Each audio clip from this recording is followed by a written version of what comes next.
Great. Sounds good. I don't know if I can hear anything yet.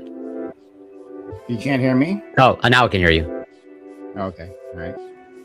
I can hear other things too, but I can hear you as well. Okay. How are y'all doing? Doing pretty well. Let's say, I'm probably the only one in my city that's not watching the hockey game.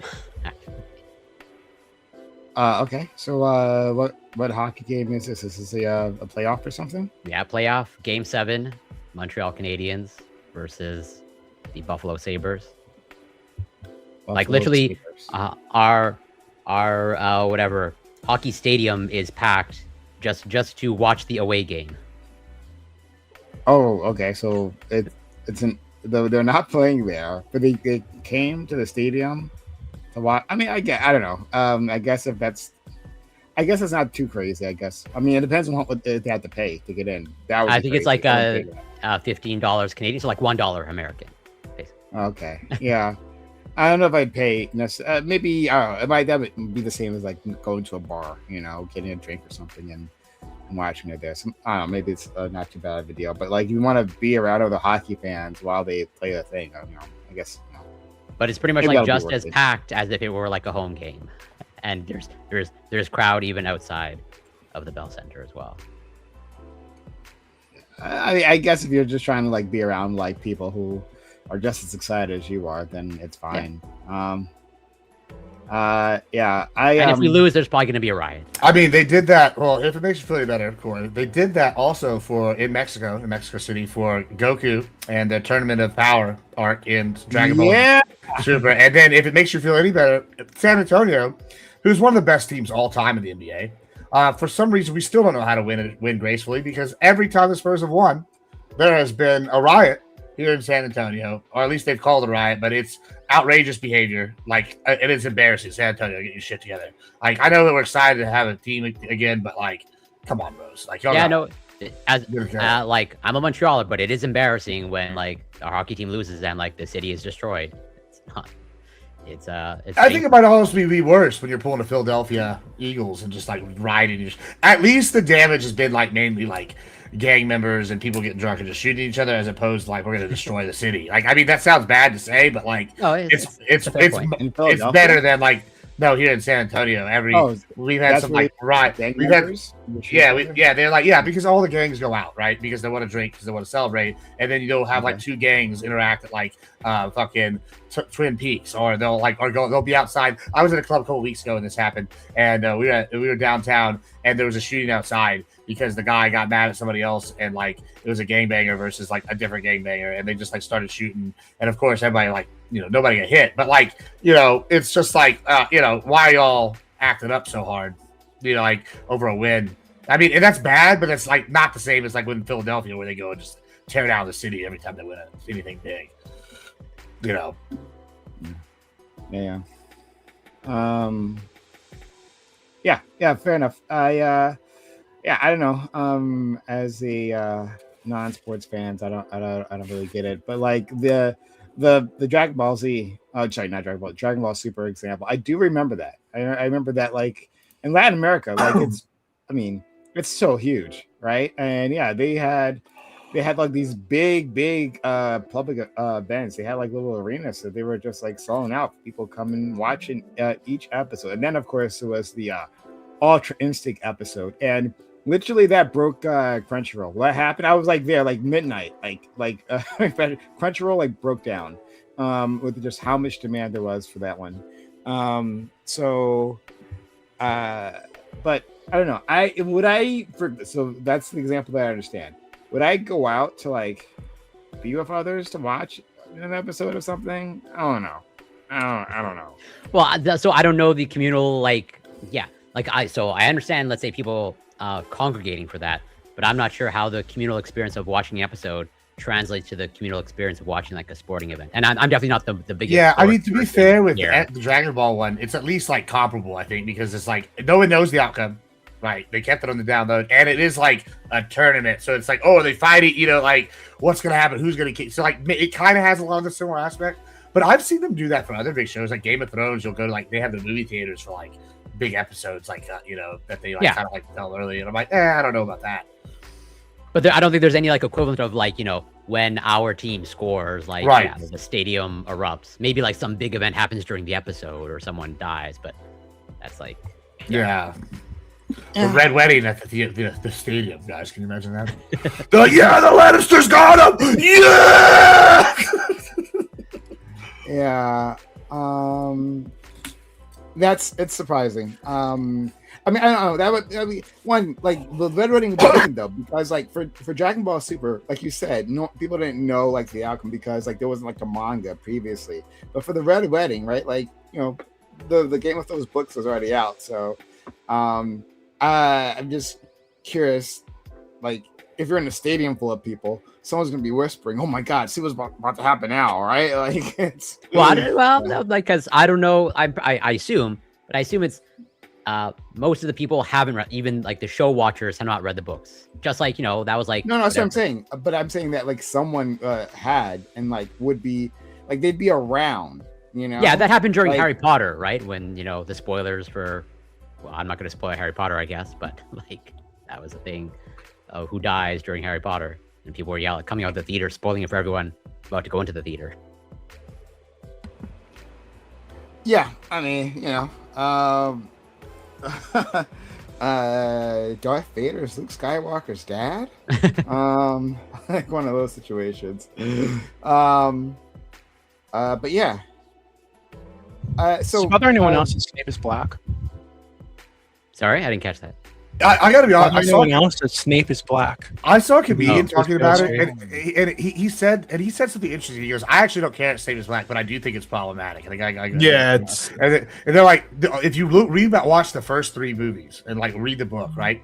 All of a sudden, you have Harry, this one kid, going after the only black teacher in the whole school, and like saying, "Oh, this guy's in cahoots. This guy's a bad egg." Suspiciously looking at him the whole time. Yeah, it really makes the whole first few books like way more suspicious if he's a black character, and I can't believe I was agreeing with him because I'm like the least like, oh yeah, there's a history here kind of guy person of most people. Actually, maybe Lactoid's got me beat on that. I saw the same thing. Yeah, you saw. Yeah, you know what I'm saying. I saw the same thing when they were talking about making Hermione I think it was either a mixed girl or something like that, and I was like, I don't know if we should have the girl being called a mudblood the whole time be mixed. That's probably not the best. Like maybe I can see. Yeah, I can see that one. But like, I don't know, man. Like sometimes black people be suspicious. Like it's what? Never. Black toy. Here's your chance. Let's go. But like, he's gonna start breaking out the stats to back up Prime. He's like 13%. I disavow this racism. I think Prime is being racist. I disagree. I disavow. I was like, it's fine. Like I don't that part. I don't see that part bothering me. Like, yeah, I don't know. If you're within an organization, some people are going to be trustworthy, some people aren't going to be, right? It would have been better if Dumbledore was black. Hero any which way. Like, I don't know. We can't so I mean that we can't even for a period of time call someone who's black bad, right, and suspicious. Like, what is that? Like, he literally is a hero at the end, right? Like, he was like a undercover agent. So, like, I don't know, man. I mean, but it's like, okay, you have this little white kid grew up in the suburbs, coming in. He didn't grow up in the suburbs. He grew up under a staircase. To be fair. Yeah, but they were like in the suburbs family. I think it would have been better if Dumbledore was black. That would have been sick. That would have been cool. I would have liked that better. Yeah, I mean, of course. And isn't Dumbledore gay as well? So black, gay and black, checking all the boxes. He's gay after the movies, though. When he retires, she kind of like just like stuffed that in J.K. Rowling at the end. Like, there's no. That's quite the terminology. Okay. Yeah, stuffed that in. But yeah, there's no proof of that in the book. So like, it was just like a bit of gay washing there, which was, she was preparing the world, for her like trans hate. It was like, look, I'm an ally, whatever.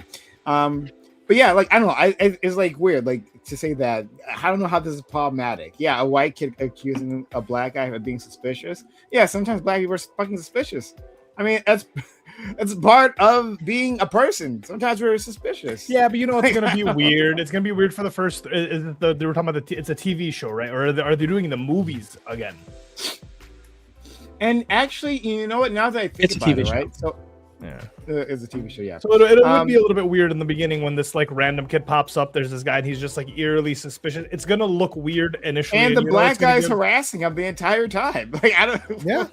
Yeah, Like, it's gonna be really, really edgy at the very least. You know, at It's least for not- the viewers I and the don't know. I reviewers. think- Maybe he's That's irrational weird because that his that rich way. parents were mean to the one black guy that went to Hogwarts the whole time. You know, I'm just saying. Now it's You like know we're the what? whole Harry Potter family racist the whole time. Yeah, I know, but hold on. Well, yeah. Well, what did like- Lily reject him just because he was black? I'm just saying. Now we got questions.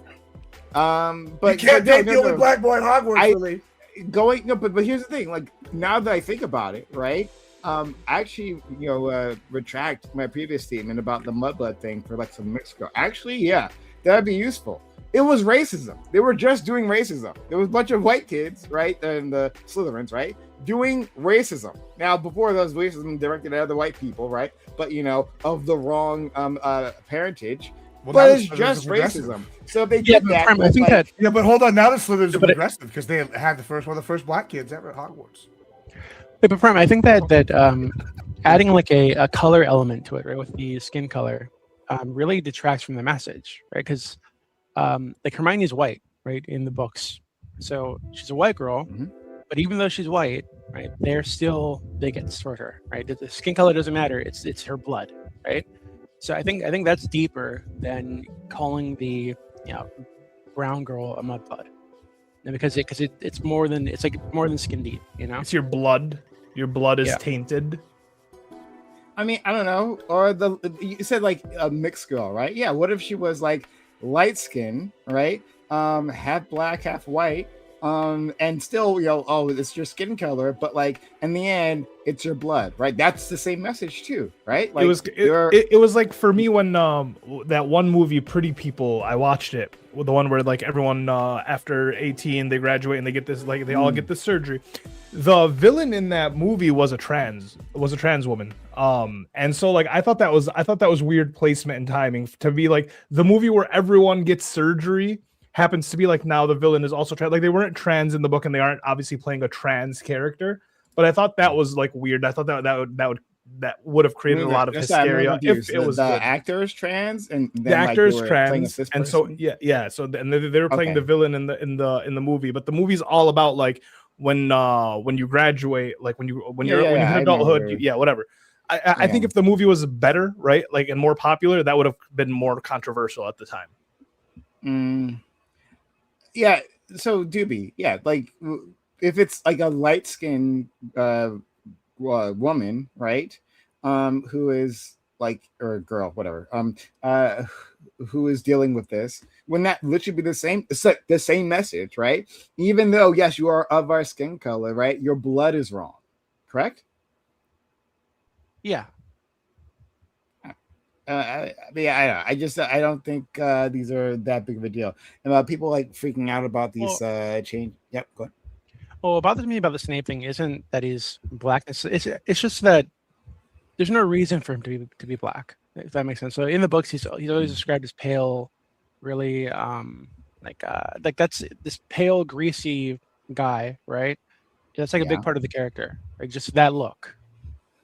So going so far from that for really no reason, right? Just it's I don't know. Hold It on, just feels like pandering. because no. Okay, here, like J.K. Rowling's writing, right? Like there's lots of things to say about her writing, but one of the things that she did, right, which I don't like this, and I'm not trying to just pick on her, the billionaire, right? Don't worry, right? But I'm like, like this style, I just like don't like. Period.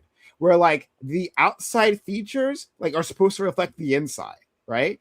And so she did that all around for. Do you hate that in every book? Like that they do that, or just like the way I she hate did it everywhere. Do you like what? Everywhere. Let me ask one more question. I know you're on a rant. Like maybe if it's like a children thing. What about like if it's like their outside features start reflecting their inside over time? Like if they like don't start that could way. Be interesting. Okay, that I'm be just curious. Yeah. No. Yeah, like the portrait of Dorian Gray, right? Like that type of thing. Yeah, it's interesting. That could be interesting. but yeah, not even a children's thing. Let me put that away. I don't like this idea, right?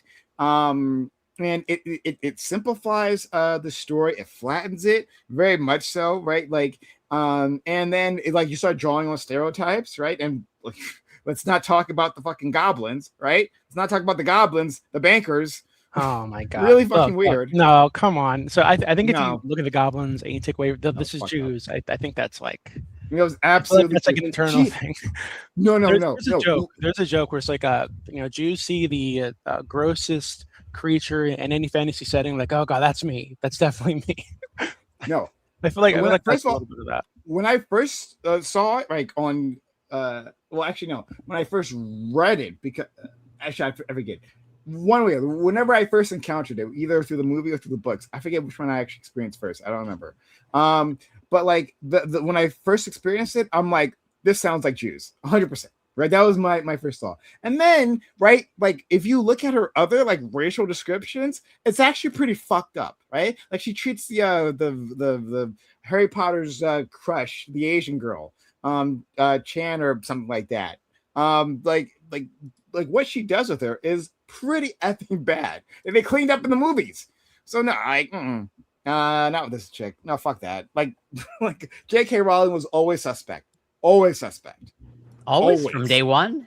Always. Okay. All right. Always. 100%. Yeah. From book number 1, page 1, suspect. Do you think Watto from Star Wars, is it the first prequel movie? Do you think he's Jewish? Like he's like a Jewish caricature? So what? Oh, the slaver. Yeah, the slaver. That's interesting. I hadn't. Well, I'll take that one. I'll take that one. I think that some people have taken Watto specifically to be like a Jew or individual. However, unlike the Neomoidians, who everybody assigns Chinese. As the race, like because they all talk and they have some other characteristics that make them kind of similar. Then they kind of cross them with the Jews, how they're money crackers and shit. And so those are the ones they usually assign most of the bad ones to. Watto's race is overall not depicted as like a Jewish race. Like Watto seems to be an exception and a bad guy overall, right? But even then, he's like the not bad slaver compared to some. Like the Troidarians, like overall, they have like this like rich history and they're like these nice guys and they kind of like go through it. And then they're like even at one point they have there's several episodes in the Clone Wars where they explore their culture, and it's very, very not Jewish. But Watto is generally considered to be one. Like, it's very not. How is it not Jewish? So if you go to like watch the episodes, if you go to watch, if you go to watch their like episodes where they have the Troidarians as a major player, the things where they have like some of the stuff they have is much more in like relation to like Swiss, where they have like some power, but it's the power is like the neutrality and being able to like kind of work like both sides and shit. And they kind of depicted with their government style as more European style than so much where they have the king and the advisors that are like heavy and not in the same size that the Jewish ancient Hebrew kings did. There's some other things they do where they have like they have resistance to like mind tricks, but they're depicted as kind of, even though they have this resistance, not to be that intelligent overall as a species, except in certain fields, right? And there seems to be some like other examples. They're also like the Jews also usually depict themselves as kind of like able to be good warriors to some extent, even despite their like small like grouping. Whereas their race is predicted like kind of like shown to be kind of like a larger race throughout the galaxy, and they're a very common one. And they're also depicted as not being very good at war, and they usually have to like outsource it. So yeah, there's a lot of these things that are like not generally depicted. However, Watto is generally considered like a stand-in for like a bad Jew. It's like, and the Neomoidians are kind of a cross between the Chinese and the Jews as well. Yeah, I think it's a good question, DB, and I hadn't thought about Watto. He's got the nose. I can see someone making an argument. I just can't like front and pretend like speech pattern. Yeah, he's got like he has like a Middle Eastern like accent or something, right? Like he kind of sounds like, I don't know, but I can't say I had ever thought of it that way previously, so it didn't stand out to me that way. But Yeah, but in Star Wars, generally the one race that everybody comes back to is like, this is racist, is the Neimoidians, like from Well, I episode mean, they 1. also with Not Jar Jar? I mean, there's a Jar few of Jar them. No, the considered- Jar Jar is the Jar. Yeah, the Youngins are like another one though. That after they fleshed out, they moved away from that. And Jar Jar's like, if you follow originally Jar Jar's original plan, where he's going to be like an inverse, like drunken, because like they have the forms of kung fu represented all in Star Wars, and the one kung fu they don't have is the drunken master. And so, arguably, one of Lucas's original visions was going to be he was going to be the inverse of Yoda, and we've all heard the Darth Jar Jar thing. And there's some evidence I think to support that in the first one, but he was such a hated character that he just like, nope, we're going to switch to like fucking Dooku, and I could get what's his name? I can't think of his name right now off the top of my head for some reason to play it. One of the best actors of all time, and why can't I think of his name? But anyway, not my point. But they're like, yeah, we're gonna go with this route, and I almost wish they had kept it, but I do like Darth Tyrannus quite a bit, and like I just the Jar Jar was originally a problematic one, but I think that one's kind of gone the way of the wind, like with hindsight. I mean, like the actor who played Jar Jar was like harassed to no end. It's good to see he's back. Had, like suicidal thoughts. He was I feel bad for him. He was close. It was really bad. Yeah. They gave him a really cool role in The Mandalorian too, as like a dual wielding Jedi that like saves Grogu. Yeah. So yeah, I don't know, man. But that's a good question, DB. Like I never put a thought into it, but like I could definitely see it. If people want to make that argument, like I wouldn't really push back against it. But yeah, I never put any thought into that one. So speaking of aliens, our friend Ali was talking to me last night, and I allowed him to. Right, I gave him a bit of my time. You granted him the permission. You did. Being graceful. You may have an audience with me after you kiss the ring. You may speak to me. A benevolent host.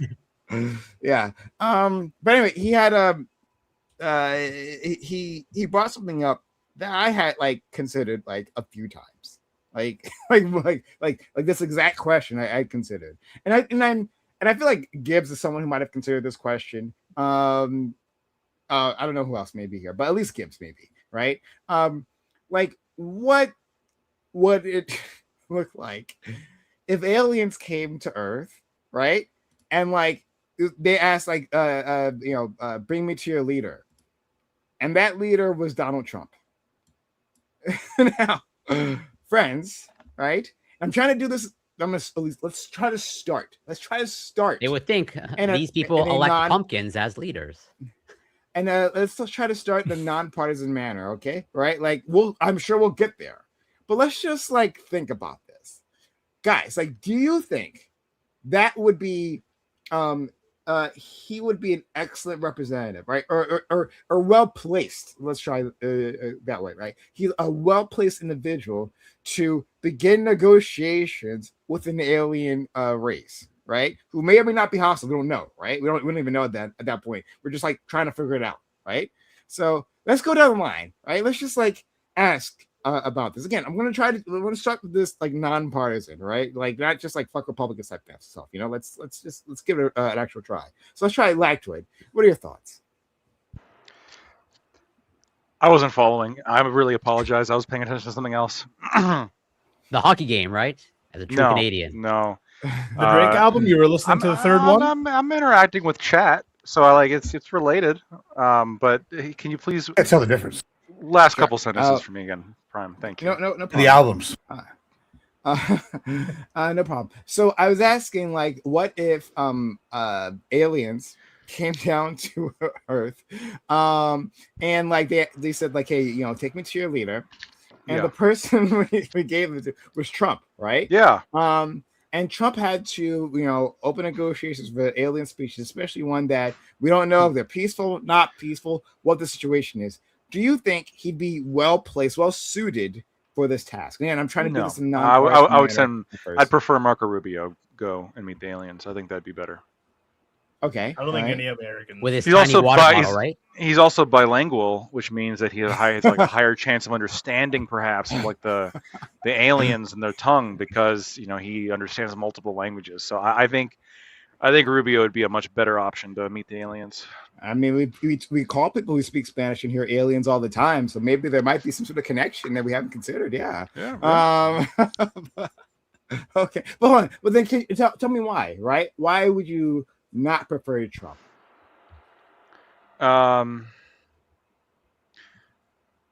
Because I think Trump is very bombastic, and I think he is hyperbolic, and I think that if we're meeting aliens for the first time, they might not have the ability to recognize the kind of character that Trump is. They might start taking all the bombastic claims and hyperbolic claims that he takes as literal. And so, when he kind of does his thing where he starts rambling about how great America is and how he's the best and everything, these aliens might be totally stun locked. They might not know what's going on. So I think maybe somebody with more patience, somebody with a little bit more finesse, like our Secretary of State, right? It's a high position. I think he would be better suited for the task. I think he'd be better than Trump. Okay. And by the way, just to be 100% clear, I think Trump would be better than Biden at negotiating with aliens. It's not a great. It's not great. Okay. I'm not saying it's great. I'm not saying it's great. Standard. I'm just saying that Marco Rubio would be the best option. And then there's like a ladder. Why do you think? Why do you? Oh, again, I'm trying to do this non-partisanly. So, why would you say that about Biden? I think Biden is less coherent with his mental decline. I think that he wouldn't make sense at all. I think that Trump would be hyperbolic. I think Biden would potentially, make much more significant mistakes in describing things, and potentially cause worse issues. To be honest with you, one more point of honesty, I think Obama would probably do better than both. I was literally, I'm gonna say Obama. I think Obama Obama's was the guy. I think he would be pretty good at negotiating with the aliens. Yeah, I think so. Okay, thank you for your opinions there. Let's go to our friend Gibbs. Yeah, had you thought of this question before? I have thought of. You know what question I've thought of more though, and it relates to this one is I've thought, do we really want one world order as a planet? And my answer with going into space is no. Like, imagine if say North Korea colonized the arm of the galaxy and they ran into I don't know, some aliens. Their response is gonna be vastly different than say if the United States colonizes a corner of the galaxy, right? And I think that is almost a good thing as humanity that we have all these different government types and personalities types that go out for us to meet, and I think it could be interesting because maybe it's a survival trait. If we get out there, we're doing all this different stuff. One government's reaction to a threat's going to be different than another's. I think that could be a good thing. And so, as for what's the best meeting for humanity, taken to the leader, if it's Donald Trump. On one level, I agree with as a negotiator aspect. I think Rubio would be a better choice, maybe an Obama or even a Bill Clinton or something. Even George W. I think George W. would be a good one. Just because he's kind of colloquial, but he's common sense. In some ways, or and he will have Cheney advise them. Trump, though, I don't know, but as a representative of what humanity is. I mean, who is more human than Trump? I like this guy. He's bombastic. He's loud. There are rocks more human than Trump. No, I think he represents. See, this is the problem. I think you forget that all of us in this space, and you're all little regions, we're all like a certain thing. But I go out all over the world, and I've met people that in other countries that act. Maybe they're acting Trump's mannerisms, but they're over the top. You meet they do these characters, and they take it. Traits of humanity and take him to the extreme. I think Trump is like that. He takes parts of his character and they're to the extreme. And I think there's a lot of people that do this. Think about people in relationships that are on relationship 50. You think about people this is a good one because I can hate on it at the same time. Counterpoints. You made family thing, the whole thing, and now they're divorced. Ha ha, fuck you. You're dying alone, like you told me on this show. And then we're gonna sit here and have other people that are gonna sit here and be take religion to the max. And I think it's you have all these different traits and they exemplify humanity and the verbosity of humanity. How often through history we see these crazy letters written between leaders and all sorts of stuff. I think he represents humanity really well in that aspect. The aliens might get a better idea. Trump can write a letter. Yeah, well, sure, who knows? But he can definitely, Yeah. What letter do you think he's writing? I mean, he's Dear Kim, your things on your walls were very, very nice, very glittered and gold. He called the relationship beautiful. I mean, beautiful, a beautiful relationship. A man and his whipping dog. I don't know. The point is, though, I think he exemplifies extremes of humanity, and he might give you aliens a better insight into humans, people that over exaggerate all the time and go on, and that could be interesting. But if I had to pick if I was choosing someone to draft, Rubio's got to be up there. This guy's killing it, Maybe Pete Hexas. It's just the topic of conversation. He'll learn about war real fast. Interesting thought. Let's go to our friend Corey. I mean, I don't know that I can be nonpartisan. I'm for sure biased, but like, well, okay. I'm going to.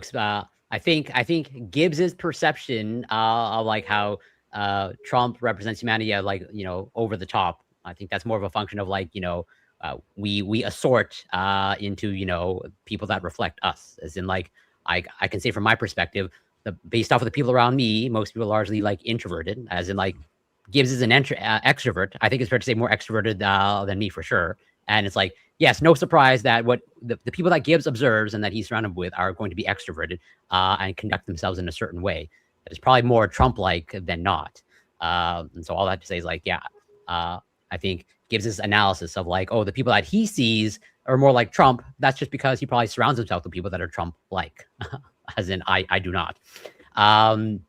But all that to say is, I mean, I take the point that Rubio is probably a better choice, but like the bar is low. And let's say between Biden and Trump, I would put, I would say Biden by like a hair or like 55%. That'd be better. Okay. Give Biden like an Adderall, yeah. Give him an Adderall, maybe. So the issue with like Rubio is like the aliens are going to come and they're going to want to meet with a leader. Right, they're not going to want to meet with like the second or third or fourth or eighth down the line. That shit don't matter. They want the leader, and so right now, I think the only two leaders where the aliens would even consider talking to would be the leader of America or the leader of China. These are the only two powers. China maybe would be easier right now if they have to choose between Trump and I don't know the fucking Chinese Xi Jinping. Xi Jinping. There we go. Xi Jinping. Yeah, that guy.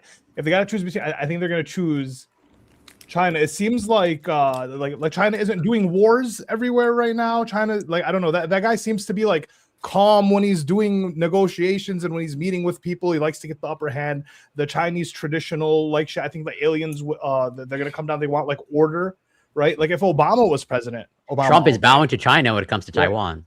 Oh yeah, well, but I'm saying if Obama was president, Obama all day because orderly. We need someone calm. I think Obama speaks slowly, right? But like right now, if they're gonna have to choose, they're gonna have to choose a leader. They're not gonna choose anyone in the Middle East. They're not gonna choose Putin. They're probably not gonna choose Trump. I think they're gonna choose big old Xi Jinping. I gotta ask now. I'm gonna go to Doobie in a second, but before that, I just gotta like wrap back around, right? It's like lactoid. So like this is my own American bias, right? Like I'm like, okay, well, the leader, of course, they're gonna come to the American president, right? Or if we were going to bring them to somewhere, right?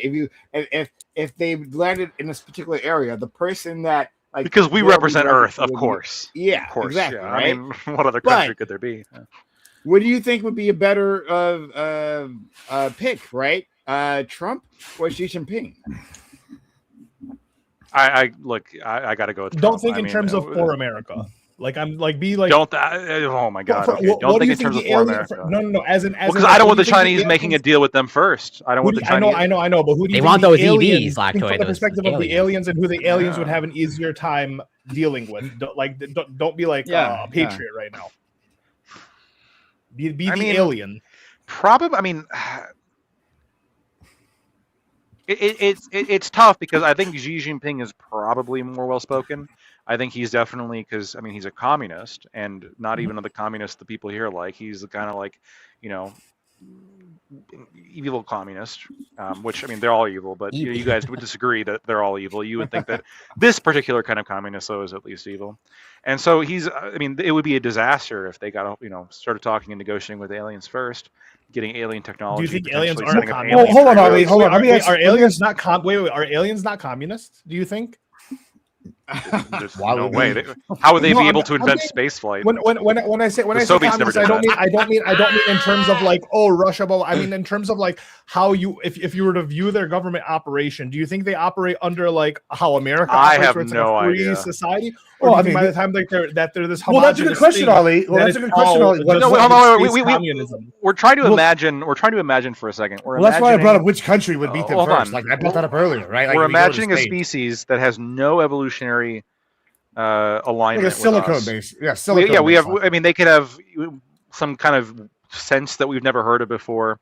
They could have like a form of mobility that we've never heard of before. Like there's no idea. Well, hold on. I think that's the point in Trump's favor, Ollie. I think it's the point in Trump's favor. We have no idea what economic system they've created. If they have no idea, all right, we have no idea of economics, right? Check this out. What if Trump? It's not about economics. Like, they're going to come over here and just want to do a meeting deal, maybe like an exchange, and you have Trump or Gigi, right? I would much rather prefer Trump going in there and art of the deal in them, and then somehow gain mineral rights to all their species, all their planet, and like all their tech, and then us call it out. You might, probably not. Probably not. Hold on, because what if it's just something like, oh, they have a rare fuel that we don't have on Earth, and we're actually more technically. There's all sorts of scenarios you can come up with in this kind of situation, and I'm going to sit here going, what if they don't have like I said, they don't have the moral background or the intellectual thing.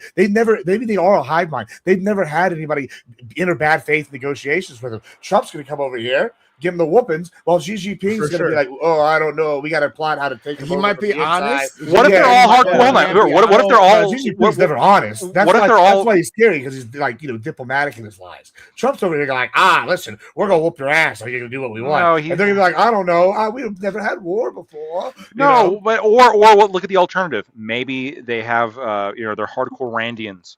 Maybe they are like hardcore warlords, and like they don't even believe in economic systems of exchange.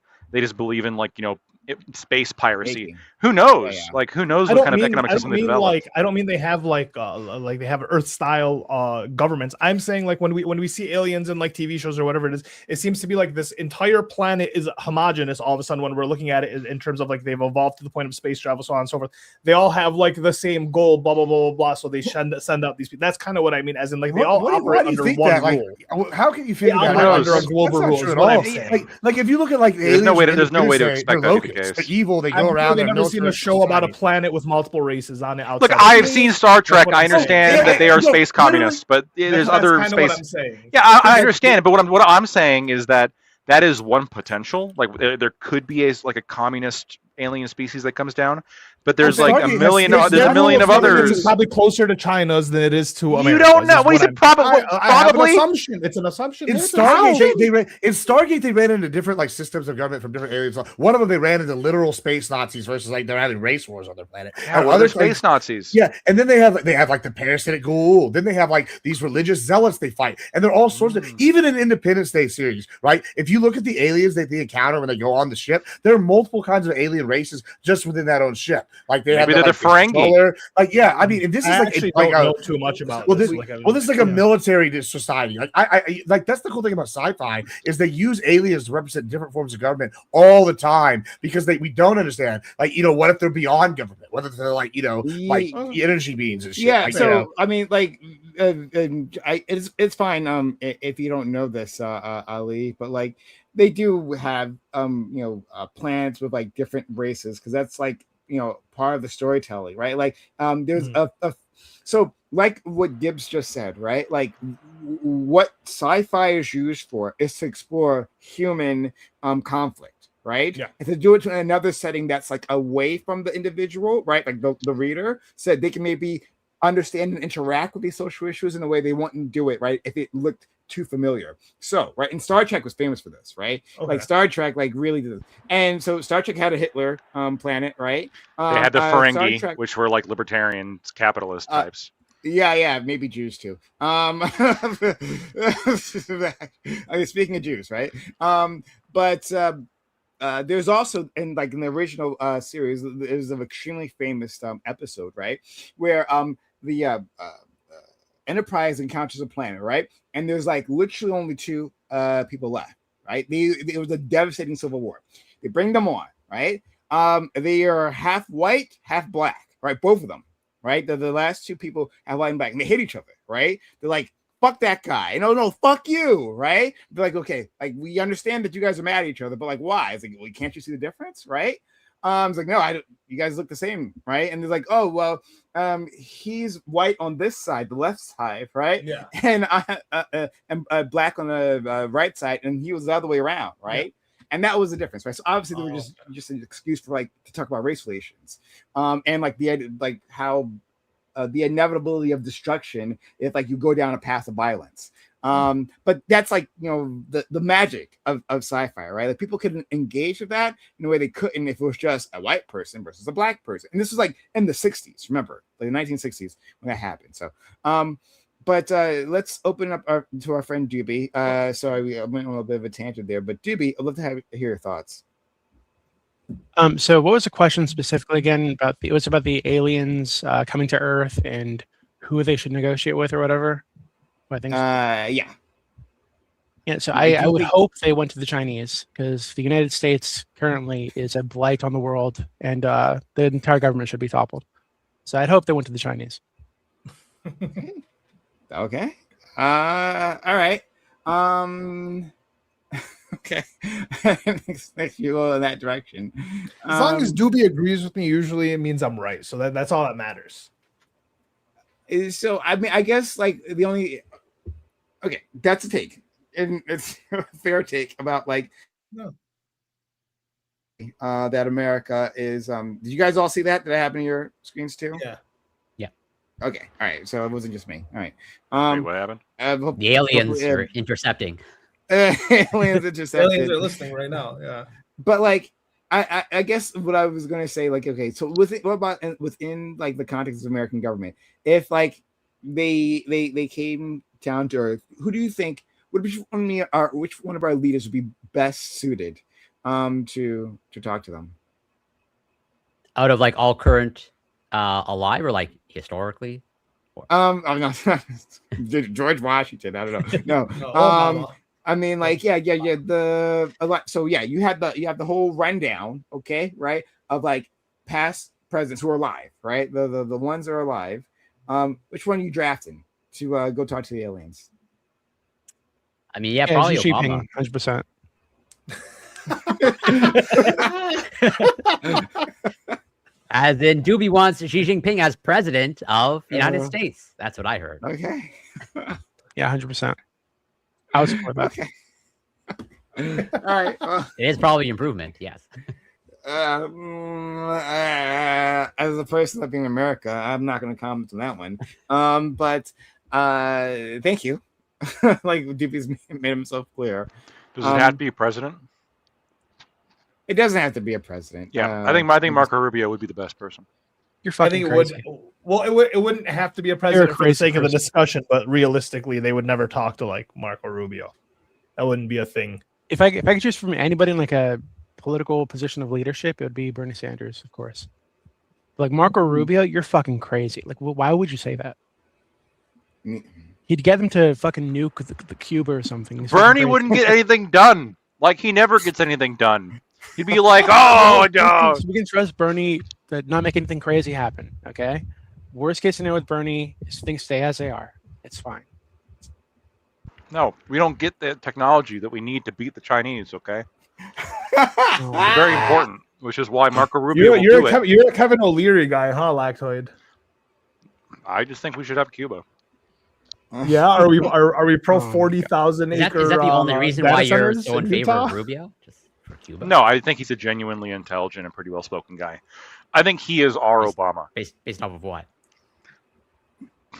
That list Based is on the way mad he annoying. talks. I'm not gonna. That list, You think Marco Rubio is a Republican Obama? In terms of how he speaks, yeah, I think he's well-spoken. I think Well, he's hold on, but we know this bilingual. is like oh God. He speaks We know- Mexican. Very good benefits. Mexican. I know There are many Americans that speak Spanish, right? Spanish. Please, Let's- tell me let's- no let's- Spanish. do be- fucking line.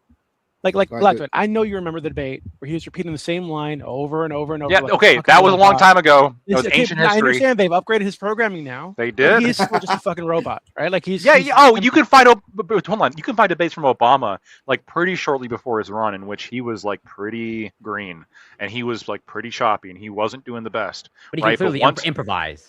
On the Right? spot. Yeah. Well, so can all right. You can fall into a certain rhythm.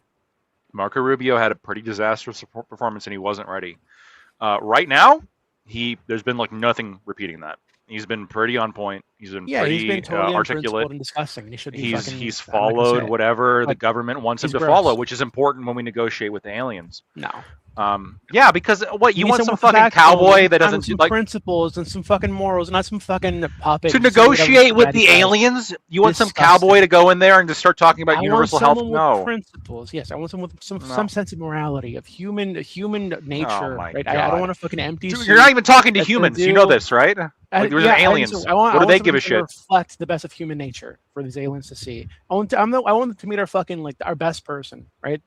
Someone they could look to and be like, oh yeah, maybe humans are worth keeping around. Yeah. So That's you not Marco Rubio. No, the That's best absolutely person. not So you Marco find the Rubio. person with like what the second or the first or second lowest attendance rating in Congress. Like this person who doesn't even do their job.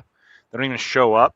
They don't get anything passed. God. They just they just same shtick for how many years now? You What were have they done? massively downplaying the good Bernie Sanders has done for this country. What? Okay, Okay, his purpose, I think, has been to shift the Overton window toward the left, toward something more sane than what we've been getting, right? Toward a government that actually works for the people, and he has made huge strides in that direction. Yeah, it's true. He was undermined. He didn't win the election. I agree. However, that doesn't mean he hasn't done a ton of good anyway. And he's worked tirelessly to do this for fucking his entire life. Right? So You're we have saying a the long good that track he's record. done is like making America more left, which I disagree is a good thing, first of all. But even if we assume that doesn't make him qualified to like negotiate with the aliens. We want somebody who is firm, industrious, right? I mean, Marco Rubio has like every job right now. He's running the show, right? I mean, Yeah, but oh he shit, cowers, who's like, this every person? time. It's Like, Rubio. Even when Zelensky was talking with Trump, like Rubio was just there on the couch, like almost like sinking into the couch. He doesn't do anything. Like he just Because he's not gonna fight with Trump. All of them. Like he's trash. Like he's again, no principles. No, he's a fucking spineless piece of shit who's there because it's where Daddy is. Okay, and Daddy wants him to be there, and he regurgitates what Daddy says. That's it. He's empty. Oh, that's the only reason why he accepted the Secretary of State? Yes. Yeah. Yes. That's why he took wants that to run for incredibly president. prestigious He wants job. to run for president. Of course. You know, He knows what's because really he's funny here? capable. Because He he's needs to build up capable. his You know foreign what's really policy funny experience, here? just like fucking Hillary Clinton did. So to do this is me, Secretary of State. He's gonna fuck over a bunch of Americans with his fucked up implementation. No, this is really What foreign policy experience? Deported from the country for criticizing fucking Israel. He's a massive piece of shit. No, What hold on, foreign policy? Hold on, actually, hold on. This is really rich what Newbie's doing here, because what happens is people they get mad at people like Rubio. They call him, "Oh, look, he's doing what Daddy wanted him to do. Look at it." But then they're the same ones going, "Oh, the Dems, they're not listening to their populists. These guys should stand up more. They're not having spines." And then anytime somebody follows, then when they do, so okay. You want them to listen to Daddy when it's what you want, but when it's somebody else wants, loyalty's a bad thing. Literally, you're the same guy. That made no sense. Hold on, you're literally saying you're the same people that are sitting here going, "Oh man, I can't believe Trump is returning to the spoils system where he's kicking people out that aren't loyal." Why? Because he wants people that are loyal who are going to try to implement the agenda like any sane person would want in office, right? But then you're like, this is some revolutionary concept. When you're all too familiar with this, when anytime a Dem doesn't do what y'all want, y'all go up in arms, and that's just over the slightest disagreement within y'all's own party. This is crazy. You're totally misreading everything about what you just said. I'm misreading nothing. I'm misreading nothing. The reason the Democrat Party gets criticized currently over this isn't because they're doing what Daddy says. It's because, hold on. It's because Daddy should be the voter and the actual base, the population of Who's voters. Daddy in this? To the Democrats, it's hard to now, follow. Daddy is whoever pays their fucking pocket, who puts money in the fucking pockets, right? Okay. That's the issue. The issue is that they run to the money and the money. Yes, they are corrupt. Absolutely. They're ignoring the base. They're running away from the base. They're actually pushing away massive chunks of the base to cling to the fucking money. That is a criticism. Right? So, and the Republicans have the same issue, much worse, I think, but they have something along the same line, same issue. No principles, totally spineless, running away from their base, serve their masters. It's disgusting. So, yeah, I don't think any of these people are qualified to talk to the aliens, okay?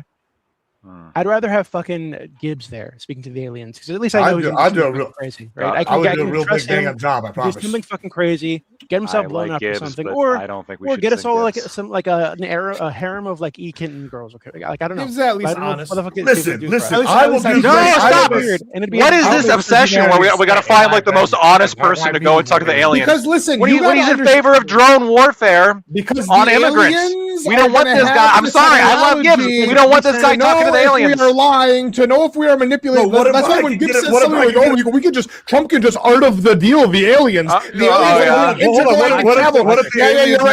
aliens. No, you're right. Why don't we just find some Taliban suicide bomber? That guy's gonna be super fucking honest. He's gonna say all of his beliefs out there. Just fucking. If the aliens are coming left, and if the aliens are coming down, that means they've been observing. If they've been observing, that means they've been judging. If they've been judging, maybe we don't give them our biggest piece of shit to fucking speak to. Marco Rubio is our biggest piece of shit. What if they have to have the same problems the Republicans have? I'd be an amazing representative. Like, if we were gonna send Bernie Sanders, he wouldn't even show up. Like, he doesn't show up to all of his fucking congressional hearings. For us, for America. He would stay home, make some new fucking commercial. I'm coming here again to ask you for some more money. Kids at like 80 years old. Oh, playing basketball with kids. Wow. Yeah, that surely wasn't a political stunt. Man works hard. Yeah, he just does it. Yeah. We know that if we send anybody in the current administration to speak to the aliens, right? They would absolutely do something self-serving. Bernie, he's just going to send him Marco Rubio. They represent the American people. They won the election. The aliens need money, yes, Gibbs. Might present himself. They're the voice. What do we call? He might present himself as the emperor of $1 billion, right? Because he's a self-serving piece of shit. And he would just tell the aliens, "Yeah, actually, I'm the ruler of the earth. You should give all the power to me, and I'll figure out how to distribute it, or whatever the fuck." That's what Marco Rubio would probably do. Marco Rubio was not shit with no principles, no morality, no spine. He's trash. He's a garbage person. No, this is ridiculous. You just Trump, don't like Trump the would sell the administration. country for whatever whatever alien currency that they're using. No. Oh shit, I can have all Trump of this would money. get them to fucking buy his Trump phones and crypto. Okay, that's what Trump would do. You just said that we you want gotta to send them over to Trump Xi phones, by the Jinping. way. Yeah, They're coming. They're coming, Ali. They're gonna come. I think Just Xi give it Jinping a. has demonstrated. Oh, really? You want to put money on that? Collectivist thinking that the government has, that they're trying to do what's best for their people, right? And they've lifted millions of their people out of poverty doing this. They're able to build these massive projects that we could not dream of doing here in the United States, and they do it quickly. So, like, I don't know. Like, I feel like the philosophy, the political philosophy in China, is superior to the current political philosophy in the U.S. I think right now we have politicians and government officials who are self-serving. In China, they have a much more collectivist framework that I think is better. I think it'd be better to present that to the aliens. You know who also was able to do great works projects that haven't been able to recreate it today? The pharaohs of Egypt. And, I'm sure they had nothing in common with how China's able to get all these things done. I'm sure there's nothing along those lines. The pharaohs probably would have been a good people to talk to for this. Yeah, I'm sure the slaving pharaohs that were conquering everything. Because, yes, that does make sense. The orderly country, the country that everything is like kept in line with shit. That's how about the Roman Emperor? What about the Roman Emperor? Not the country where the leader puts everything in chaos. No, that's fine. Okay, so hold on, keep good energy. This conversation stems off the back of Trump posting on Truth Social a picture of him walking with what is he doing to the American psyche? Hold on. I want to see. I'm supposed to just go to work tomorrow. No, let's see if you're just consistent. posting pictures of himself with aliens. Ollie, I'm going to ask you a few questions. If you would like this guy to be at that time period, be the guy to negotiate with the aliens. I just want yeses or no. This is a trap. Sure. Yeah. All right. How about Genghis Khan? Should he be the guy negotiating with the aliens on behalf of Earth during his time period? Yeah, probably at that time. Yes. Okay. How about any of the major Roman emperors that were not losing parts of Rome? Were there other people who had more land conquered at the time? And more things. I don't think there was anybody. Whoever actually had the most power and the most dictator, the most people in order, probably. Well, here I'll give you one. I think if we're gonna go by all that metric, Montezuma should have probably been the leader then in that case, because they have the biggest empire at the time. Despite Spain coming in and whooping them ass with disease, right? Would you think Montezuma over any of the European leaders should meet the aliens? They didn't have the biggest empire. So I don't know if this is like a gotcha. By population, they did. Were they orderly? I don't know if it was one of them. Yeah, it was orderly. But they were clean streets. They had they didn't have a lot of the issues like the medieval the Europeans did at that time period. They had better sewer systems. The reason why they didn't have all the disease that the Romans, not the Europeans did, because the Europeans lived in filth. The Aztecs lived in, much more clean society. So when they were introduced to Spanish diseases, they got fucked. Like I said, the most collective country, the most. I don't know. At this point, I'm saying communist, fascist. I guess if this is what we're relating to at the time, whoever has the most collective, where the country is in order, where the country is in agreement, and the country is in line, that should be the leader versus the country that's in chaos. 100%. Yeah. Okay. Because if you're saying because like what We're you're saying, better off something than China. representative of You know that, humanity. right? No, I mean No, we're not. not. Yeah, we not- are. No, not In from all not, objective not on metrics, the yeah. outside, not on the outside looking in.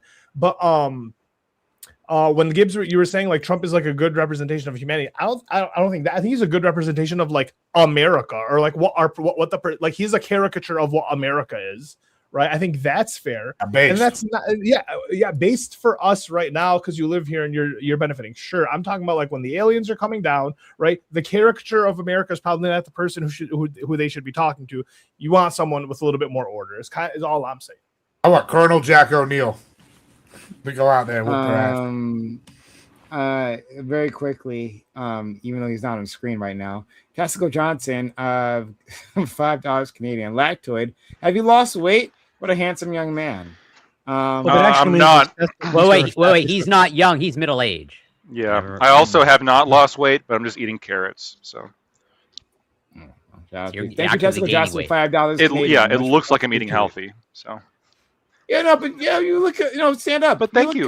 No, you look good. We gain muscle. I have. Hold on. 60. I have gained muscle in my arms. That is something I have been doing. I want to change my answer, by the way, on who should beat the aliens. I think it's Netanyahu because he's able to make the most powerful nation in the world suck at his dick. I mean, I think that's why we should have him. Talk to the aliens. Yeah, Ali. Rubio don't look so bad now, huh? Right, I'm proposing Rubio. He's proposing Netanyahu. How about that? Hey, he's doing a lot. I think the issue with Netanyahu is if the aliens claim he would look at the ship and say that it was promised to him 3,000 years ago. I don't know. Yeah. What if they believe him? Yes, because aliens very famous for being stupid and manipulable. Very, very. Okay. I think why do you think? I don't know how naive they are. Why do you think the Chinese are worse off than us? If you look at all the objective metrics in terms of like what? Their median income, GDP per capita, like almost every freedom index that I'm aware of, we're considerably better off than they are. Like we live better, we have more access to resources per capita. We are just better off than they are. They got a lot more people. Yeah, but they have hold on. So they have low crime rates. They have much higher rates of home ownership. Cost of living is much lower. They don't have even the accounting for cost of living that we have. We don't have the drug problems that we have, with gang issues that we have. Their healthcare is a lot better, like more affordable, more available. No, it's not more available. You think their healthcare is more available? We have hundreds of gangs. Yeah, they have one. I think it's easier for them to access healthcare than the average American. Yeah, look, I first of all, I don't think that's true. Second of all, I would agree that they have lower crime rate. For sure, they have a massively homogenous population with an authoritarian structure. You're probably going to have a lower crime rate. Fair enough. That's like probably the one thing that I will concede. I think they have a lower crime rate than we do. But on every other metric, especially on the ones that like it's really about quality of life, we're just better off than they are. We have access to more resources. They have far superior public infrastructure. You can actually speak your mind. Oh, okay. No, not really. Actually. Okay, not compared to the Chinese. Not for long anyway. But they have much better public infrastructure, right? So it's easier for people to get to work. They're actively committing a genocide. Yeah, but you don't care about that. No, of course I care about that. Do you? I do. We're also hold on. We're also paying for a genocide. That's not the weapons that we're not doing it though. It needs to happen. It's okay. We're outsourcing. We're outsourcing. A little more. We're outsourcing. Also, the people of Xinjiang are like, I'm sorry, but I mean that is a situation that is much more. Outsources their terrorism. Right? They're not the ones doing it, right? Hold on. And to be clear, I don't want to turn this into Israel-Palestine. I talk about Iran, not Israel-Palestine. Like people dying genocide. Wait. So you're admitting that Netanyahu would be the best person to meet the aliens, then, Ollie, because he's so good that he can get the United States to commit bad moves. Not only the aliens would like the Israelis. So let's go like 90% of people. But nobody likes the Israelis. Wouldn't that make it more impressive what he does? 90%. Yeah. So you're going to see this. You're going to see this in a lot of these like either communist or like post-communist countries where they have very high rates of home ownership. This is a little 90%. Bit deceptive. Yeah, this is a little bit deceptive because it is the case that they're going to claim home ownership, but their property rights are substantially less than what property rights you have in America. And also having renters in America, I'm sorry, is not all that bad. Like there is a level of flexibility that comes with being able to go into an area and rent. Like renting can make sense if you're staying for a certain period of time, and home ownership can make sense as somebody who's China both rented and owned property, right? Like there's benefits to both. What's the rate of home ownership in the United States?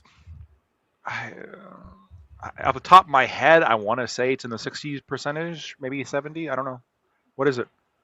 I can look it up. I know Fred has that data. I want you to look it up because I'm lazy. Thank you, All right, Jessica I got Johnson. China #1. I'll say it Like, if you pay me.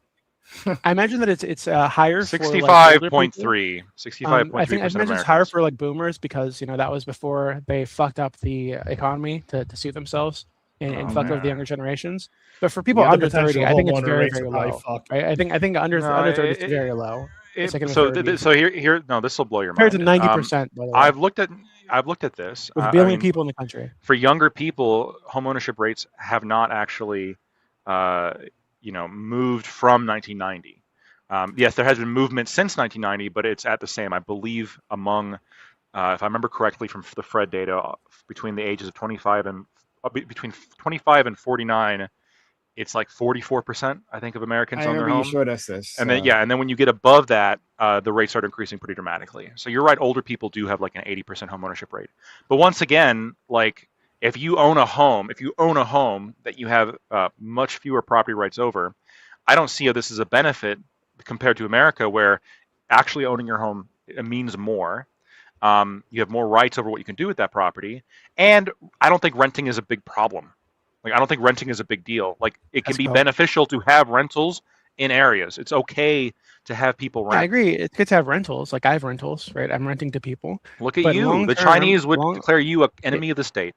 Hold on, but if I had to give up the other homes that I own, right, and that I'm renting, and I understood that everybody who had like a second or third home at renters was going to do this, and these homes are going to be given to people within the community that we're going to live in these homes full time. It's going to be their house.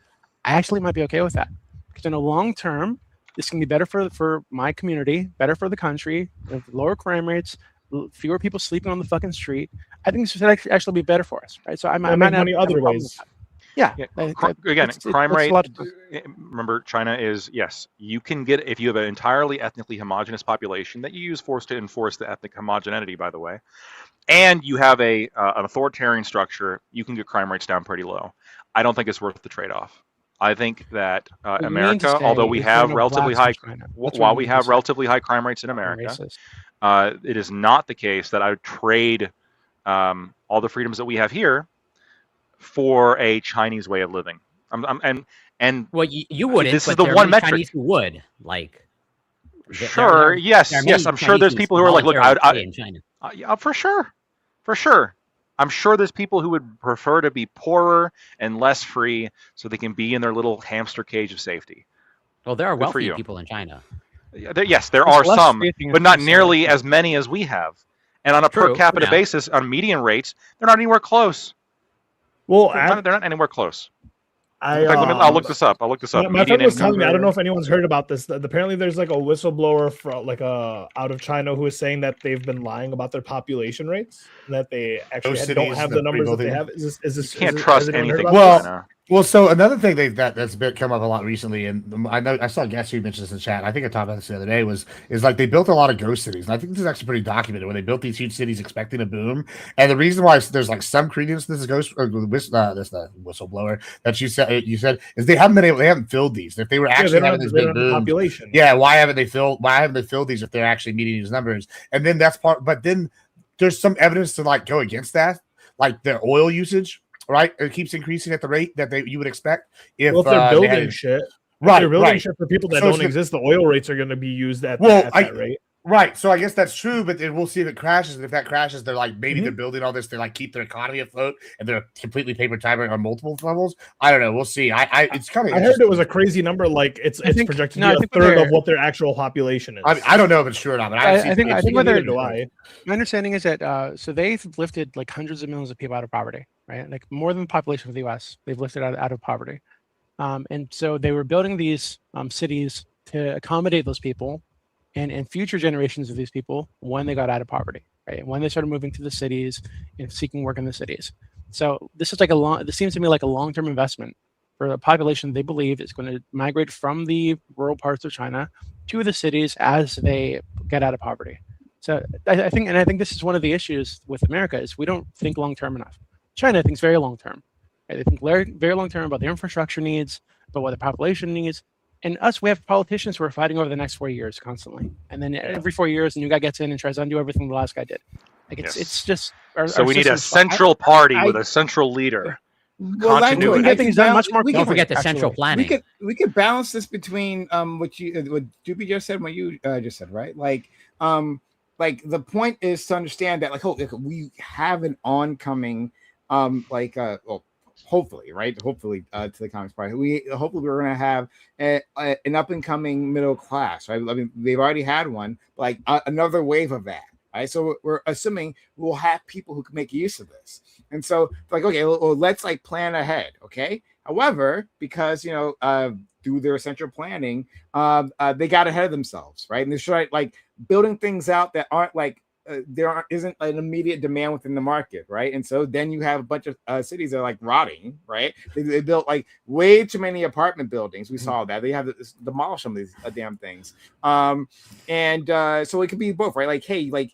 It's smart to anticipate a need, right? Well, what's really interesting though, and this is actually going to relate back to our planned topic, and your question is, should we trust Hextech to not follow illegal orders? Should which implies the loyalty factor? Is he too loyal? Well, okay, what happens in China when you're not loyal to the party? Oh, they kill you.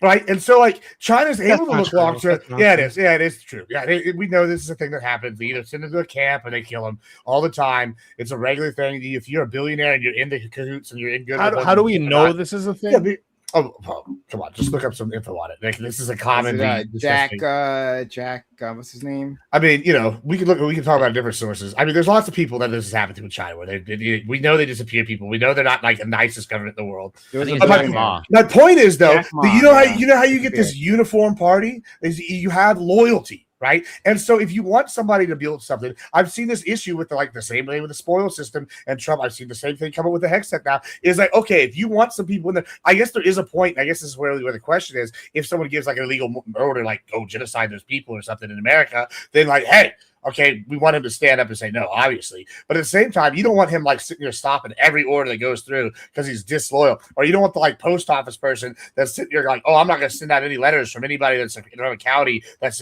voted for Trump. I think there is an aspect of the loyalty that you're talking about, Dewey, that you're sitting here going, oh, I hate this over here, but I like it over there, which is kind of I don't know, talking out both sides of your mouth. Well, why don't we start the topic then? Why don't we just go into it? And we go from there. Okay. So I should have scrolled away from it. Okay, yeah, here it is. Before then, guys and gals, if you've been enjoying the content, consider following the channel. All right, it was kind of a pre-debate type thing that we do. Consider following the channel. Hit the follow button on YouTube, on Twitch, and on Kick. I can't see my Kick check right now, unfortunately, but thank you for supporting. If you have, thank you, Testicle Johnson, for the kind super chats previously. Much appreciated. Anyone else, if you want to support the channel, super chats are a fantastic way to do so on YouTube. If you send in a super chat, we'll discuss your super chat. It'll be a lot of fun. Sometimes, you go on long tangents because of your super chat if it's particularly interesting. So consider doing that. It's a great way to support the channel, or get a subscription on Twitch. Another great way of supporting the channel, so consider doing that. Okay. The topic. The U.S. Department of War under Pete Hegseth seems to be in the midst of a purge. A whole list of senior military officials have been fired. Hegseth, having previously been a Fox News host and a National Guard infantry major, has surrounded himself with friends and relatives. Do you feel safe with Hegseth at the head of the military? Is this the right person to lead the armed forces in a time of open conflict? Would you trust him to refuse a legal order from the president? Or should he resist any order given to him and instead simply obey? Okay, so yeah, Pete Hegseth, you know him, you love him. Pete Hegseth is our Secretary of War. And actually, just side note, I do appreciate him calling it the Secretary of War. Shout out to him for doing that. F the PR, right? Yeah, because it's the moron. Like literally, it was called the Secretary, the Department of War previously, and then they changed it for PR purposes, right? Like America, the imperial core, right, constantly doing war against others, right? Oh, we can frame it as defense. It was just literally just PR. So actually, no, I'm fine with them going back to it. That's what we're doing, right? And I want the American people to understand that's what we're doing. Defense. Come on. Anyway, but he feels I don't think he does it for quite the same reason, but I appreciate. Well, that's what I was gonna say. Like, I understand your position, but I think that's more like, well, that's more aspirational. You don't aspire for that, as in they aspire for war. I'm pretty sure you don't aspire for war. I don't. Yeah, I don't aspire for war. He does aspire for war. Yeah, that's the point. Yeah, different reasons, but like I appreciate them getting the job done. You appreciate the aspirations. Yeah, I appreciate. Okay. So anyway, Pete Hexa, seems quite bombastic, in his rhetoric. Seems quite desperate to engage in war making. Even more so than the usual warmongers we have in that particular position. And Pete Hegseth, like, there's an open question about Trump, like trying to take a third term. Now, maybe my conservative friends think that's silly, right? That just wouldn't come up. Maybe that's fair if you believe that.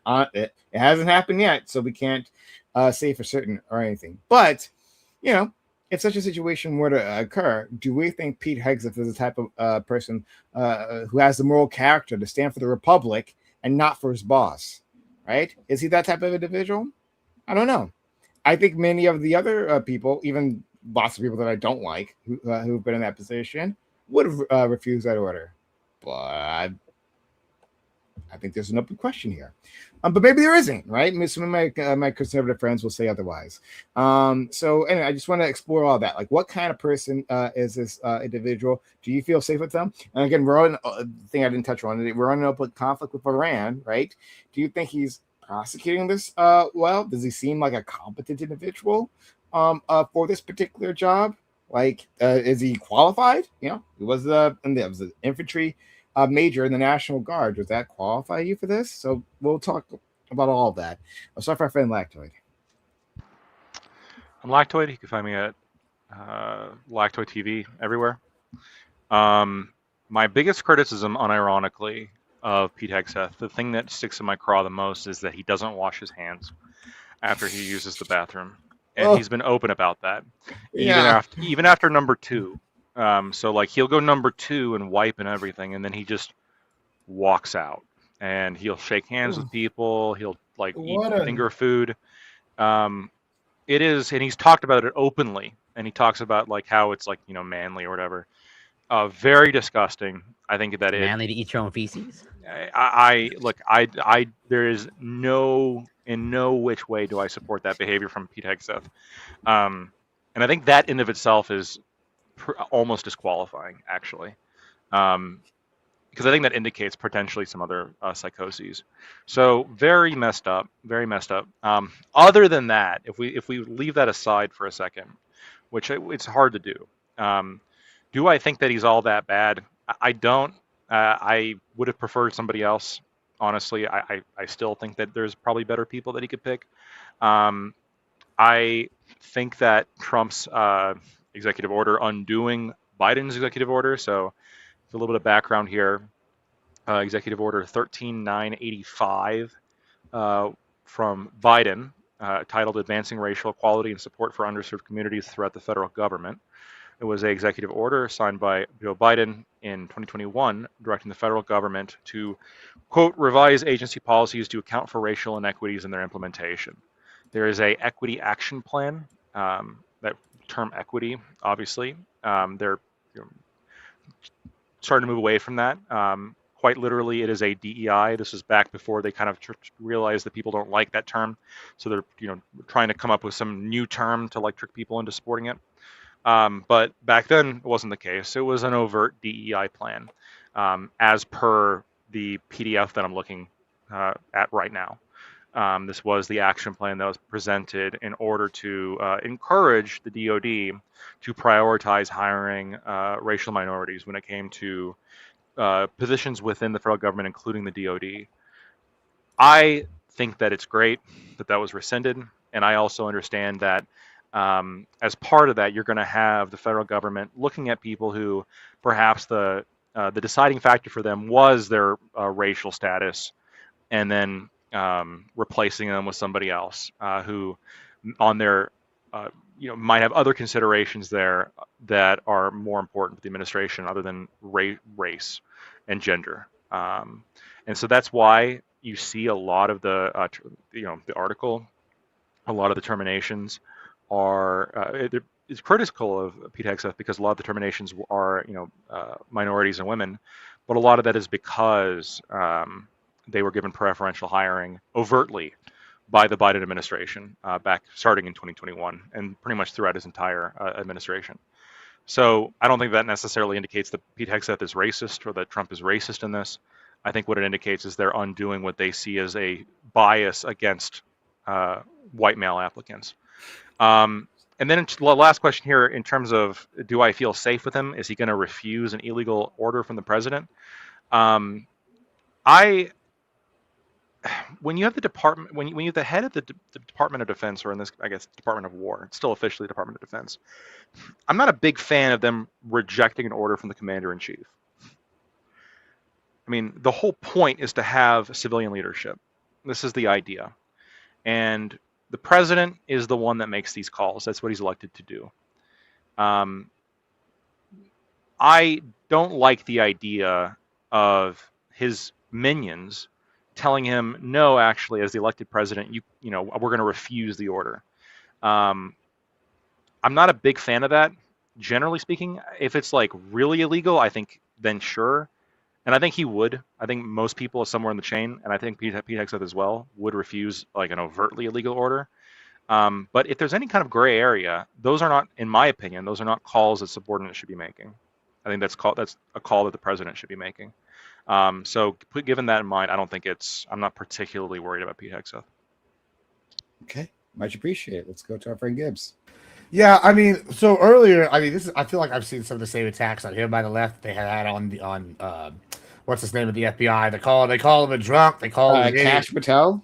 Yeah, Kash Patel. Some of the same. This is before he got put in there, right? It was for like when they were talking about putting him in. I remember that he's a drunk. All this shit. Same stuff they say about Kash Patel, and then all of a sudden the messaging about Pete Hegseth changed, right? Ever since the Venezuela operation, they can't go, he's just inept. Because the Venezuela operation, if you really understand how the logistics behind that worked and all the planning that went into it, and how what level the Secretary of Defense was involved and all this, especially in light of some of the purges he's made, it really shows that he is taking it seriously. He's got the people in there that are going to be efficient and get the job done. Seems like he wants loyal people, which is what's something we'll talk about more in a second, where they're going in there and getting shit done. And I think the Venezuela operation has been outstanding right now. Whether or not you agree with what's going on in Iran, the casualty numbers have been extremely low, especially when you consider that according to the Global Firepower Index from 2026, before we fought the war with them, they were ranked the 16th most powerful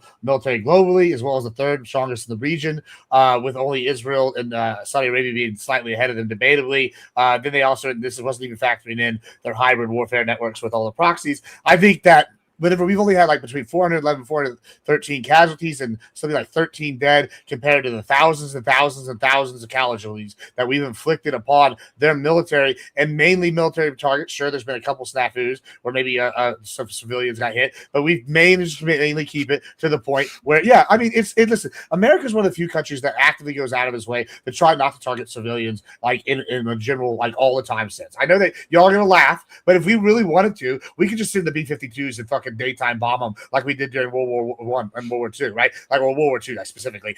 We would just go in there and bomb them from Kingdom Come. More people died in Japan, not from the nukes, but from the firebombing of Tokyo and other bombings. Why? Because we went in there and bombed the fuck out of them, and we didn't give a shit about civilian infrastructure, right? So we can sit here, laugh, and say, oh, yeah, America real bad, but we generally do try to keep civilians somewhat lower than other countries. We could be like Russia, just start artillery shelling the shit out of every city that we want to take over before we invade. You could be like Ukraine, doing it back with drones. I just don't like. I just like hate this argument that the U.S. is just this evil.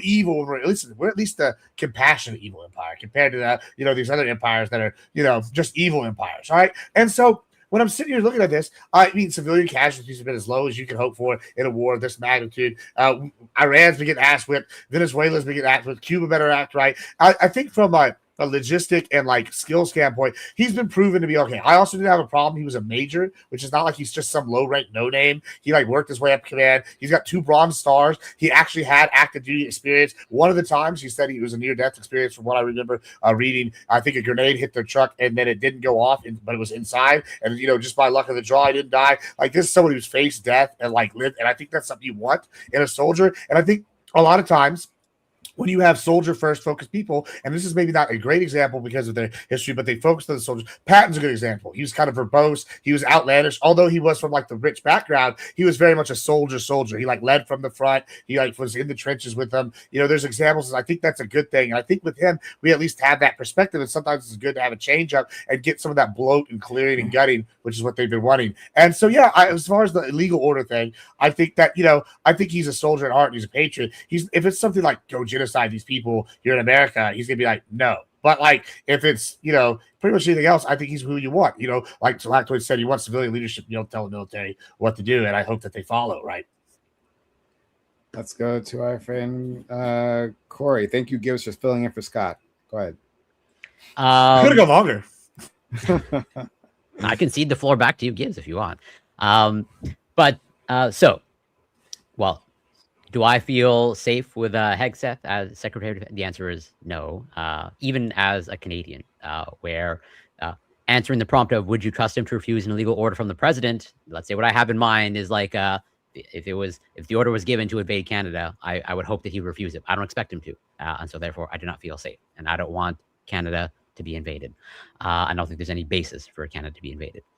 But in terms of his qualifications, from what I can gather of, let's say, the typical pedigree of a person with this position, like Hegseth does not seem to be the least qualified, but it seems overall like he's on the lower end of qualifications and experience that you would expect of the person of the typical pedigree. So overall, I don't think that he's overly qualified. And I think that's reflected, let's say, in what's happening now. Like, I don't know. Yeah, with the Iran war or not war or whatever excursion, but clearly a war, it's like it seems to go back and forth of like, we're clearly winning, but then you'll blockade. And then it's like, wait, like nothing seems to be happening, or at least no real progress. Despite all the winning, it seems like still everything is blocked and no real conclusion has happened. And it doesn't seem like you've gotten any concessions from Iran so far. So I don't see that as a win just yet. And so all that to say is like, yeah, I don't think he's qualified or good to be in this position. And I'll leave it there for now. Okay, let's go to our finale. Yeah. So no, I don't trust him as, leader of the Department of War. I think, referring back to like the talk we were having with the aliens, oh my God, I'm spacing. Okay, so you want some form of trust, global trust right now, and America doesn't have it, especially with the Department of War. We're getting these like small wins, right? We captured the Venezuelan leader, we killed the Ayatollah, so on and so forth. But we're not thinking long term. We're thinking, okay, like we got these short term wins now, but in the long term, what happens? In 4 years, 5 years, 10 years, what happens? When we're kind of gearing up, it seems like more and more countries are going into war. There's more and more shit happening, and other countries are picking sides. We're not the side that they're picking right now. In like in Africa, they're going to China. In Europe, even Spain and Italy have been meeting with Chinese delegates and leaders. And so, no, long term, these short wins are not going to benefit us. So having this guy leading these is not like something I have trust in. I don't feel safe in that. Okay, and then finally, our good friend Doobie. So there's a lot of issues with Pete Hegseth, right? Yeah, obviously he's a drunk. He's I think personally, he's a disgusting piece of shit. Very likely sexually assaulted a woman in 2017 and paid her off to get that to go away. But my biggest issues with him are the ideological issues. I think that he approaches the military from an ideological lens rather than what the military actually needs to be effective. Right? And I think one of the ways it's demonstrated is the way that he purged people with like political ideologies that he disagreed with from the military, people that he thought were leaning too much into DEI, or were too much in favor of Biden era policies. So he purged these people. I think this creates like a yes man culture within the military, because they know that if you disagree with Hexeth publicly and ideologically, you're leaning in a way that is inconsistent with the current administration's ideology. And these are people who are going to be in these positions for decades, by the way. So the current administration, their current ideology should be less important than the long-term goals of the military. So if you purge people who have views that are inconsistent with the current ideology of the administration, and I don't mean on like on things that really matter, I mean on like DEI and shit, right? Or maybe he thinks they're too lefty, right? So he wants to like purge them out. I think you're going to end up with a culture of yes men, and I think that's exactly what is like a precursor to like disaster, right? If you have a military where officers are telling civilian leaders exactly what they want to hear rather than what's true because they don't want to get fucking fired, I think that's a fucking disaster in the waiting right there. I think that his ideology should be disqualifying. I think him calling like framing the U.S. military as like a Christian, like Christian warriors, right? And framing the U.S. and our issues around the globe from an explicitly religious perspective, I think is a huge fucking problem. Because not only does this make it difficult for us to maintain and to grow alliances with non-Christian partners, but I think that it's going to enable him to, and I think this is one of the reasons he pushed so hard to get us into Iran, is because he views that conflict in a religious lens. Right? So the Muslims are bad. We need to get the third temple built in Israel. So we need to give Israel whatever the fuck they want and support them whatever the fuck they want to do. So therefore, we need to attack Iran, right? Even if they don't have nuclear weapons, even if they're not trying to build nuclear weapons, as our ODNI says, well, fuck them. They're Muslims. Deus Vult, which he literally has tattooed on his fucking body, and we got to attack them. Yeah. So like, I think that's just should be. It's totally incompatible with the kind of culture I think our military needs, what our country needs at the current moment. So I think him like dismantling DEI and worrying about women in combat positions and shit. I think all these things are like they're not the real problem with the military. Right? The real problem with the military is we have issues with recruitment. We have issues with China and other nations having like hypersonic weapons or competing with us on hypersonic missiles. We have issues with equipment deteriorating because we build a lot of it to give the contractors a fuck ton of money and just sitting there because we haven't bombed anybody within it recently. So like those are the issues, right? The issues aren't DEI or women in combat positions. Like that's not the fucking problem. So him coming in and focusing on that and expending so much political capital, time, and fucking purging people within the military that he felt were too in line with this. It's the exact wrong thing we should be doing. It's the opposite of what we should be doing. So yeah, I just think he's totally incompetent. I think he's a disgusting person, and I think ideologically it should be like disqualifying. Okay, open to the panel. I just want to clarify also, or expand upon Lactoid's point, where so the hand washing with Hexeth, you're obviously against. Are you also then against his reversal of the flu vaccination mandate? You think that weakens or strengthens the military when it comes to spreading active infections? I don't know. I'm just blindsided by that question. I don't know. I haven't seen the data on that. I don't know. I think overall, it's generally probably good to have. I mean, coming from the guy who doesn't wash his hands after he takes a shit, you should probably think it's not a great. I mean, look, there is reason to doubt him because he doesn't wash his hands after he takes his shit. Fair, very fair. I don't know what the actual. Good decision making, as in again, I don't know what the effectiveness is of the flu vaccine and what actual impact that has on military readiness. I would assume that the actual rates of like serious medical complications due to the flu within the armed forces, considering how young the people in the armed forces generally are, is probably pretty low. As needed. Like if you go to another country, they give you a swath of other shots. Like they give you region. So I'm sure if the flu was in vogue and it was hitting everybody because it comes in waves, they would give shots to everybody. I think he just doesn't think it's necessary. Plus, there's a million different flus like viruses every year, right? No, it's not about giving the shots. Well, hold on. Well, one last thing here.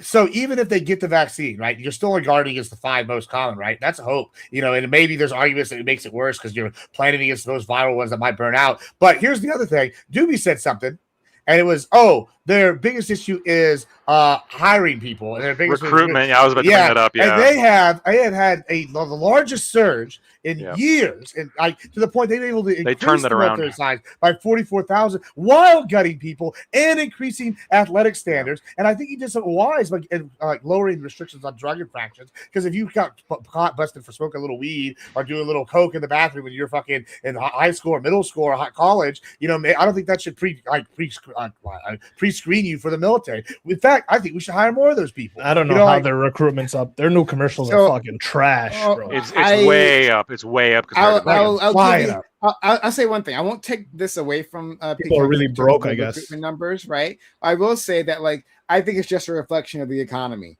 I think that's how it always is. That when people they're broke, so they go to the military. They don't want to go into the military. With this economy is worsening in a big fucking way, right? Yeah, people are going to go into the military. Broke people do go in the military. That's true. I'll give you. You look so confused by this. By what metrics? Hold on. In fact, there's somebody we know that has a lot of economic takes, and they were broke, so they had to join the military. And we shouldn't take their economic takes seriously ever again. Thank you, Prime. I just want to appreciate you for that segue. I don't think because most of the change happened in the first couple months. I mean, by what metric has the U.S. economy declined substantially than from beforehand? From at least a perception now, in the first couple months of 2025. I don't think it happened. Biden's economy was shit too. To be clear. Well, no, sure, but even during his shit economy, he couldn't fill the numbers. At least a perception. If you're looking at the numbers, sure, but it's at least a perception, right? The perception from the people is that the economy's trash, therefore they're probably more willing to join the army, and then probably not under a Biden administration, more likely under a Trump administration. I think that's what happened after 9/11. Do you think people join the economy? People who join the army are probably going to lean more Republican, right? No, I hear you. I hear you. But the claim was made, right? The claim was the reason why that under the Trump administration they had such an easier time filling recruitment quotas, which they did substantially so, had an easier time filling those quotas, was because the economy was bad in the beginning of 2025 compared to, I suppose, 2024, 2023, and when it was also bad. It was also bad. So, but then why when it was bad during Biden couldn't he fill the numbers? Because I'm going to assume that most people who are willing to join the army are on a Republican end, and sure. Because the kind of under Biden, right? The kind of people that join the military tend to have ideological leanings that are in line with people like Pete Hegseth or people like Donald Trump, and there's a reason why when you put these people in charge, they start speaking a language that resonates with these people. Yeah, it can be two factors. And they join.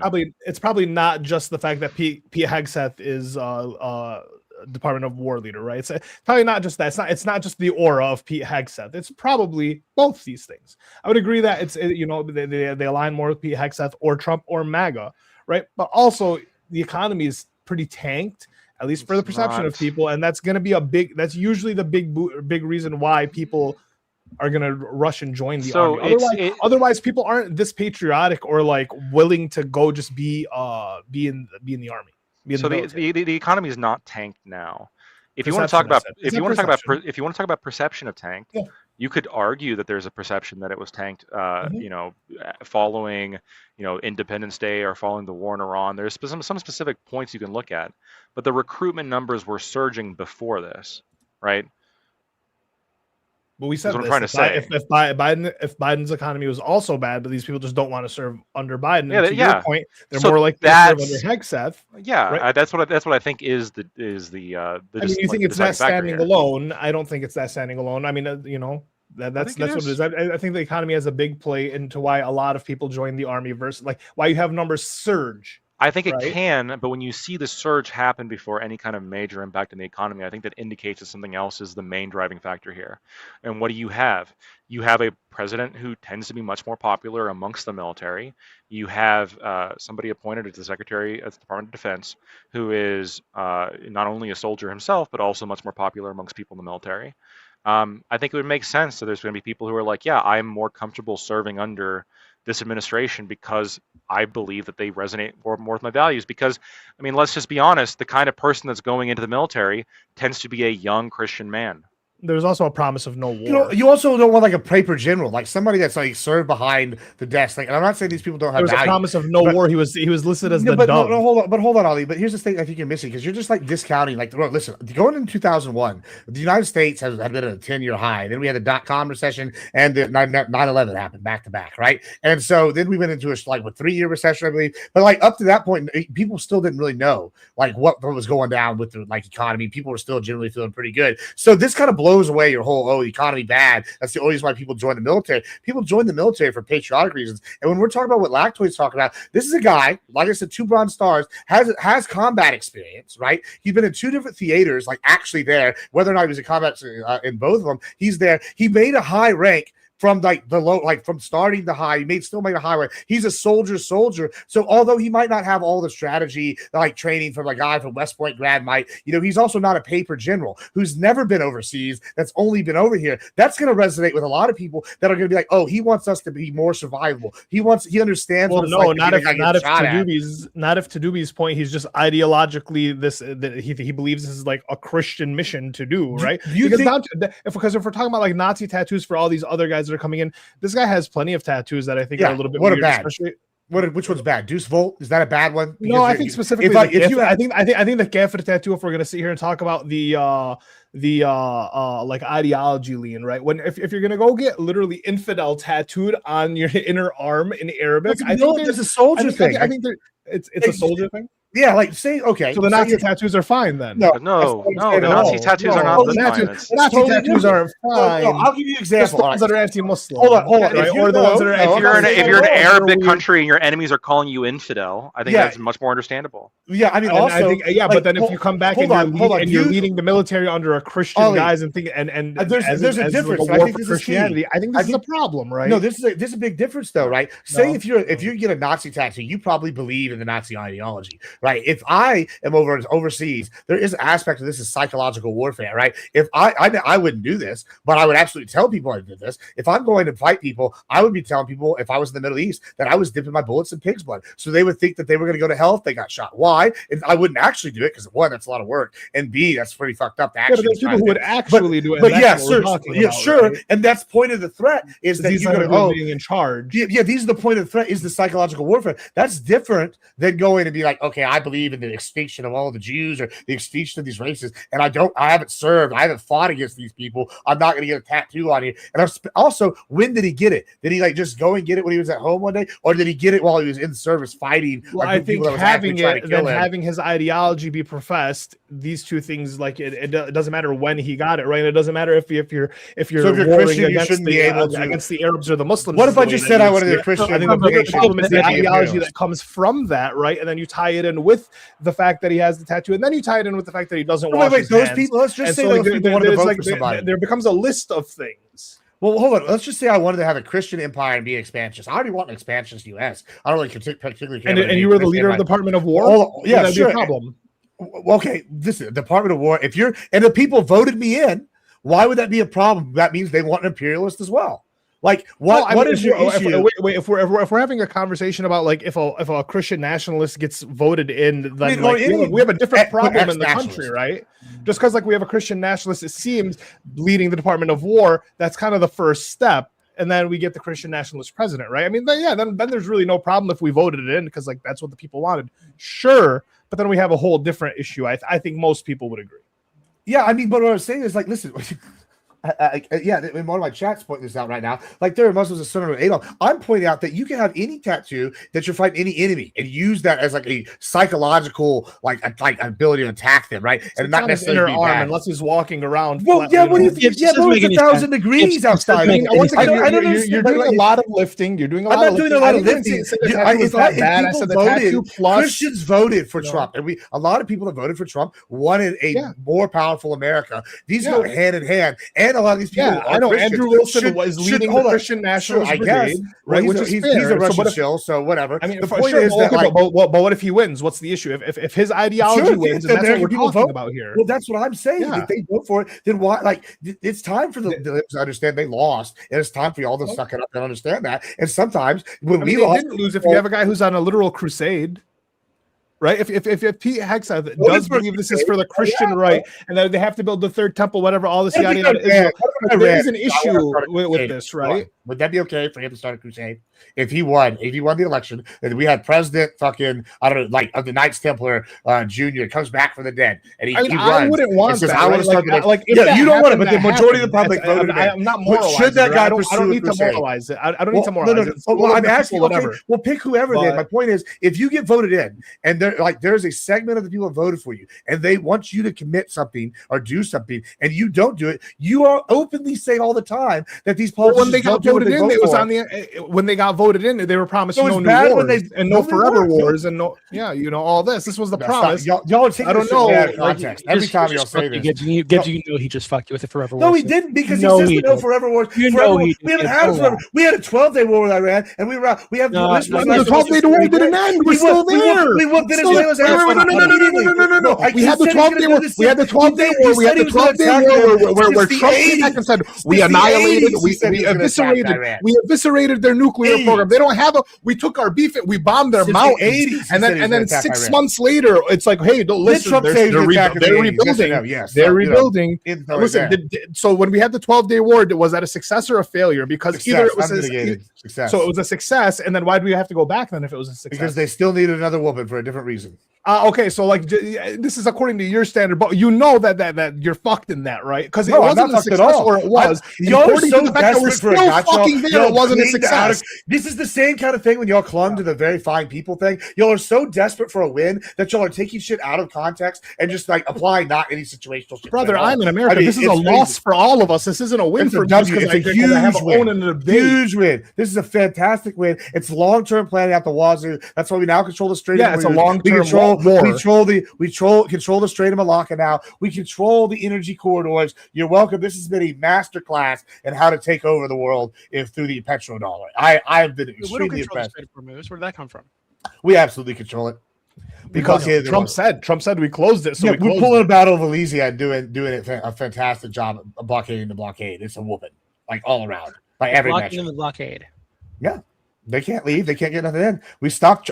They weren't letting anything in or out, anyways. They were letting the people in that were going to sell and buy from them, and not let us. Like, come on, bro. Are you fucking? Come on. You know that's what they were doing. They were only blockading the stuff that mattered to us, and now we've stopped them from being able to get imports and exports. And now they're totally fucked. Any of the deals that they've spoken about so far, like Trump has offered them, like the ability to control the Strait of Hormuz entirely, but also to charge massive tolls for ships that are going through there. Much bigger tolls than they'd ever charged before. Why did we get a deal with the Singapore and Malaysia over the Strait of Malacca? Why did we do that? Well, and it just happened to be. I don't understand how this is relevant to what we're talking about. I know you don't understand, but it's pretty clear that it's a part of a larger goal that Trump and Hegseth is enforcing is to control the oil and energy corridors, the Hormuz, Malacca. They have boxed China in with the oil. We know China needs oil. We've destroyed Venezuela. To charge massive tolls gives us more control over the Strait. Massive tolls. They can't even get anything in. We're not letting anything in. Currently, but all the deals they're talking about, Trump is down because they want to continue the war. By the way, all of them have had structures in place for Iran to charge massive tolls and to control the Strait of Hormuz. Say again. I'm messing. All the deals that have been discussed so far, that I'm aware of, at least, right? That they've spoken about publicly.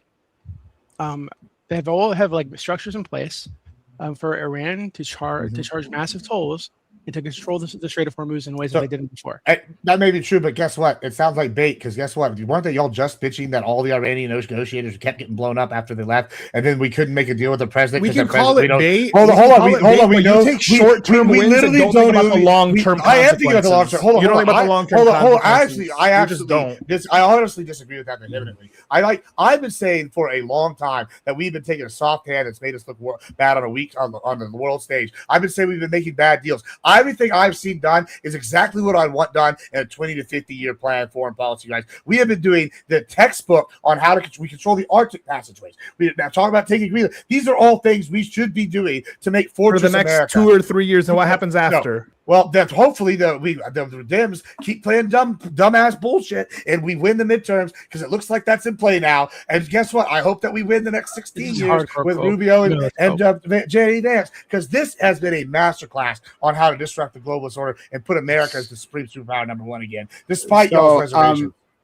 I just want to take a moment. This is a bit of a tangent, but I wanted to answer our friend Lactoid's question. He's not on the screen. He keeps walking away anytime I want to talk to him. He does that preemptively because he's doing bicep curls to get those arms. He's back. Never mind. Take it back. So I've got 3 articles here. I believe this one was from 2025. Hold on, I can check that for you later. But is the military recruitment crisis over? Not quite. I believe this is from 2025. And here's a paragraph from it. However, the recruitment crisis is not a new phenomenon. It is a dilemma as old as all volunteer force itself. Historical trends show that ever since the draft was abolished in early 1973, military recruitment has risen and fallen with the economic tide. When the economy is strong, fewer Americans enlist due to higher paying opportunities in civilian workforce. By contrast, when military wages compete with civilian jobs, recruitment is more stable. For example, in the 1970s and 1980s, military recruitment benefited from wage stagnation and poor economy. Those conditions do not last forever. In 2018, confronted with a U.S. economy that saw its fastest growth since 2005, the Army failed to reach its recruitment goal for the first time since, not coincidentally, 2005 as well. Thus, recruitment has always been one of the military's most pressing challenges. Should be viewed as the norm and not the exception. So that's one article, and I believe that's from Georgetown, and I think it's from 2005. 1 second, I'm in reader mode. And then the next article, this is from NPR, and this is from 2011. Okay, the weak economy is good for military recruiting. And further down, it says, talking about a recruiter, Flement started as a recruiter in late 2008, just as the full force of the recession was hitting. And it turns out a bad job market in the civilian world is good news for the recruiters like Flement.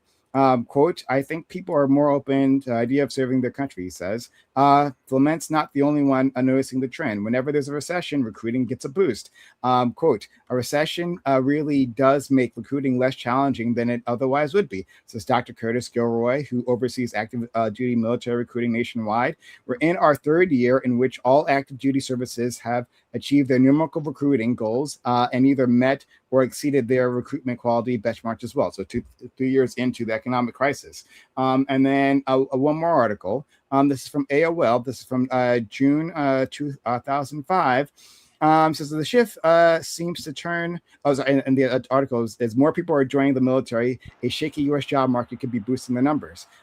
It says the shift seems to turn on a shaky economy that's hiring less and soaring costs of higher education recruitment officials to BI, Business Insider, I believe. While the U.S. labor market has relatively low unemployment, layoffs in the federal workforce, federal policy uncertainty, and 2025 recession fears have left companies hesitant to hire and employees less likely to quit. Fewer job openings and slowing economy have historically pushed more young job seekers towards the military. That doesn't tell the whole story, though, of course.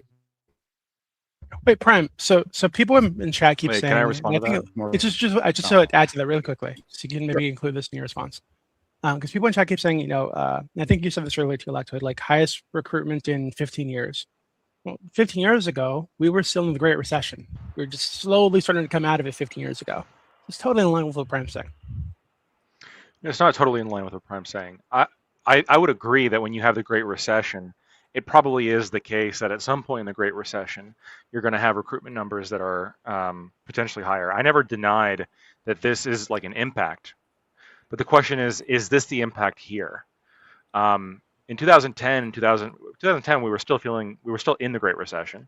2011 and 12, we were still experiencing the effects of it. The economy was much worse off in those years than it was in 2025. Yet military recruitment was better in 2025. the mass amounts of recruitment were happening before the The major last shocks to the article economy. addresses that, right? That's the last paragraph I was No, talking yeah, about. yeah. No, I understand. The article, just to be clear, the article is speculating. It's saying by all the objective metrics, we don't have an answer here that's in line with the economy's worse. What we're saying is that, well, yes, the unemployment isn't all that different. And yes, like the stock market's not all that different.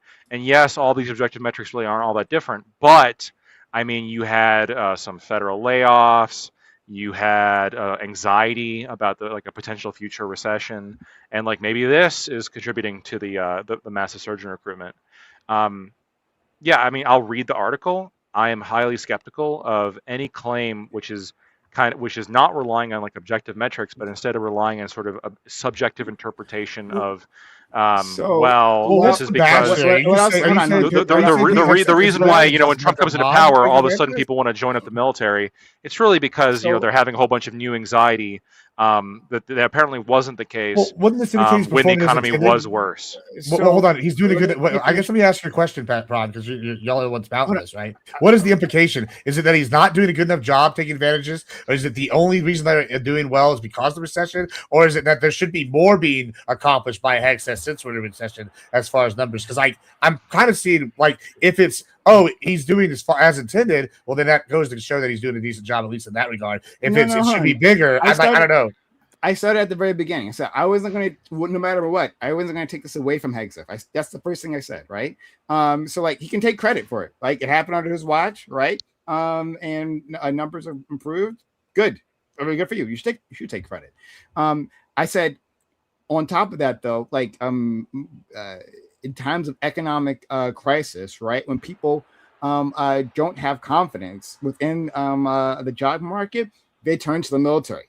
This is well known. The articles go into this, right? This is like I'm not making this up, right? I'm not like this is not a new thing. And Lactoid, he admits to as much. His contention seems to be, and this might be a fair contention, right? That like as of this moment, we don't maybe have a clear idea as to what this particular surge is about, right? And I think you're correct in that, like the article is speculating, right, on that. I think the speculation happens to be spot on, but that's my speculation, right?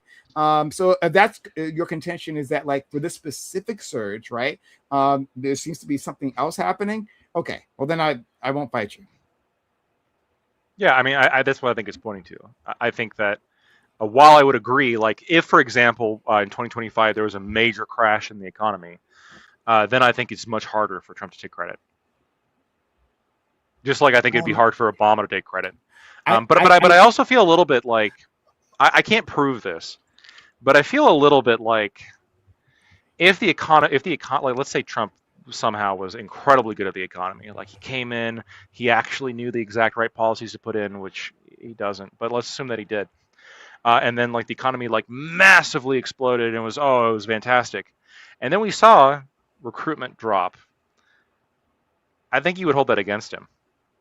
Why would I hold that against them? Do you think I want more people part of our imperial army? Do you think I want more people based off of your Secretary of War position? Yeah, and in terms of everything you know about me, why would I be unhappy that there's less people in the military? I don't think roaring economy. No, I think you would hold it. I don't think you'd be unhappy. I do think you would hold it against him. Very similar to the fact where I think it was maybe 2 panels ago, you were talking about how Trump has destroyed our reputation on the national stage, which you think is a good thing because we're the empire of evil, right? But you say, but he has, and what you're saying is that he is incompetent. What you're saying is that he's bad at his job. He is supposed to protect our right. But my point is, I think that you would say, look, Pete Hegseth, look at how horrible he is. Look at the recruitment; it's down, which is good because, fuck the imperial American military. I do think that you would be a fan of that, but I do think that you potentially pointed that as being incompetence on Hegseth's part. I feel like I've always been one. We haven't talked about this. I don't think we've ever talked purely about speculation. Yeah, sure. No, but I don't think you have seen a through line with my thinking on this particular topic. And on this particular topic, like I wouldn't like blame is a weird way of saying this. The thing I would point to is that if we talked about it at all, right? It's like, oh yeah, the army numbers are down, but like I wouldn't say one that's a bad thing. I wouldn't blame. I don't think you think Pete it's a bad Hegseth or thing. blame Trump. Okay, so but I wouldn't like say it's Trump's fault, right? I wouldn't like that would be a weird framing for me. Okay. Like I wouldn't use that, right? Like I'm like the economy is great, and that's why it's down. If the economy was great under a Democrat, like the numbers would still be down. That's my hypothesis there. Okay, I'll aggregate this to make it less personal because you could be right in that you just wouldn't do this. I do think there would be a lot of pundits that would be pointing to Hegseth's abysmal recruitment numbers, showing how horrible of a Secretary of Defense he is, and how Trump's policy in the military absolutely backfired, and how nobody wants to sign up for this new anti-diverse military, this new horrible, religious zealot military. This would be, I think, the That's top probably points true. that'd be wheeled out against him But if there was a massive drop because of the I would booming also economy. say that I would agree with you that would happen. 100% Yep. agree with you. But I would also say on the other side, right, that like when the numbers were down under Biden, they were saying it's because of the DEI projects. Like on the other side, the conservatives were saying, "Oh, it's because of all the DEI, right? It's because you're not a real fighting force." That's what Pete Hegseth said when he first came to office, right? The reason, under Biden, and Trump said this too, under Biden, the military was destroyed. Right, it's in tatters. You remember this rhetoric, right? And now we are rebuilding it, right? And it's because of the thing he was pointing to was the DEI policies, right? So I would say that both sides will use any old nonsense to explain like a very simple pattern that we're seeing, right? Just like how both sides will like hit the other side for gas prices, right? Like, oh my God, like the gas prices are surging under Biden and something, right? Like, and then it's Sure. like the U.S. president doesn't usually control the gas prices, with the exception of right now because this is Trump's fault. Absolutely, he did that. My But critique, usually- I agree. I understand where you're going. My critique is not Yeah. is not though that like both sides will mudsling. My critique is more along the lines of like, in this situation, like I already said that if the economy crashed Mhm. and like then there was massive recruitment, then it would be hilarious. And Trump would try to take credit for it. Like, oh, the military recruitment is up. It's because they love our military. I think it'd be hilarious to do so because I think the economy crashing would be a much more likely explanation there. But what I'm saying is in this case, I don't believe that's the case. I'm not seeing the I data acknowledge showing. that. Yeah, sure. Okay. Fair enough. Yeah. Then maybe I'm just beating a dead horse. No, yeah. I don't think that we can make hard conclusions. I'll leave it at that then. Okay. So back to it. Pete Hegseth, garbage human being. So like, do you remember like I don't know. They probably have a name for this day. I don't know what it is, right? But like the gathering, right? Do you remember when Pete Hegseth gathered like all the heads of our military into like one building, right? The I guess the Joint Chiefs of Staff and like the commanders and the sub commanders. You remember this presentation? You don't remember this? My friend, I'm not making this up, but I promise you, Gibbs knows what I'm talking about, right? Yeah. In front of the giant American flag, and he's like lecturing them about like what kind of a military we will have next, right? And part of his problem, he's like, oh, I think you're all too fat, right? Talking to the commander. That I remember. That's pretty. Yeah, right. And his problem, I think he also said something about their facial. He went on for a very long time. This was a long ass speech, right? This whole moral diatribe against the military, and for like nothing, all this could have been like an email, right? This could have been a motherfucking email. If any meeting could have been email, this could have been email, right? And then later on, Trump comes in, and Trump he was like supportive of the gathering, but like he didn't have anything to say, and so he just like did a rambling campaign speech at the military. It was a fucking disaster. A regular disaster. But like I feel like it shows like the aimlessness of this administration and the things that it focuses on, right? Not actually like, well, what is the responsible use of American military power? No, just use American military power and look good doing it. That part's really important. I think I like the gathering for the record. Just throw that out there. But I understand your complaints. fair enough, man. Why do you like it, Gibbs? What's your argument? Why do I like it? I think that the reason I like it is twofold. One is that Trump has kind of branded himself of being an outsider, and I think that when you have an outsider come in, and you have somebody like Hexeth, this is the second part, who is like a soldier, right? Like he's like a major, but he knows. So he made upper mid-level management. He has the combat experience. He had the near-death experience. He probably should be dead, but for whatever reason he's not. Now it's probably fed into some of his Christian values. I know whether that's a whole different debate right there we've been talking about. But I liked it from the idea that we're having an outsider. We're having someone that's not been just like the traditional like a general head of the Department of Defense or Department of War, or like someone that's been like a state stooge the whole time. We're having a guy that's been in the rank and file, and he's going to come in here and we're going to set a new tone. Like he's like, okay, I think people are getting too fat, and there's actually some validity to that. My dad's a Navy contractor, and there was tricks that they would do, like, oh, don't eat sodium for a couple days before you get your neck measured, just make sure you're like thinner on the whatever, like other things like this, right? And so because a lot of people were overweight, and I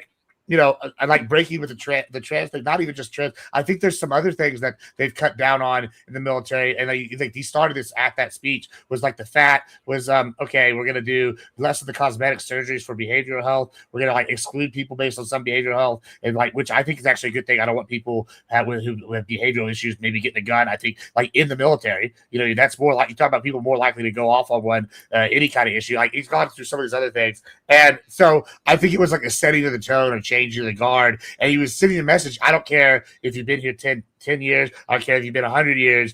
All y'all are in this room. Y'all are the leaders, and listen here, things about to change around here. So I really like that. I think that more presidents should do that when they're actually coming in and trying to make changes, as opposed to the military should operate with that kind of chaos.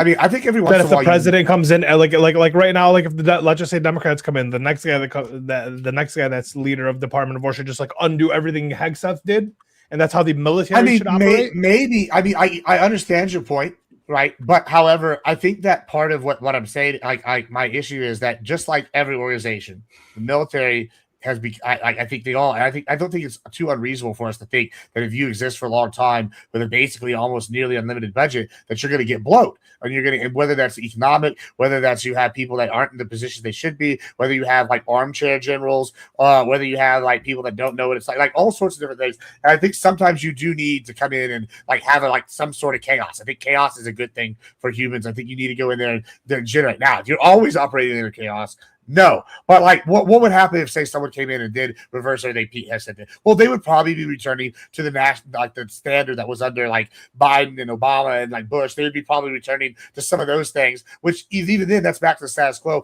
And there's still some of those people here in the military left, and that's not going to be a radical shift. In fact, it would probably be just like a small shift back, as opposed to like what he's aiming for. If it continues, will be more of a radical shift, and I think a healthier military. I don't know why we would be upset about fitness standards in the military. So well, okay. What about you? You're talking about bloat, right? You don't want me fighting. What about Lobstergate? What about Lobstergate and like the $7 million or $10 million or $20 million that was spent on just like dinners by this guy, amongst other things? If we're talking about like just bloat, like this guy is just taking money.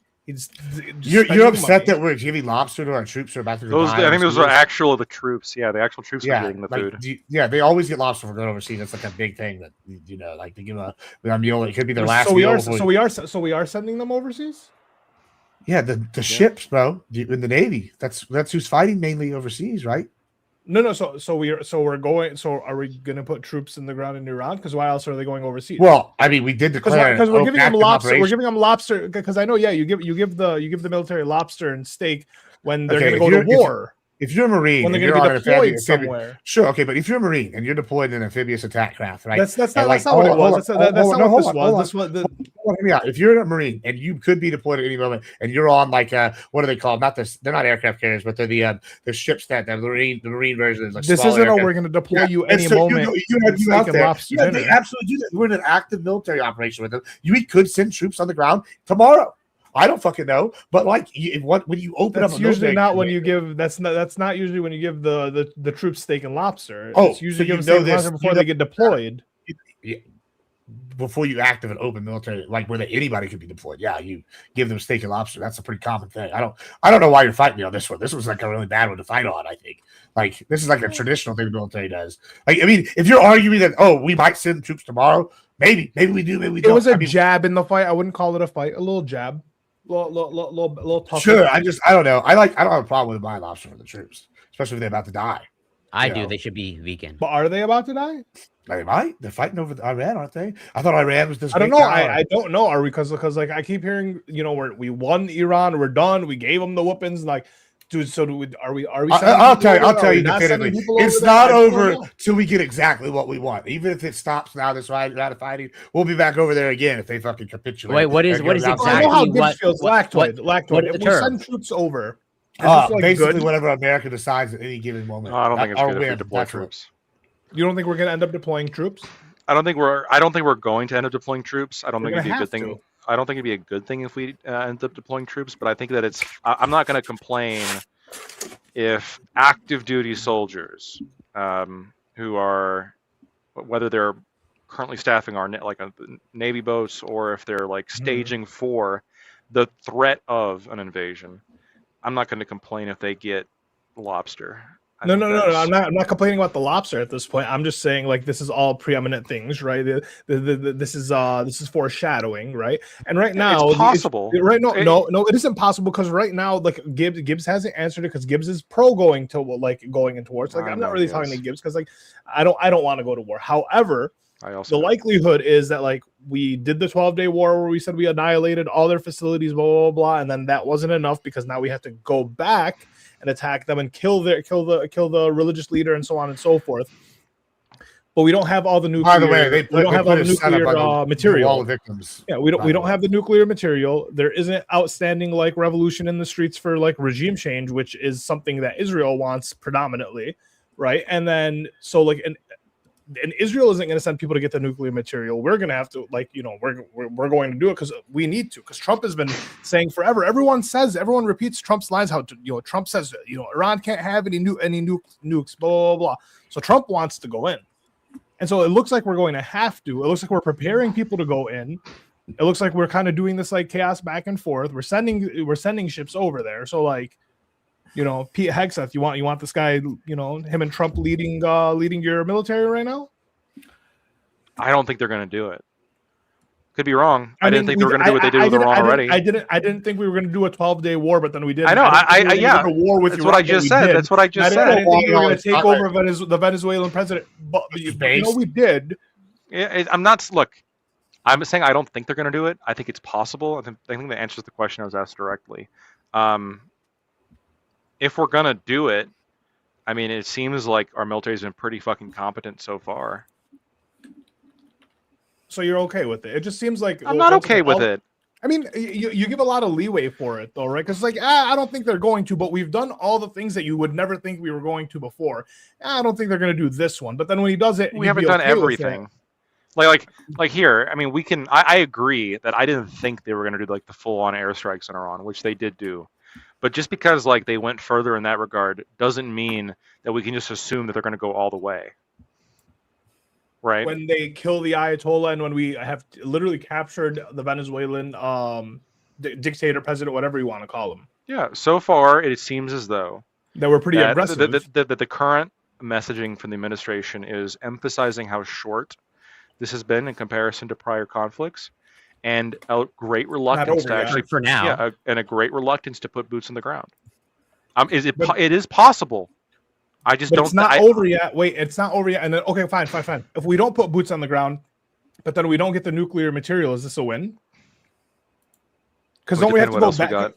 Because if Iran keeps the nuclear material and then we're done with the war, right? We won. We whooped their ass. Then they keep building their shit. We're gonna have to go to war again. And then again, and then again. Yeah. It would depend on what the actual terms of any kind of settlement is. If we get, I would have to. It's so multifaceted, and I need to see all the details. There are plenty of scenarios here in which I would say it's an overall loss.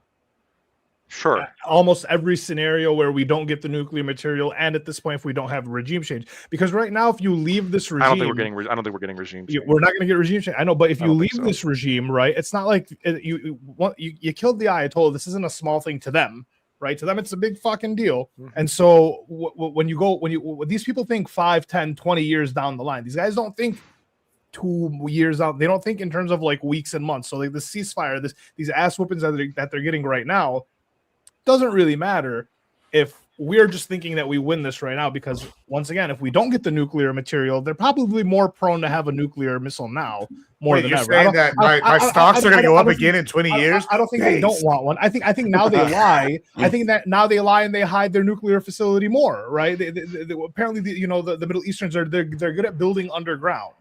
Right, they're good at hiding missiles and building things without people knowing. I mean, this isn't a thing that stops. This is a forever war, right? Yeah, I mean, here's the thing, Ali. I mean, look, they were enriching already. If whatever peace deal we come to would be like, we get some extra amount of observers or investigators on the ground, we get some kind of reduction in their funding for their proxies, and there is like essentially pre-war. Why would they do any of that now? Because they're getting their fucking ass kicked. That's why. I mean, that's really what it is. Because Exxon comes in there and starts paying them a shitload. Oh, God. Well, define getting their ass kicked. Do you think these people weren't like prepared we to like wiped live out like this? No. The people. I know. Look, I agree that people. We got invaded like The that. religious Like that. fundamentalists. You don't think they've been planning in case shit like There this are there are happens? religious fundamentalists, but I don't think the entire government is religious fundamentalists, and I definitely don't think the entire population. A lot of leaders we wiped out. Right, there are new leaders that are like kind of coming up, and they're answering in large part to a population, and they're answering more so. I know, but they're answering to a population which the majority of them are not religious fundamentalists. Yes, they're religious. I would assume. Who's answering to the population? Iran answers. But they don't need to be religious. More so than don't want to cape to the more United so than the States. IRGC prior to the 12-day war, which or however many days it was. Which, by the way, I'm not a fan of it. Didn't you guys say they were killing 40,000 protesters? Which, by the way, it wasn't. That was a lie. Yeah, that's not true. Yes, but regardless, it's like but this is what I'm saying. So they don't listen to. But this is what I'm saying. That was under the prior leadership, which we killed. We wiped them out. And you think the new leadership is less hardened than before? If you killed this guy's dad, we keep saying this about. Hold on. The new leadership, by the way, the son is now on the wall of martyrs. I think it's on their part, but eventually he might be dead now too. That was confirmed by Iran. I don't know this for sure, but I think it's absolutely possible that the new leadership, with the very fragmented leadership that's coming in, which is very fragmented, there's probably a power vacuum in place. That's going to happen when you wipe out as many leaders as we have thus far. And you have a population that has, prior to this, wasn't super happy with the IRGC. And since, I'm assuming, is probably going to be less happy as living conditions continue to decline. And local fragmented leaders are going to have more of a impetus to try to capture the support of the population than before. I think it's possible that, I'm not saying that we're going to get like a regime change, but I think it's possible that there's going to be pressure to accept some kind of peace if we're blockading them and we're blowing their shit up every time. Like there's going to be pressure wait, Prime, just real quick. Except you're talking about the people, and that the people didn't like the IRGC before. You know that shit changes when America and Israel are bombing the people, right? The view of the government then changes, where more people are probably inclined to be like, well, fuck America and all they're doing, fuck these Western powers, and probably less inclined to westernize and adopt, and more inclined to be hardlined in the future, considering they have lost kids, families, so on and so forth. So it's like, yeah, no, that's probably not going to happen. It's never happened in the Middle East where like we bomb these people and then they're like, yes, we're softer now. They usually get a terror regime out of this. I'm not saying it's necessarily going to help like improve the view of the average Iranian of America. What I'm talking about is pressure for a peace deal. I think that is going to be an out. Like I think that's going to be more so as the pain goes up. I mean, I think obviously, look, when we wiped out Saddam Hussein and we went into Iraq, I was not a fan of that war either. I'm still not a fan of that war. But I mean, there was pressure from the populace there to work with us and to abandon the prior government, after a pretty short period of time. I mean, we wiped them out quick. And then stayed there because Yeah, So we stayed I there, wanted- but again, there's going to be pressure on the population to work with us if there's pain points, which an active blockade and airstrikes is going to provide some kind of pain point. Because look, here's the alternative, right? The alternative is what? A complete withdrawal, and then just like, oh, we're just not. Well, alternative would have been not complete going in the fucking first place Actually, for the back of another country. You declare it just be like you declare victory. Trump has said we have won multiple times. Actually, declare victory and walk away from the disaster that he created in the first place. You should be way more. You're right. We can't. We should double down. I was opposed. I was opposed to doing it. We can't just walk away right now. We got into a forever war for another. We should double down. Is what we should do. Yeah, there needs to be a deal. We have to get a night. We have to get a deal. Going to get a Xbox to go to the oil fields. War is imaginary. But you didn't have to get. We have to get some kind of deal with. We have to get some kind of deal with them. Before. Why? Because without a deal, there's going to be no concessions on the Strait of Hormuz. There's going to be no concessions when it comes to funding proxies. We're going to be and there's going to be no concessions when it comes to nuclear material. All three of these, I think, are. They already gave concessions previously. They did. They gave. Yes, So the question, they didn't bend over and give us everything we wanted. Nuclear deal before we launched the war. So I'm gonna repeat myself. They were still. I was not in favor of going in, but now that we're in, if the outcome is going to be significantly worse by stopping early, you can't just stop early. So now we're in a forever war that you support because we have to. I'm not saying it's a forever war. I'm saying we have to get some kind of negotiated peace. It's been 60 days already. It's like right at 60 yes, days. you can do an air campaign, right, against a population, and then that population, you will get a strategic victory over that population. When that's like never happened. That's not a thing that happens. Right? The guy said he was going to end the civilization. Wait, hold on. That literally has happened. What are you talking about? It's happened multiple times. Okay, I go off the top of my head. We forced the Serbians to concede when we bombed the fuck out of Belgrade. We completely collapsed the government in Libya when we bombed the shit out of them. I don't disagree that there was a ground invasion. There was a ground component in Libya. Libya was there was going to be right, but no, from other countries there was not a ground component. There was rebel forces that were on the ground in Libya. There was a ground. Yeah, that's what I'm talking about. Yeah, right. Sure. We assisted the rebels in the right. Yeah. I understand, but again, you're going to purely air campaign. That's what I'm talking about. Yes, there are people in Iran, obviously, since beforehand. I mean, you had them killing protesters. There's going to be people in Iran that are going to be opposed to the current regime. There is no armed resistance there.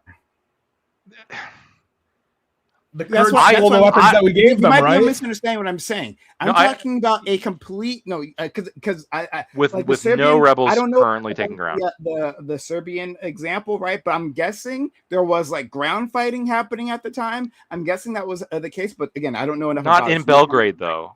So I don't know enough about the situations. I can explain it to you then very briefly. So what it was is that it was the whole collapse of Yugoslavia, and then a couple of years, you had Serbia, which had Kosovo as a constituent part of it, and there was war happening there, allegations of genocide from various warlords. There was tension between the Bosnians in that area, kind of majority Muslim, and then also the Serbians that lived in that area.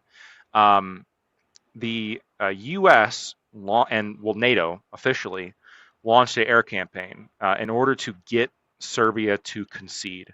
And so there was ground forces that were fighting in Kosovo and in that area in Bosnia. There were ground forces fighting there, but there wasn't ground forces fighting in Belgrade. And it was the airstrikes that compelled Serbia to give up their position because they were getting the shit bombed out of them. If you can get a nation, a government to concede some kind of deal with you through pure airstrikes, I don't see why that would be impossible here with Iran. Yeah. Okay. So this isn't my idea, right? This has been studied that through these purely air campaigns, there's always an overestimation as to the power of air campaigns and what they can or cannot do. and the U.S. particularly overestimates what it can and cannot do with purely air power, right? Like that's always a big sell to the population. Oh, see, we're just going to bomb them. We're going to bomb brown people from the sky from halfway across the world, right? And don't worry, none of our troops will be in danger. And that's the ticket. Go ahead, we'll just do that. But like there is, but that alone does not like get the job done. So again, it's hard for me to judge this Bosnian one. It sounds like there was like an active civil war happening there, right? And then this sort of, came but again, on top of that. But again, I don't know enough to. If you could be right, and maybe I'm incorrect. It didn't remove the Serbian government, and I would agree that an air campaign in order to achieve some kind of regime change, I think is probably pretty infeasible. I think that would be, and that's why I just don't think it's going to happen.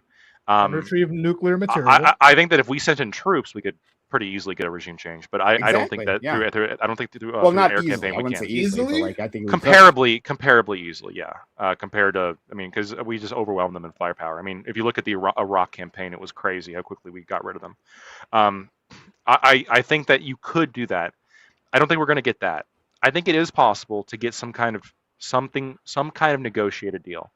That's what I'm looking for. I want some kind of negotiated deal that on those three things that I listed, nuclear materials, Strait of Hormuz, and funding for proxies, if we can address those to either get them to pre-war or better, then I will then fucking take it.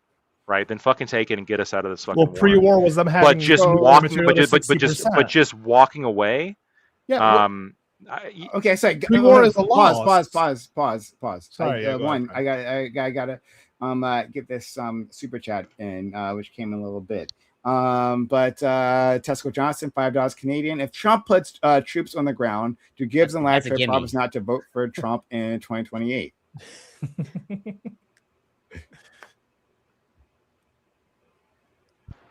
Me, I promise, and they're hesitating too. I promise to vote faster and maybe find out a way to vote more times. I'm just saying, because boy, I'll be excited if we put boots on the ground. Lord. In fact, I was getting kind of hard just thinking about these kids coming up in 20 years. Let's need to be whooping their ass again. And all about stock prices getting another resurgence in 20 years. Like, I like this idea that we don't need to go in there and like bomb the shit out of them when they haven't been like the state sponsor terror like for 50 years. Like, listen, I don't really care about them. I don't care. Listen, yeah, that's fine. I'll actually grant that. Yes. I don't give a shit. I don't give a shit. Because guess what? They picked the wrong team. They sided with Russia and China, and that's not Team USA. I don't give a shit which bad guys are on our side. All the bad guys can be on our side for all I give a fuck. Team USA forever. But guess what? These guys, they picked the wrong team. Time for your ass whipping. That's just how it works. I hate to tell you that, but we can all be like happy, like positive people. But guess what? I live in the real world where shit goes wrong. Forever war. I'd like to avoid forever war, but this is just how you get it. And for the record, Lactoid, like your apologist, like your apology towards it, you're like, this is how you get it. You let it slide. This is what pushes it and fuels it, and then we get into a forever war, and then we go, I mean, what could we have done? We gotta get concessions to make ourselves like not look weak, right? So we have to stay there. Hey, Lyndon B. Johnson, sorry, Lactoid, right? Hey, maybe like we just like walk away and like take an L. Or never. Like, maybe that's the better. Here's the issue. Like this is I understand why you disagree with me, because on the three things that I mentioned, we disagree on those. You've said before, like, it's not a big deal if Iran gets a nuclear weapon. You've said before it's not a big deal if Iran funds proxies to ostensibly protect itself, or that they block the Strait of Hormuz and start like implementing some kind of tolling. I mean, look, it's their waterway. But for me, these three are like but for me, these three are like critically important global interests, I think, in that area. They're regional interests. Not global interests. It's regional interests. I'm not comfortable with Iran getting a nuclear weapon. I'm not comfortable with them blocking the Strait of Hormuz, and I'm not comfortable with them funding Hezbollah. Friend, you're misunderstanding me though, right? Like you seem to have glossed over the point that I made previously. Iran has at all points in time tried to make a deal with the United States. All points in time. The entire time. Since before the bombing, happen, right? You have the Omani president on, was it Meet the Press, right, talking about the deal that they had put forward to the moron Jared Kushner, right, and the Zionist shill Steve was it Wicker or Whitner, whatever the guy's name is. I can't remember his name. I'm sorry. But like, sorry. I think Steve Woodcock. I believe. Steve Wickoff, thank you. Yeah, Steve Wickoff. Yeah, that was an excellent deal. In some ways, better than the Obama-Iran deal. Right there, Trump had his victory. Right there, on the nuclear question, he had a victory. He still went in. Since then, Iran has had multiple times where they've been trying to like negotiate a deal in good faith, right? And guess what? How that keeps getting fucked up. Well, Israel always keeps having a problem with it. Yeah, it's Israel not a good keeps look. putting Israel keeps putting out or demanding unreasonable terms, right? Like the ballistic missile situation. Now, you didn't name that, right? Because I think if you were in charge of that, I think you would not be unreasonable, right? Like the idea they have to get rid of all their ballistic missiles, no country would agree to that. No country. That means we cannot defend ourselves in the future, right? Of course they can't agree to that. And that's a poison pill. You would understand that, Latroy. That's why you didn't list that.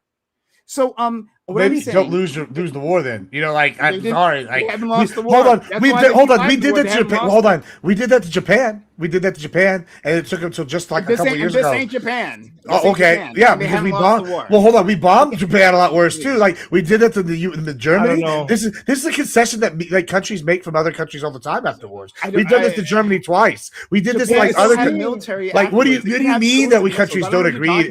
No, hold on. Did after World War II and after World War I was Germany allowed to have a military? No. No. That was a major. It was extremely restricted. I don't know about Germany, but Japan has defense force. Yeah, but there wasn't. It was. Yeah, but it was heavily restricted, wasn't it? They weren't allowed to have aircraft carriers. Let me say. They weren't allowed to have aircraft carriers. There's other restrictions. Like we do this all the time to countries that get defeated. I don't know why you haven't done that to Iran because Iran hasn't lost. Go ahead. Well, they're about to. Or we're going to keep bombing. Like, in your answer, work in the fact that like this wasn't of our own determination. Like America did not need to go in and do this. That we did do this once again because of the suggestion of another country, which isn't a good look for the leadership that we have. I'm going to say again. I was opposed. I think pretty vehemently at the very beginning of this. We had a panel on. I was opposed to this war going in. I said it's bad, right? I'm not going to defend going in. What I'm saying is, once you go in, like I don't want to leave if we're going to leave in an unacceptable position. So I obviously we're just having this conversation now. I put this into a clanker. And this is what it's responding to in terms of the current key U.S. demands that are core preconditions. Iran, the nuclear program, Iran must deliver its stockpile of highly enriched uranium, 400 kilograms at 60% plus to the U.S., dismantle specific facilities that are for enriching uranium, and move towards low-level enrichment, and accept permanent restrictions with no sunset clauses. A full opening of the Strait of Hormuz, end support for proxies. Those are the three things that I said. And in return, releasing on some sanctions, but no war reparations or compensation.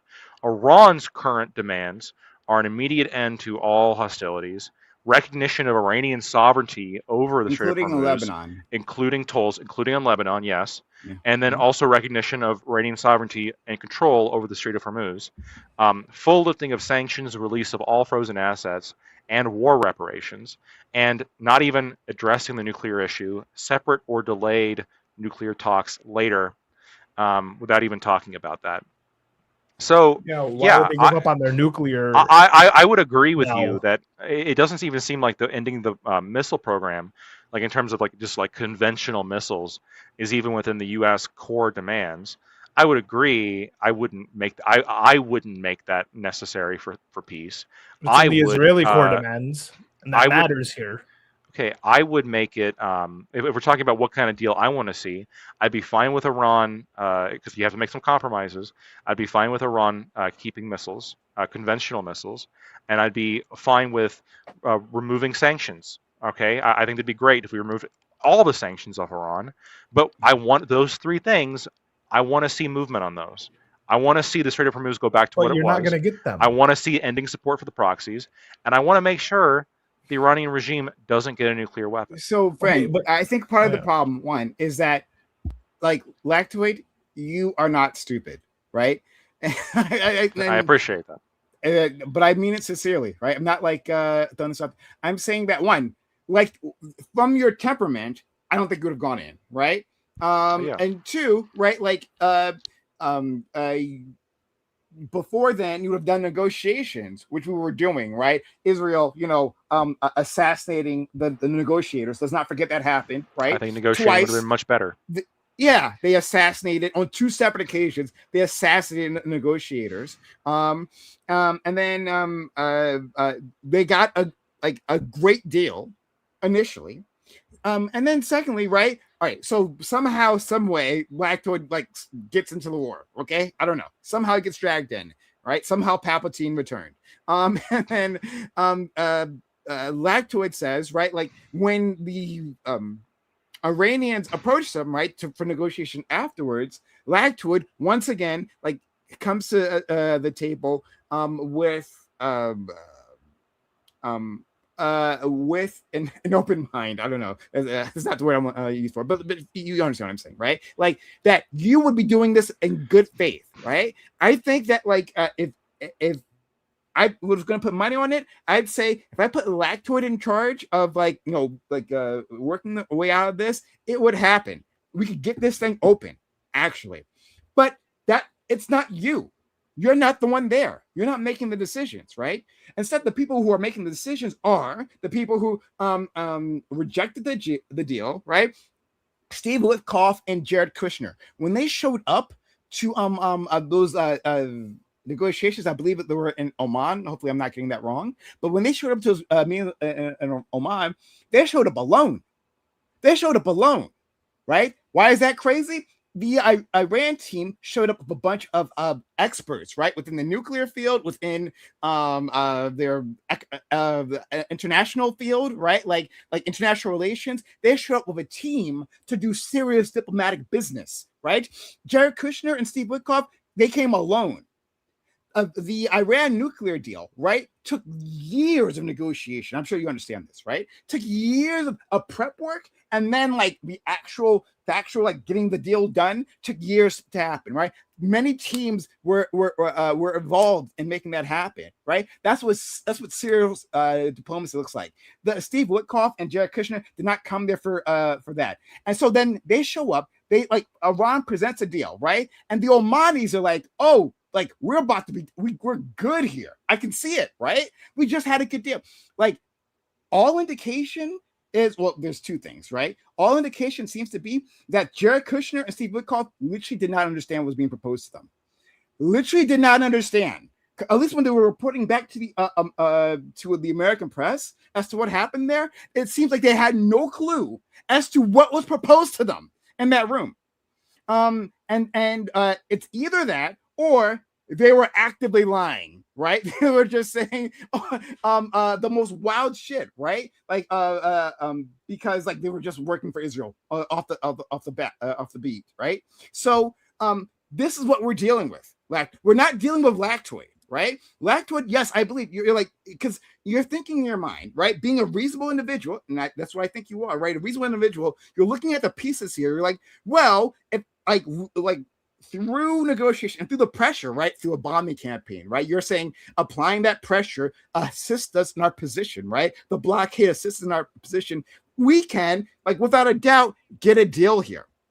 But we have people who have been sabotaging these deals the entire time, people who have not been reasonable or good faith in charge. So no, when a friend Ali and I are pushing back against you, right? We're not pushing it back against Lactoid being president, right? Lactoid wouldn't have gotten us into this at all. We're gonna be having this conversation, right? We're pushing back against the regime that is in charge now and what they've been doing, right? So no, I have no faith that we'll automatically get a deal unless something radically changes. Not only that, there's also a third party that is a major player in this, right? America, you looked up when you typed in your question, sure, you looked up what America wanted and what Iran wanted out of the deal, which kind of matters a little bit, except for the fact that there's a third player, Israel, who wants more out of this deal, who wants a lot more out of this deal, who roped us into this to begin with, right? So the reason we're there right now is because of this. And if they want more, that means we have to give,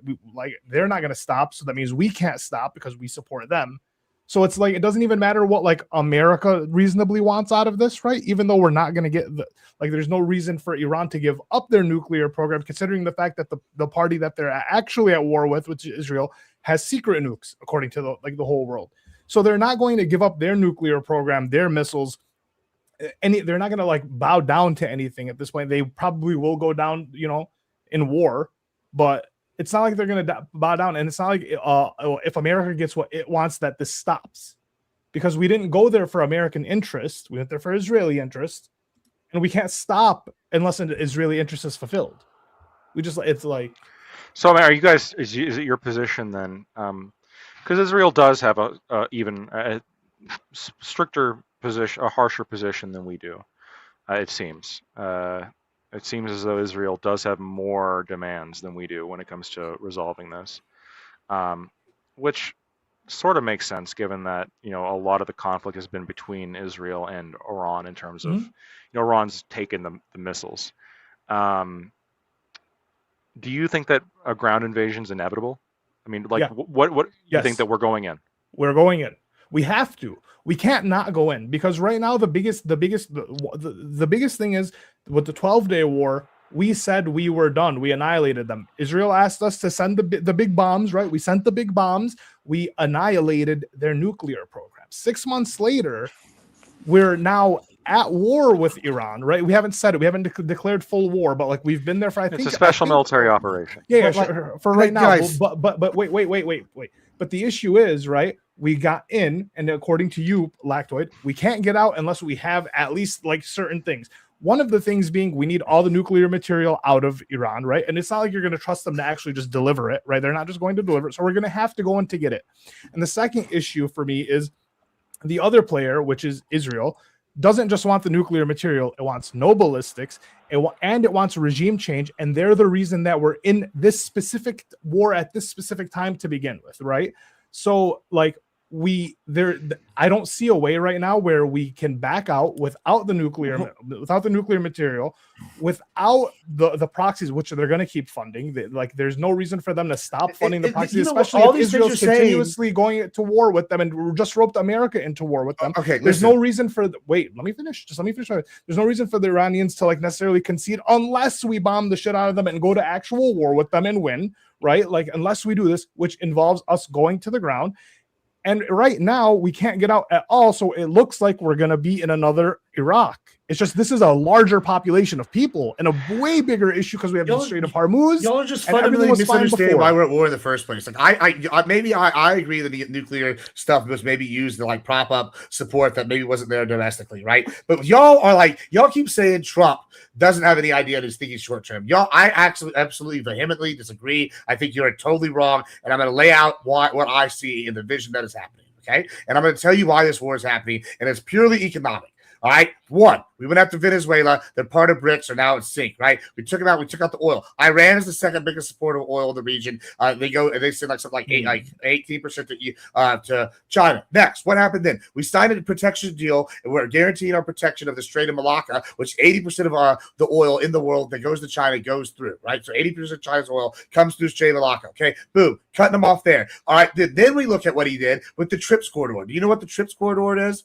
No. Here, okay, cool. The TRIPS corridor is the Trump route for international peace and prosperity, which is a deal with Armenia and Azerbaijan, which is to the north of Iran, which is basically surrounding them, and it's cutting through an energy corridor. And U.S.-backed companies have most of the interest, if not all, in that region, and it's going to be guaranteed protection by U.S. troops. So all the while, y'all have been saying Trump doesn't know what he's doing. He has been building an energy-independent system where now we become an even bigger net exporter. That's an alternative. This is a long-term plan that they are implementing in force now. That's why they're going after all these different things. That's why they're controlling these corridors. That's why they're cutting off China and they're separating them from Russia and forcing North Korea. That's what they're implementing now. So when y'all are saying, hold on, when you're saying this country doesn't operate like this is what they're this is what they're trying to do. Although we do have long-term people, and because the reason why I'm saying this is because Trump and them are seeing with this that they're hoping that we're going to have. Gibbs, I agree. Going. Gibbs, okay, so I'm going to say going under Trump administration in the future. Just like this will be a long-term goal. My only disagreement with you here is that like Trump, this is Trump's plan, right? I think his administration. Yeah, I think he gets credit. Sure. I'll say he still gets credit. You know, he branded it. Yeah, fair enough, right? But I do think like there aren't there is a long-term plan, maybe not one I necessarily agree with, but there is a long-term plan for like war against China, right? Like you can see that through like the tariffs, right? You can see that through the generalized like what the rhetoric that he said, and like wanting to surround China. Now this is even from before the Trump administration, right? This idea of the encirclement, right, of China. So I agree with you, right? So I won't push back against you there. I will say there's a mix of reasons as to why we're there, right? Like Iran is part of BRICS, right? And like that's a big fucking deal. Obama had a big problem with BRICS, right? So like they're like these things compound, right? Like you're correct when you say like, well, they're just part of the other team, and that's a fucking problem, right? And so we got to deal with that shit, right? So I hear you there. I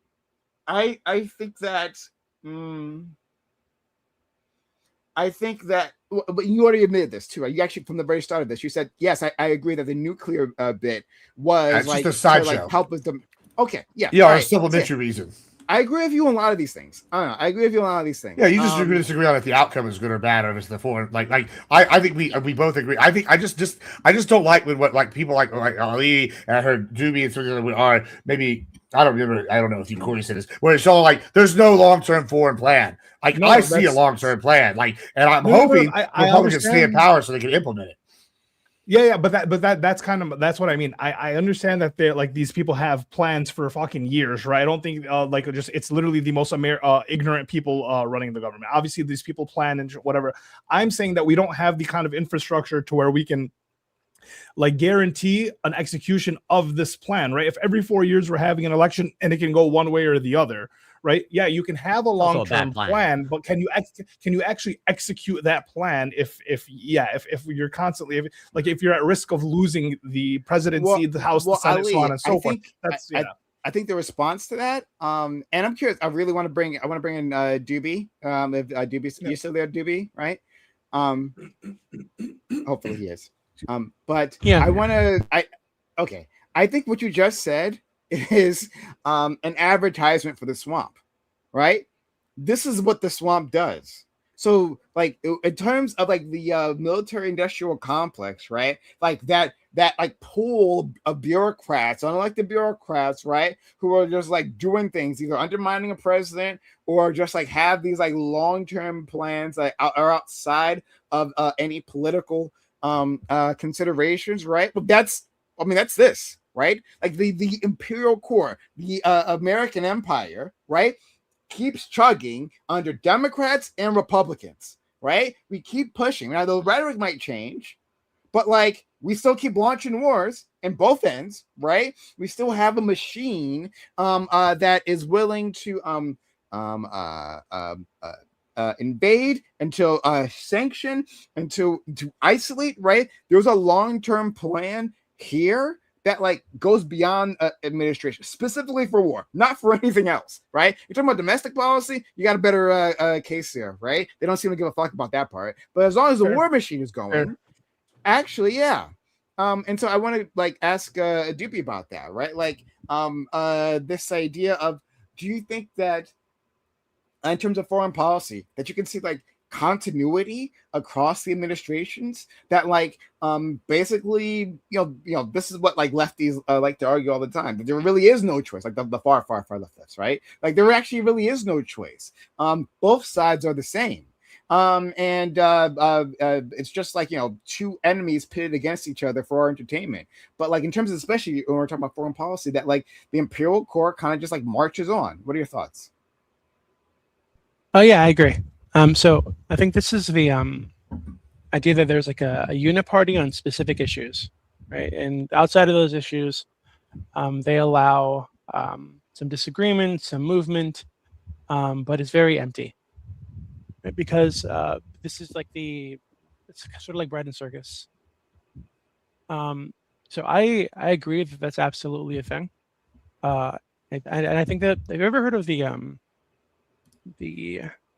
rotating cast of villains idea? Yes. Where every time there's a massive vote, it's off by just a couple people, right? And these people, in many cases, they're voting in ways that are consistent to them, but there are other people who would have also voted no against this thing alongside these people, but because they knew that these people were going to be the deciding votes, they voted in favor, right? Just so that it looks like it's just this couple people. Right? They're the problem, actually. And this is something that's orchestrated, I think, by the parties. I think both parties do this. So absolutely, I think that on certain issues there is a uniparty. I think foreign policy is one of those. I think it's true that no matter which party's in charge, we're trudging along in the same general direction. It's just the intensity to which we charge in that direction just shifts with whoever's in charge, right? And whatever they believe that the political will they think exists within the population for it, and what they can justify, right, or trick people into thinking it's justified. So I think it's true. I disagree with Gibbs in that. So I've heard this before. It's the idea that this is actually some like long-term genius plan against China. I just don't see it. I think that we are weakening ourselves. Actually, we've demonstrated that the U.S. in some ways is a paper tiger, right? So it's true that we can bomb things for sure, but we've demonstrated in Iraq, in Afghanistan, and now in Iran that we have no staying power. I think Trump right now is desperate to get and through. You're depleting your weapons as we speak. Yeah, exactly. Trump right now is just desperate to get through the fucking midterms because he knows that if the Republicans lose in the midterms, and they're going to, he's fucked. Right? He's not going to be able to get anything he wants. They have a chance though. He's fucked. They're fucked in the midterms. Absolutely fucked. Polymarket says it's up to one toss-up. Fuck Polymarket. They were fucked. I mean, they were fucked before anything Trump did. I mean, that's just the way hold on. If we have a 12-seat shift, that means they're 217, right, for the Republicans. If they win all the that means they only need one out of the next 8 toss-ups, and no party's not won at least one of the toss-ups in like the last they're fucked.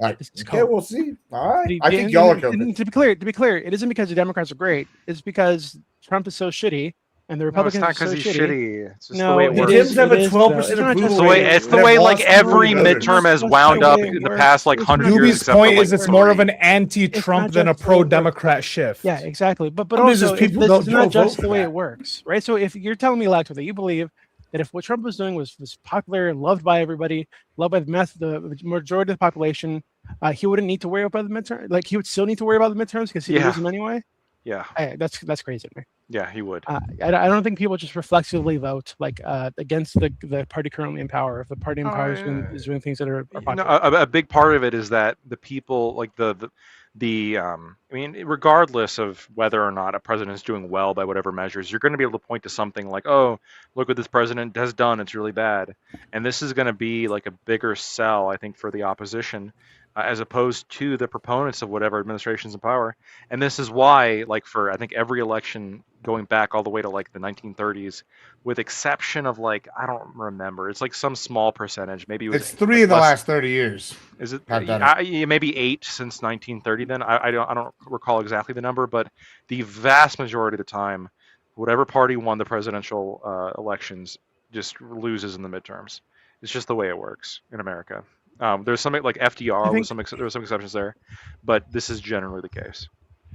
Yeah, I think that what you're describing is sort of what Prime and I were talking about earlier, right? Which is this, we're shifting back and forth on social issues and on like issues that people can like create wedges out of, right? And use to drum up energy in the voting populace.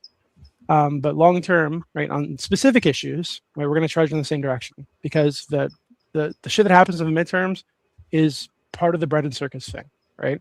But I don't think it's true that this is just something that happens inevitably. I think that if we had a president who was doing things in a ruling party that was doing things that were so hard.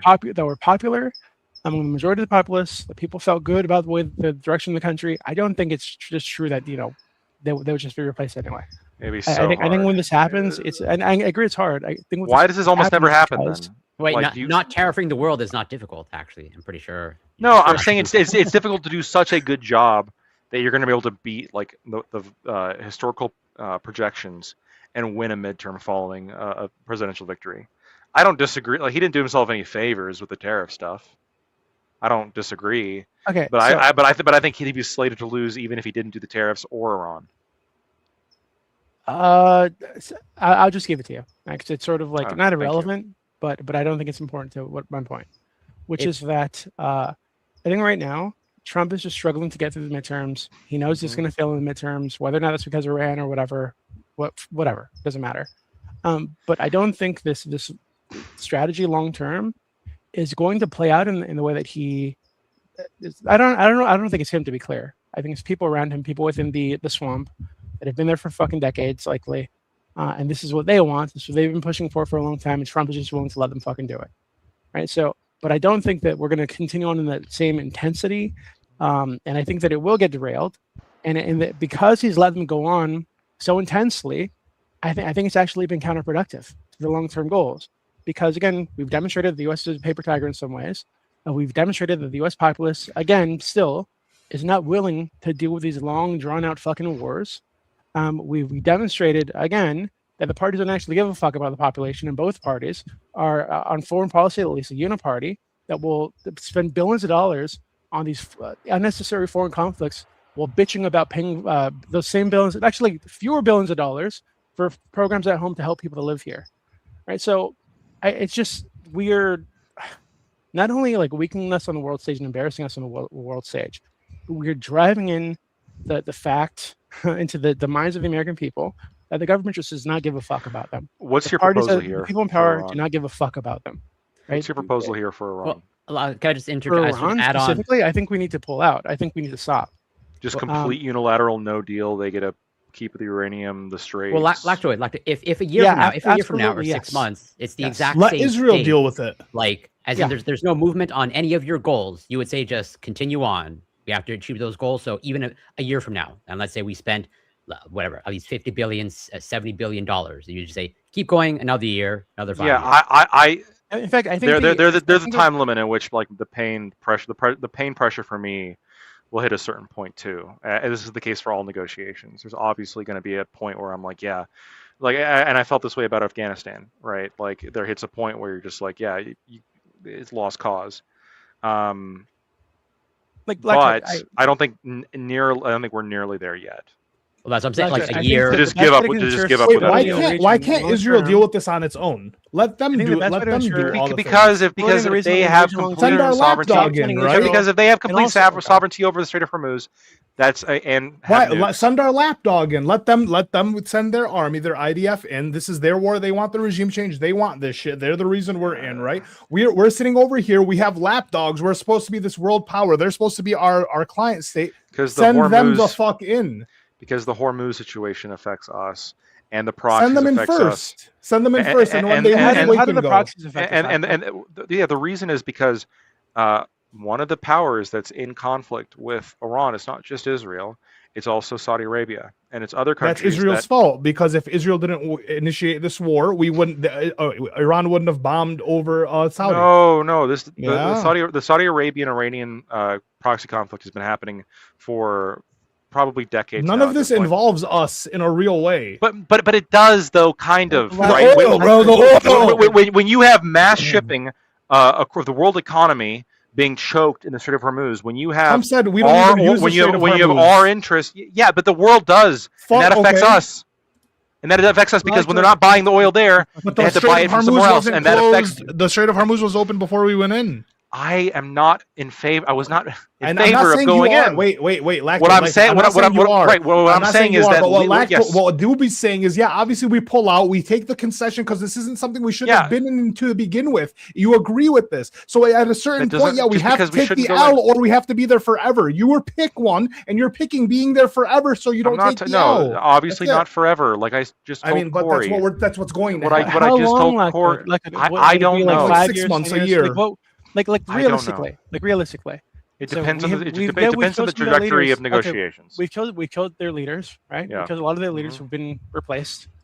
They've actually I forget what they call it. It's like a mosaic system where their leadership is separated in such a way that it connect that these clusters connect independently, because they know that our strategy is to take out the leadership, right? So yeah, we take out the leaders, they get replaced, and they have all these clusters of military that we're not actually doing much damage to. They have hundreds of thousands of soldiers, if I remember correctly, right? And we haven't done that much damage to those soldiers. They're still there. So, and because they're there, they're going to be there to enforce the IRGC and the government upon the people. And many of these people have now turned against us and in favor of the IRGC because we're fucking bombing them. Right? So, I don't know about that.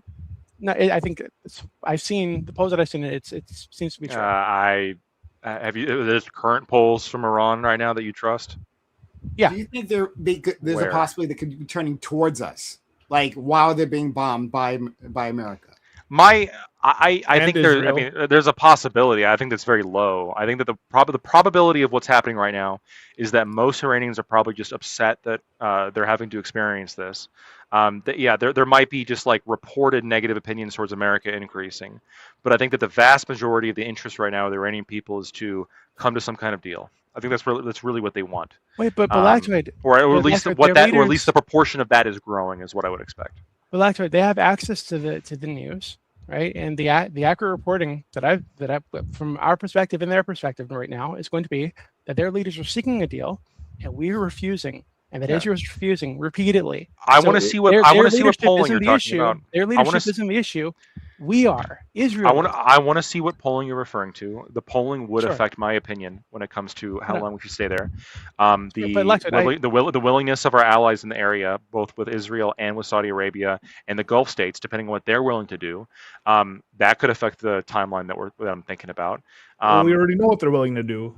Wait, but not necessarily. I disagree with this. The UAE apparently just came out that they've been involved with attacking Iran. They haven't been fully upfront about it for a while.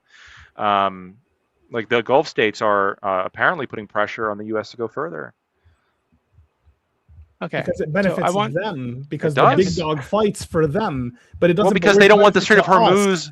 Because they don't want the Strait of Hormuz choked. Yeah, I know. It massively affects them. But this is a hindrance. But that affects us too. But it's a hindrance to us. The Strait of Hormuz being closed. The billions of massive dollars hindrance to us. It wasn't closed before we started bombing them. I agree. We should have not gone in. But now we're in. Okay. So the question is, does it open or not? Brought us in, and the same people that brought us in probably want us to be there for fucking ever until their goals are accomplished, right? Okay, so I have a question. Some of them. Why is Pakistan? Why is Pakistan switching sides? Okay, Pakistan is literally Pakistan. Well, you should if you want the war to end, because Pakistan's being the main. They're the main ones mediating the deal. The main mediator. Hold on. This is crazy. You said who cares about what Pakistan wants? Pakistan's the lead mediator right here with all the deals currently. So this clearly just goes to show me that you're just eating up leftist propaganda about this war. Like you're just sitting here. You spend too much time on TikTok, not following a diverse enough audience. That's what that tells me. I'm telling you right now, when you say something like that, and Pakistan just committed between 3,000 and 8,000 troops to be deployed by Saudi Arabia, if needed be, against Iran, when they're the chief mediators, that doesn't bode well for Iran. Like, even though they also have agreements with Iran. Like, why are all these countries turning on Iran around them then? The Taliban's got issues with them. The Pakistan and Taliban are in the middle of their own conflict, and both are taking time to say, hey, Iran, if you don't fucking get your shit together, you might deal with this too. About this region and the religious divides amongst the peoples and the so on and so forth. Yes, there's a bunch of people who are against Iran and Iran's. That's why there's proxies and so on and so on. But yeah, all of this is just us getting involved into shit that we don't need to, that we never needed to be involved in. To Lactoi's point, we should have never went in, but we keep going in, right? We went in for Iraq. We shouldn't have went in for Iraq, but then we did, and now we went in. Like, we can keep saying we shouldn't have, but we are. Right, to your point, we shouldn't have went in, but we are there now. And Lactoid, to like the point you can't even answer because you don't know, because a lot of things considered. There's a lot of context around it, but it seems like we need to stay there until the goals are accomplished. Right. Well, I mean, to you, according to you, some, but according to like global interests, there's 5 that need to be accomplished. We cannot leave right now with no deal. I think that is an unacceptable outcome. Can you answer this question? I know you can disagree with me, but I want to know why. Because my position is that if we want to ensure stability going forward in the region, it would make sense to actually help Iran get a nuclear weapon, and to ensure that they get a nuclear weapon, because that's the only thing that's going to keep Israel from antagonizing them in perpetuity until we have another war. And we get to watch it. We get to have surveillance over it. I don't agree with that. It's that. actually our nuke, but it's just in Iran. Yeah, like what's the issue with them having a nuclear weapon? Like if there's no indication that they would use it or they'd want to use it. We have the code. We have 1/2 of the code, or we have 2/3 of the code. They have 1/3 of the code. And again, I think Iran having a nuke would be bad for all of our allies in the area. We have. I think that it would demonstrate a potential threat for not only a bomb hitting Israel, but potentially a bomb hitting Saudi Arabia, or them being able to leverage that in order to secure additional funding and support for their proxies, which I think are a problem, like Hamas, Hezbollah, the Houthis. I don't think those groups are problems to us at all. You don't think Houthis are a problem shooting American boats? No, I think they should shoot those American boats. 100%. I think the American boats. So they're a problem to us. Hold on. I think the American boats you're talking about, they're civilian boats, so they were violating a blockade that was meant to hinder genocide. Yeah, that's on those American boats that should be shot at. Yeah, the American boats that are there now. The American boats that are there now. The world's biggest fighters should be applauded. Yeah, those should also be shot at. Absolutely. No, they should not be shooting at our boats that are going to Israel. You don't touch our boats. That's rule number 1 about America. If they're going to, so we should get them. We should get Iran the bomb. Touched one of our so boats. They can. Hold on. Your argument is that why should we care? Why should we care? We should give Iran the bomb, so then they can support the Houthis, who can then shoot our ships. They sold their. Well, they won't shoot our ships if we support Iran having a bomb. Let Doobie make his point. He wants to present something. It's not okay. So I feel like you're disconnecting everything from every other thing. So what I'm saying is that, to me, it seems like the only way to ensure long-term stability is for Iran to have a nuclear weapon, so that Israel will not attack them anymore. Because I think unless Iran has a nuclear weapon, Israel's absolutely going to keep attacking them, keep antagonizing them, which is going to give Iran an incentive to continue further funding Hezbollah and the Houthis, and to form their ring of fire around Israel, which is what those groups are meant to be. Right. So not just to assist them in their conflict with Israel in Lebanon, or in Hamas, or in Yemen, but also to ensure that there's some kind of like shield, right, between Israel and Iran, because currently Israel, I mean, for decades now, Israel's been doing whatever the fuck they want, assassinating their scientists, dropping bombs on them, and anytime they want to fucking retaliate, well, they're the evil guys now. They're the bad ones because they want to retaliate for Israel against Israel. They just murdered people within their fucking country. So I think the only way to get Israel to stop doing that is to give Iran the ability to defend themselves, like actually. And I think that the only way to do that currently is for them to have a nuke. Right? I think right now the issue, or they could just cease to exist as a country. That would also work. Totally antagonistic nation against their neighbors, and they've demonstrated this repeatedly. And because they have a nuke, and because they have the Iron Dome, and because they have our protection, they use this as a shield to go around fucking with everybody. Wait! You have a problem with an actual shield in the Iron Dome? Like that's so you would just want them? You just want them to walk around like with like targets on their chest and say, "Bomb me, please, Daddy." Antagonizing everybody, Gibbs. I don't want them to feel like, hey, we can just bomb our neighbors constantly, kill thousands of people. But hey, we have an Iron Dome. It's an offensive, defensive. It's gonna fucking offensive, defensive. Right, so we don't need to be afraid of. Yeah, the Iron Dome is absolutely an offensive thing. Right? Come on, absolutely. Come on. It allows them to feel, we fund the Iron Dome. They have a shield, and then they can do any offensive thing they want because they have the shield and the nuke. Well, that's the benefit of picking Team America. like pick the winning side, bitch. Either capitulate or fucking get ran over. America at all. It benefited America far more. It benefited America far more. Let me respond to this. With Iran, actually, and to throw Israel in the fucking tank, right? Throw them in the fucking garbage. Ally with Iran. Let me respond to this. Far more resources, far more land, far more access to other to canals and passageways to other resources.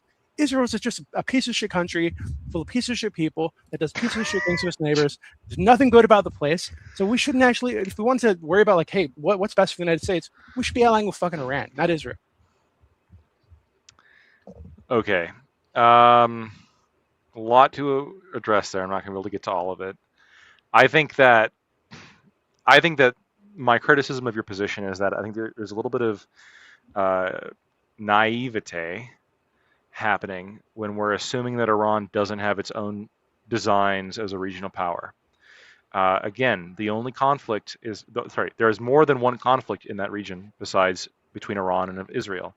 There is also a conflict between Iran and Saudi Arabia and the rest of the Gulf states, who are also allied with us and provide us, whether you like it or not, with a shit ton of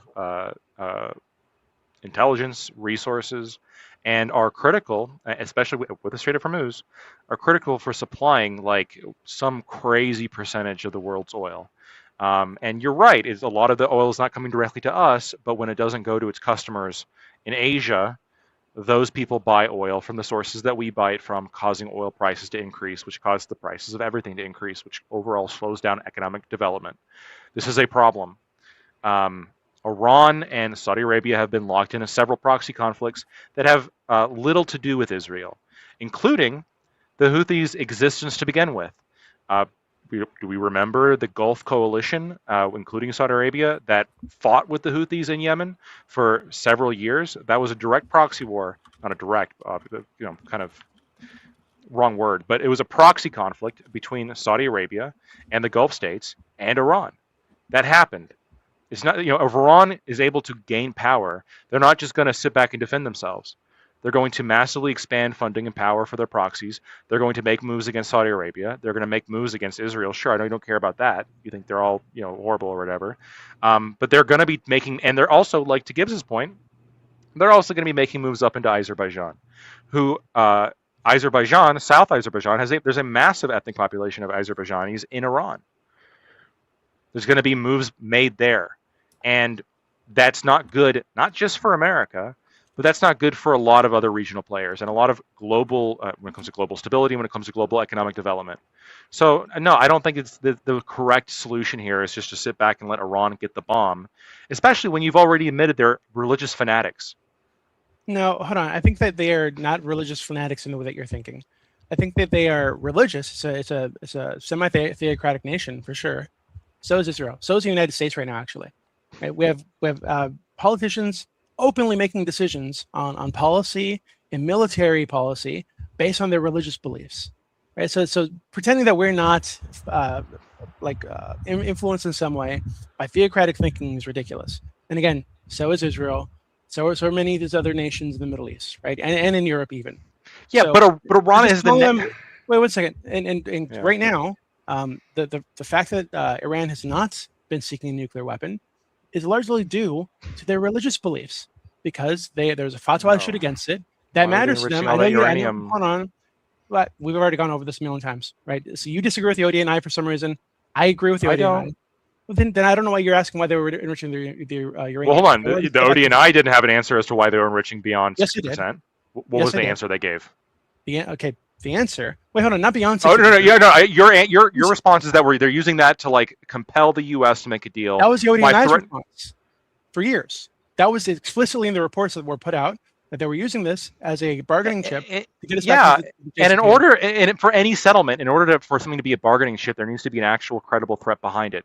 This is why we're putting military assets in the area, is because if the Iranians don't think we're going to do shit, that doesn't give us any leverage. But the fact that they haven't succumbed and given up, despite the fact that they're facing overwhelming firepower, if we decided to go in, I mean, I don't think anybody here thinks that they would win against an initial assault. The fact that they're willing to hold on as they have been makes me concerned that perhaps that they, absent some kind of significant pressure from the population, there are elements of the government that would be willing to use a nuclear bomb, that are religious fanatics at the point of, death before surrender. Oh God. So this is why I was getting to, this is why I mentioned that their hesitance to have a nuclear bomb to this point and build a nuclear weapon and pursue that has largely been due to their religious beliefs, because of the fatwa, which matters to them because it is religious, right? the fatwa was issued against nuclear weapons because of the Ayatollah believed that they're anti-Islamic because Can't she is also lie? Am I wrong on that? Again, now when it comes to a fatwa, a religious that's put leader out. issuing When it a comes to a fatwa, fatwa? a religious fatwa. Okay. He's not going to. Yeah, you don't understand what taqiya is. And the so- reason I'm asking. was, I didn't know. I That's know, why I'll I tell you this later. question. Sure. the reason was that this was an anti-Muslim type of weaponry because it's too widespread. It'll kill too many innocent people, right? So he issued a religious decree against it. Now that guy's gone, right? And it gives you laughing as if it's silly, but this actually matters. It is ridiculous when these countries have sponsored so many people that use suicide bombings and say, "Oh, we're worried about industry." I mean, we do it too. So Oh, I guess yeah. that makes us the same as Oh, Iran. I mean, no. October 7th Yeah, very but hold directly on, hold on, targeted hold civilians. on, no, it doesn't. So that No, it means doesn't. we're like Iran, right? You know, in the Middle East, at least so we we're hold on, Iran, right? hold on. Oh, at least with us, it's profit or America first driven, and we're not sitting here trying to use some lie justification religiously to be like, "Oh, we believe in not nukes because we don't believe in killing innocents." We're going, we believe in nukes because we believe in whooping that ass. I mean, What's the listen, you evidence guys, for when a fatwa is issued we're not against pretending we someone, don't use and it's nukes. like, oh, We listen, dropped we two listen to of the fatwas, but Like, now what are you talking about? listen. So We're the ones who the- dropped the nukes. We don't pretend we don't use them. The fatwa thing is taken seriously when it's put out against to like kill someone. Look, they're issuing these fatwas, but somehow this one is the lie. For what purpose, right? Like at this point, if they wanted to have the nuke at the time when Trump ripped up the deal and they were enriching past 60%, blah, blah, blah, and then they had that, it's like everyone keeps saying they're just weeks away from having it. Well, then they would have had it.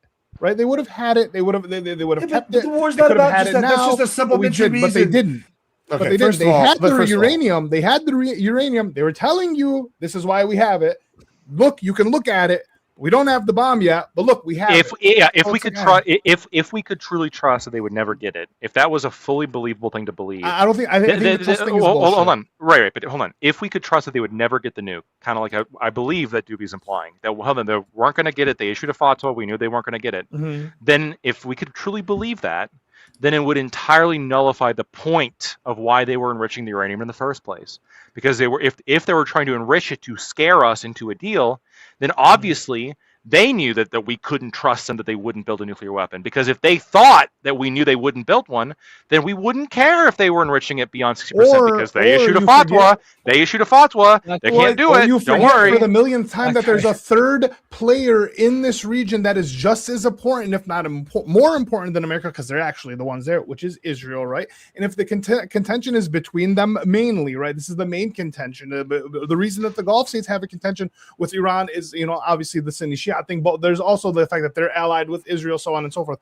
But like, if this whole different time, economic interests, if this whole time they're watching this country, right, get to steal nuclear material, keep a nuclear bomb without ever having to admit or say anything about it, without ever having to say do about it. To Gibbs's point, you fuck with our bombs, you can't fuck with our bombs. But Israel bombed one of our bombs, and that was an oopsie daisy though. But that was an oopsie daisy. It happens sometimes. You have oopsie daisies. You steal nuclear material. You have a nuclear bomb. You keep it private. I don't. It's like. All of these things you like for some, but then you want Iran to just comply with everything that Israel's demanding from America's mouth.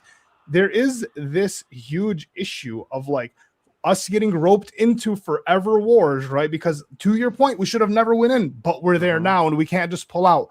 Well, that's not. I mean, listen. I don't want to give Trump a freebie, but like that isn't really our fault. Like we got roped in. We're being asked to go in. We're being begged to go in.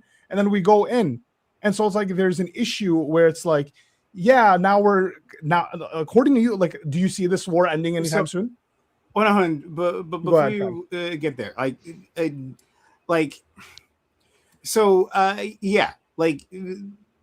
it's like why were they enriching the uranium? What was the point of that, right? That must mean, and like Lecter, you brought this up before, right? That must mean, they wanted to get the bomb. But like Ali made the perfect point. If like Israel has been saying since the 80s that or it might be 90s, excuse me, that Iran was weeks away from getting the bomb, then that means they could have gotten the bomb, right? The last 30 years are proof of this, then, right? And then you're saying, well, like obviously we can't trust them. Like the fact that they're enriching shows that we can't trust them. Well, like they're doing that because like they're in a position where they have a nuclear belligerent partner or not partner, sorry, neighbor in Israel. They're saying, hey, first of all, we wanted a deal. We were in a deal. We were following the deal. We were in the Iran nuclear deal, right?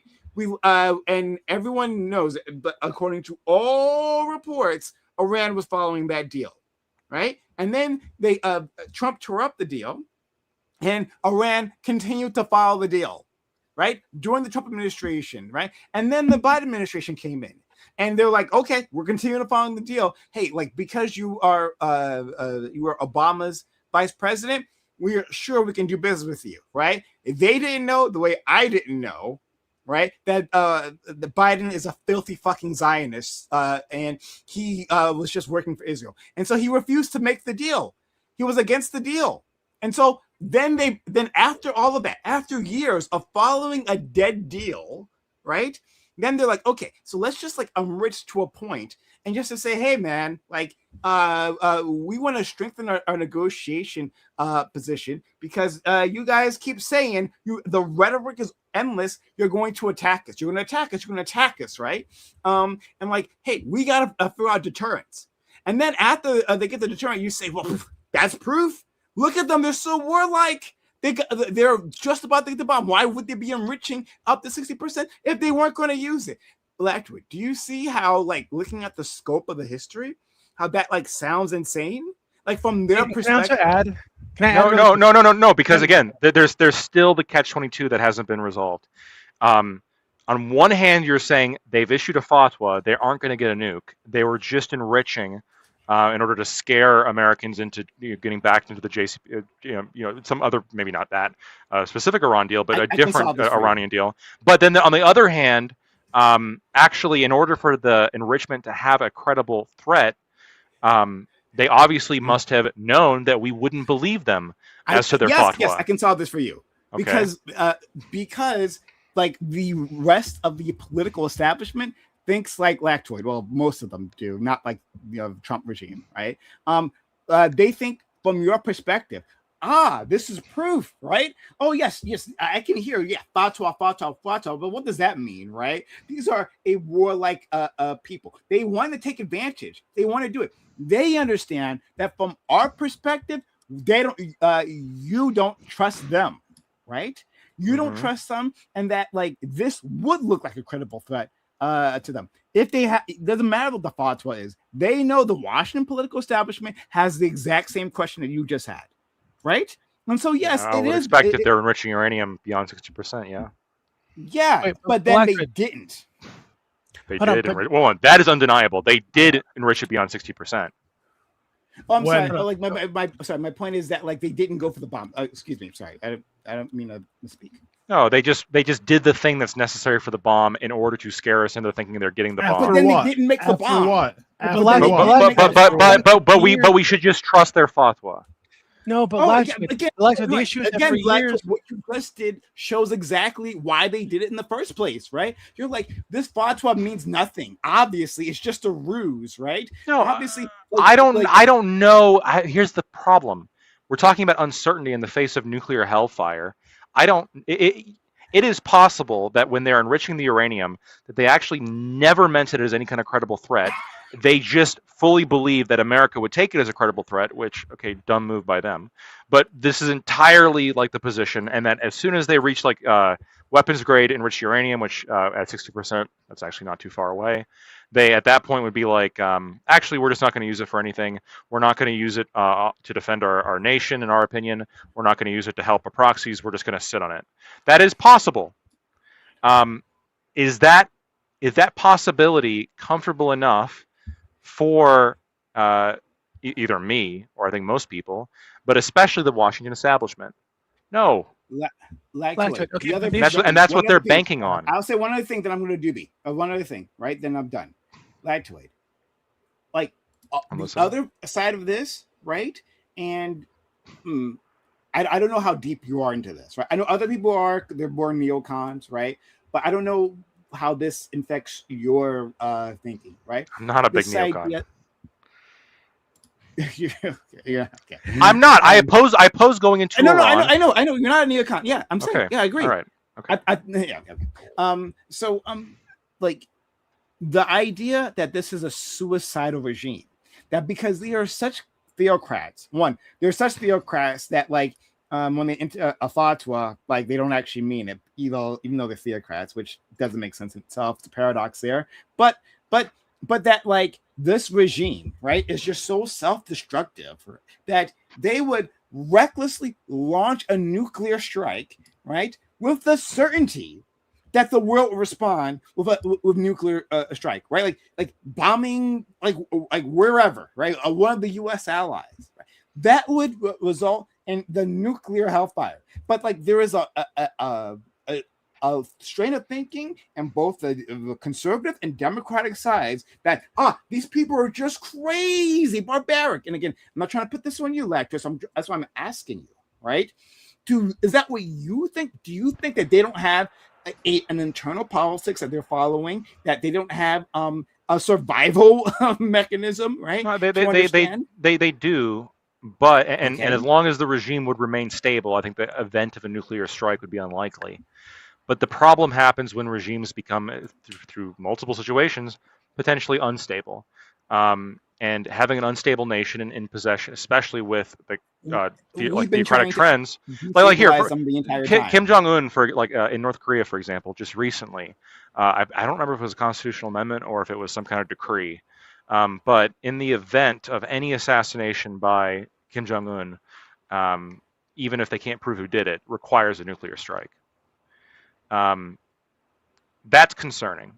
I don't know if they're actually going to follow it, but that's concerning. Is it concerning? I political leaders are getting assassinated or captured all over right now. I understand, but again, like if North Korea were to experience some kind of major instability, maybe the people there rose up against the hellish conditions that they're forced to live under. What if in Iran, for example, like there was some kind of people who rose up and that, like, yeah, there wasn't 30,000 protesters killed, but there was like what 10,000 protesters killed. That's pretty bad. No, like, I don't know what the number.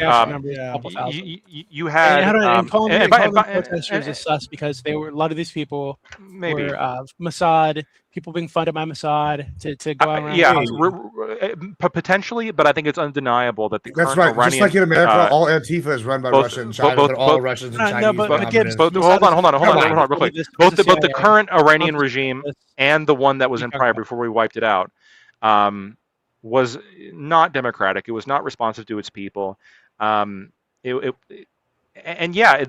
a possibility that you could have some kind of major instability strike Iran, given all their regional adversaries, that it's not just us and it's not just Israel, given the internal politics of that country. And I do think there is a genuine concern that if the regime felt as though it was actually under threat, that if there was riots up to the gates, could they fire the missile? Maybe. That's more plausible. But like you understand that like Iran had a democracy before we could them, and then we get this Shah, and then this is how we get here. So it's like once again our intervention that leads us to the point that we're at today because we can't seem to stick out of this place. And then back to the Kim Jong-un Kim Jong-un statement. He says this after years of watching America go ahead and just walk over people, especially when it's like right before they have nukes or before they do something major that makes them like some type of like power that we'd have to contend with. We kind of kill the leader. And so like, I would it's not really far-fetched or concerning really that like Kim Jong-un would make this kind of statement. It's kind of it makes sense. He's watching political leaders all over the world just kind of it makes sense, but it's bad. Because Kim Jong-un is a horrible dictator. It's bad because of who? It's not bad because of him. It's bad because of us. Because we keep killing these people. No, because North Korea sucks.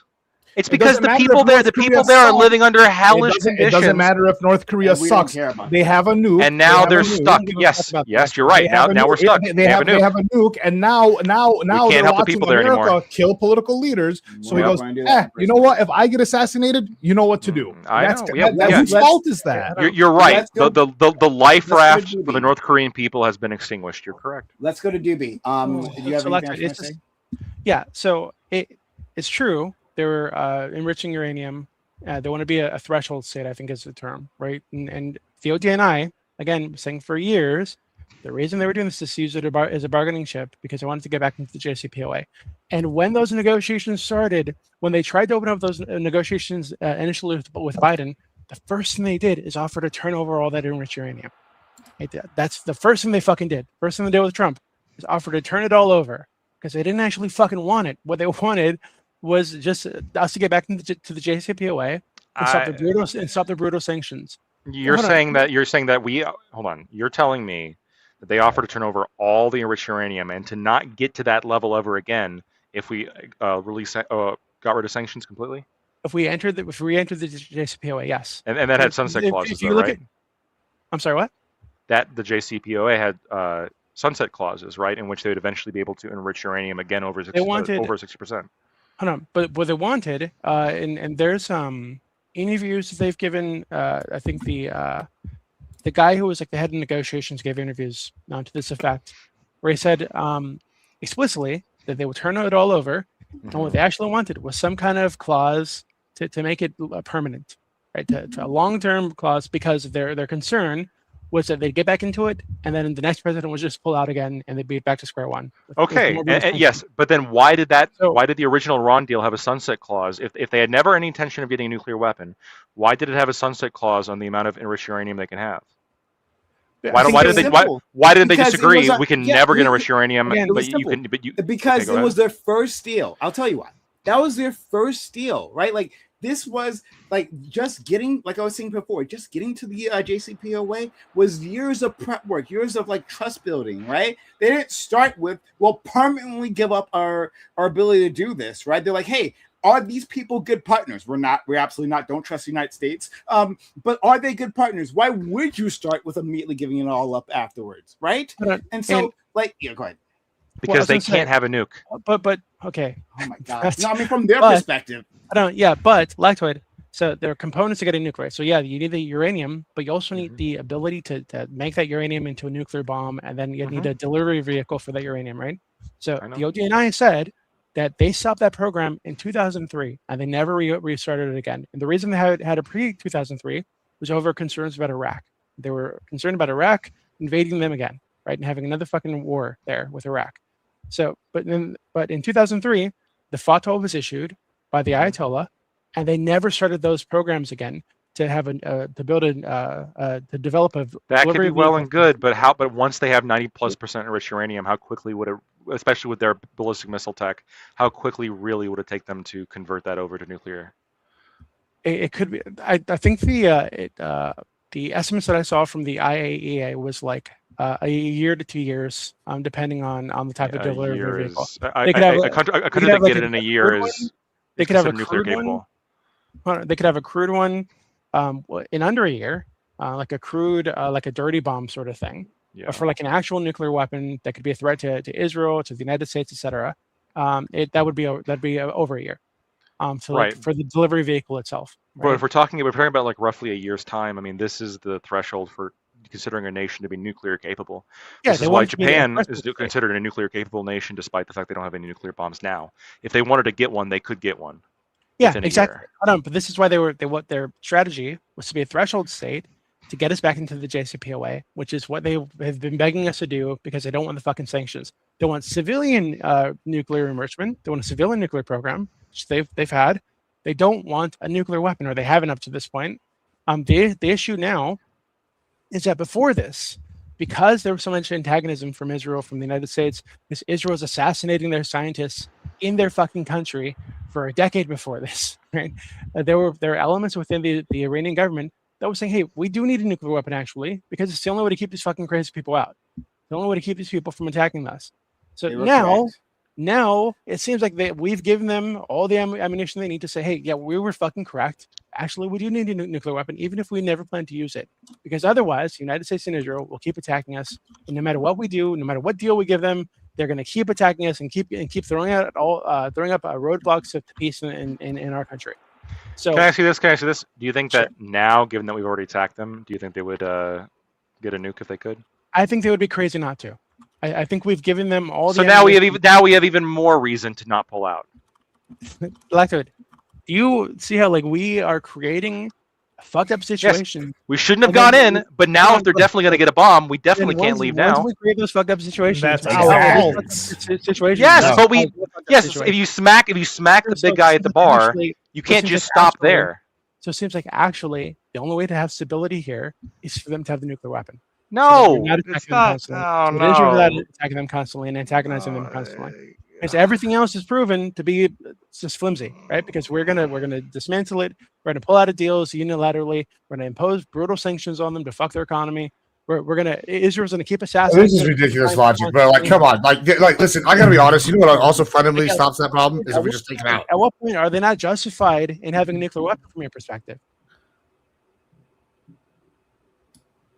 What? I mean, hold on. From a geopolitical perspective, it is bad for the region, bad for America, and bad for the world if they get a nuclear weapon. Hold on, hot take. Everybody should have nuclear weapons if they want it. But guess what? If you don't have the kids. ability to have it, guess what? Then you got to pay the piper, and the piper is the United States. We're the final boss. If we say you don't get it, and you should have got it before we have the ability to get their win. So guess what? They're a bitch. Yeah. So guess what? They played the game, and now they thought Russia and China were going to save them. And guess what? Daddy Russia and Daddy China aren't there to help them. And so guess what? They picked the wrong team. Like, I have zero. Like, I'm sorry. That's just the way the world works at the foreign policy level. But it isn't. Like, It isn't. It is. Like, it isn't though, because we also said that Israel can't have a nuclear weapon. They fucking got it anyway. They stole it from us because they worked for us, and we wanted them to have it. No, they stole it from us. Stole it. Yeah, we gave it to them. Basically. That's why. That's why what's his name got pardoned and given over to him. We all know we had to save face. Here's, I listened to conspiracy theory the last hour. Here's my conspiracy theory: the guy that gave him the nuke, we did it on purpose, and then we put him in jail for a little bit, and then we released him and pardoned him because we actually didn't want to have a problem with him. Like, what about our boat? What about our boat that they bombed? Oopsie daisy. Acceptable losses. This nuclear weapon. They probably made a backroom deal to make up for where it. They can't admit they have a nuclear weapon, and we can't acknowledge they have a nuclear weapon. This is what you're siding with, Laxford. Because if they did, I'm just speaking facts. I just don't like it. Just 1 second. Because if they acknowledge they have a nuclear weapon and we acknowledge they have a nuclear weapon, it would be illegal for us to give them any funding because they're not part of the NTD. The nuclear of course. So we play the game. There are attack dogs. They're literally an attack dog. They're not our attack dog if they don't attack anything. They attack everything. Hold on. So they don't attack anything. So they didn't attack Hamas. They're responding. They didn't attack any of the countries that attacked them. None of that is for us. None of that is for us, Gibbs. None of that is for us, Gibbs. It's for them. Y'all are so obsessed with this idea that Israel runs the United States when it's really they're doing our bidding. That's what's happening. We wanted them to create instability in the region. We did it. This is not cope. It's exactly what we wanted. We want to destabilize Middle East. We want them to have a Secretary of Violence. We want them to fucking be beholden to our oil petrodollar. We want them to compete with us. There had to be illusion. This is what we wanted. And now Saudi Arabia then why aren't we forming alliances with Iran and not with Israel? Why would we want to form Iran with the fucking B team? Iran is a much more powerful country actually than Israel. If we weren't, they're almost Saudi Arabia always them because they're the Shia leaders in the world and they're the Sunni leaders in the world. They'd be a far more formidable country than Israel.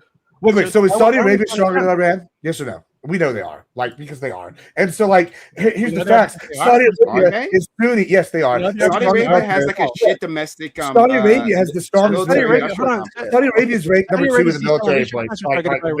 They have no fucking food. Gibbs, they'd have no food. Who cares if they have all the money? Yes, they are. They're ranked number 2 after Israel. Israel's ranked number 1. In the Middle East. They have no way to get food and water. They have no way to get food and water. No, not after Egypt. Egypt is definitely way up there. Yeah, Egypt's number 4 or 5, and some don't even put them in the Middle East. It depends on your because they're in Africa. If Iran decided to target their desalination plants, they'd have no fucking water in 2 weeks. They'd have no food if they just blocked them off from the Strait of Hormuz. And then they'll just buy mercenaries. They're rich as fuck. Iran doesn't even have that. That's not how that works. We'll send them the water. Yeah, and then we'll sell them to a high price. Where the mercenaries get the fucking water from, Gibbs? They have no water. They'll bring it with them, bro. They're mercenaries. They're used to fucking living off the land. Oh my god. Or they'll just pillage Iran and just take the water from the locals. So again, if what we're worried about is strength and America being strong, why wouldn't we just partner with Iran over Israel? Because Iran actually is a much better position than Israel. Because they hate us. They hate us. They're on the other team. What do you not get about this? Gibbs, they hate us because we've destabilized their government. But they've hated us since day one. Like, I don't know. That's not true, Gibbs. It is 100% true. They hate us because we go in and instead of ally with them, we fuck with them. It's over for Israel.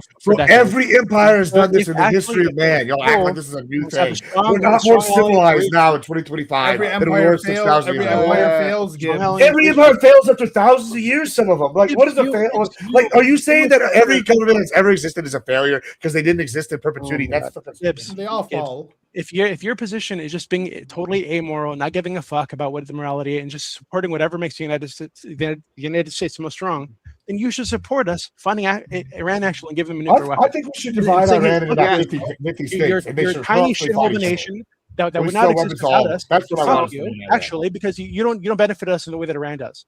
So you should be supporting us funding. So it should be 6 shithole nations that we sell weapons to each one of them to kill each other. That's what we should do. So I've looked up multiple rankings, and like you guys are wrong. So like this one from a global firepower, right? Turkey number 1, Israel number 2, Iran number 3, Egypt number 4, Saudi Arabia number 5, Iraq, UAE, Qatar, Jordan, Bahrain. So Israel above Iran then. Yeah, Israel above Iran. Egypt because they got endless support from us. And then this is an older one from 2018, right? But like I'll still tell you, right? Scrolling out, this one's from Forbes, right? Turkey number 1, Egypt number 2, Israel number 3, Iran number 4, Saudi Arabia number 5, Algeria, Syria, Morocco, Iraq, and Prime. And these are also including hybrids. You just talk about conventional military. What's Israel's next prime minister now saying? This fucking retard piece of shit. The guy who always goes on Piers Morgan's program. He's saying that actually Turkey's the next Iran. Turkey's the new Iran. So actually, they're the new enemy now. Like this country, they've been turning on us. What are you talking about? This country is toxic. So if what you want is for the United States to be the most strong, we should be supporting countries against them. Actually, we should be supporting Iran and Turkey because they're far more strong than Israel. If Israel didn't have our fucking protection, so you should be. In 10 years, we're going to go into Turkey. And look, I don't think we should have. We're not going to Turkey. They're a NATO ally. Turkey, they are a NATO ally. What? Turkey is next. And we're trying to separate from NATO, aren't we? Right? Oh, hold on. So we're going to attack a NATO, even if we were to leave NATO. We're going to attack a NATO country. I think Turkey's going to get pushed out. I didn't think we would. I didn't think we would. Taking Greenland. He can't. We should take out Turkey. Invading Canada the entire time, right? I'm talking about invading Turkey. Oh my God. We have to leave NATO. We're giving them a deadline, right? You guys have to be like Trump can't ready pull us for out us of NATO to leave by a unilaterally. certain time. And the EU is taking that seriously. Germany is building itself up, right? Trump can't pull us out of NATO unilaterally. We're taking this. So all these things, right? It would require Congress. You can say it didn't. All these things like are signals, right? So you keep saying, well, this can't happen, right? Previously, all those countries would have never said, well, the U.S. is not going to threaten Canada. The U.S. is going to take Greenland. But yet, here we are, right? The president of the United States isn't going to bomb a civilization. No serious military threat against Canada or Greenland. No serious. We got what we wanted. Until it starts here. And then until it becomes something. And then, you think Israel's going to get us to attack Turkey? But I'm saying Israel is trying to. But hold on, I did want to say now. They've been talking about it. This is not my idea. This is Israel's idea. They keep saying this, right? Like this is new to you, but like you can look it up. They've been saying this. So, but I want to give some credit to Gibbs, right? So Gibbs, he always loves this part. But no, Gibbs, I think I agree with you that the relationship between the U.S. and Israel is more complicated, right? Like than simply Israel running the United States, right? I think you're correct when you say that yes, the U.S. wants to destabilize the region, and then Israel goes and does it, right? Like U.S. is unhappy when Mossad goes into some place, right? And then starts some civil unrest, right? And destabilizes the government. Like Mossad works with the U.S. from around the world to do exactly that. That the Israel is the U.S.'s vassal state, in the country, in the region, right? Doing the U.S. business. I would just say that my only compromise with you is that this is a two-way street, right? That Israel has a lot of influence with the United States and exercises that influence to a greater extent than any other country. That's my only thing I would have to say as well.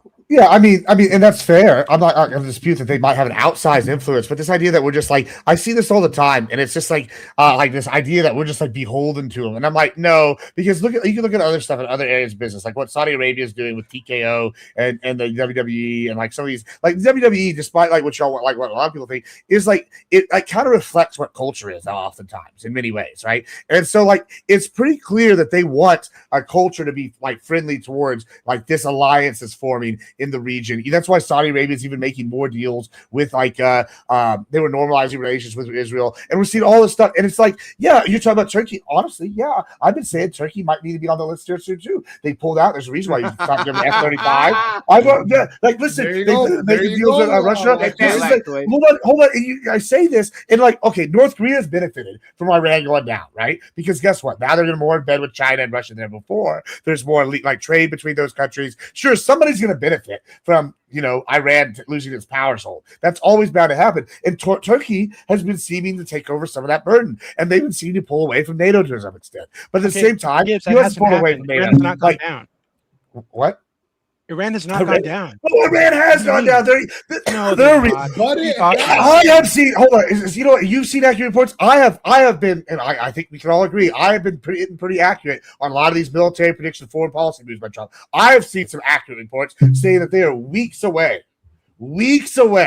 from running out of money to pay people. Like if that's true, and I'm not saying that's true or not, but it's saying if you can't get your oil out and you can't pay your troops, what's going to happen then? How loyal and how religious are these people? Like we'll see. They have multiple ways to get their oil out. They like, for instance, they have a land border where they have been shipping oil out, but it's not as effective as like moving it across the ports, of course. Why don't we leave it here? We'll give you a final say. All of you guys. Fuck you, Gibbs. I hit the back button in the browser. Actually, that's right.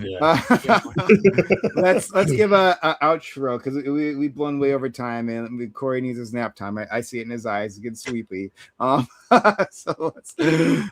But guys, this was really fun, really spirited. We kind of got away from the topic, but it doesn't matter. Like we had like a good time here, and I really still bad, still unqualified. Absolutely. But I wanted to have this conversation with you about the current state of the Iran war. I'm glad we got to I think we did a good job, better than we usually do, and getting in to express ourselves here, and it wasn't too vitriolic here. So shout out to all of you guys. Seriously, I really appreciate you guys. And to everyone who's watching, consider following the channel. If you haven't done so yet, follow the channel. And consider subscribing if you're on Twitch, using a super chat on YouTube. Support the channel any way you can. We do rely on your support. Okay, we'll start with our friend Lactoid. I'm Lactoid. You can find me at Lactoid TV on Twitch, Twitter, and YouTube. I think that I have demonstrated over the years now that I am I think most people here would admit it, that I am not when it comes to geopolitics, not a captured interlocutor. I am more than willing to challenge the status quo position, the U.S. position, the European position, the Chinese position, the Russian position. I think that when it comes to geopolitics, obviously you get a bunch of self-interested actors, and it's important to, with a discerning eye, try to find the truth.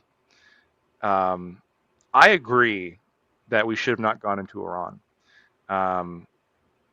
I also think that when it comes to a situation like this, you can't once you're in, you can't just pull out without some kind of deal. When it comes to, do I trust Hegseth to be the one to negotiate that deal? I don't think I trust Hegseth to be the one to negotiate that deal. But Hegseth isn't going to be the one to negotiate that deal. I think that I do trust our military capacity, which I think has demonstrated just absurd capability. And to some extent, I think Israel has also demonstrated absurd capability. I know that we don't in this panel. There's not a lot of love for Israel, but I think it's pretty undeniable that the capacity of their military is truly outstanding. Regardless, even if you don't think what they do with it is right, um, it's truly incredible how much destruction they're able to inflict with much comparably low casualties. So, yeah, I think Hugseth is probably not all that bad. Other than the fact that he doesn't wash his hands, that part's pretty fucked up. I would agree with you that Israel is extremely effective in terms of its military capabilities and its intelligence capabilities. Mossad is like fearsome. It's a fearsome organization. No fucking around there. So yeah. But they use that fearsomeness to actually perform a genocide. Not this nonsense about, oh, yes, low casualties. No, we literally watched them do a genocide, ethnic cleansing, whatever you like for to themselves. call it. I would mean, like for comparably low casualties, like ratio for themselves.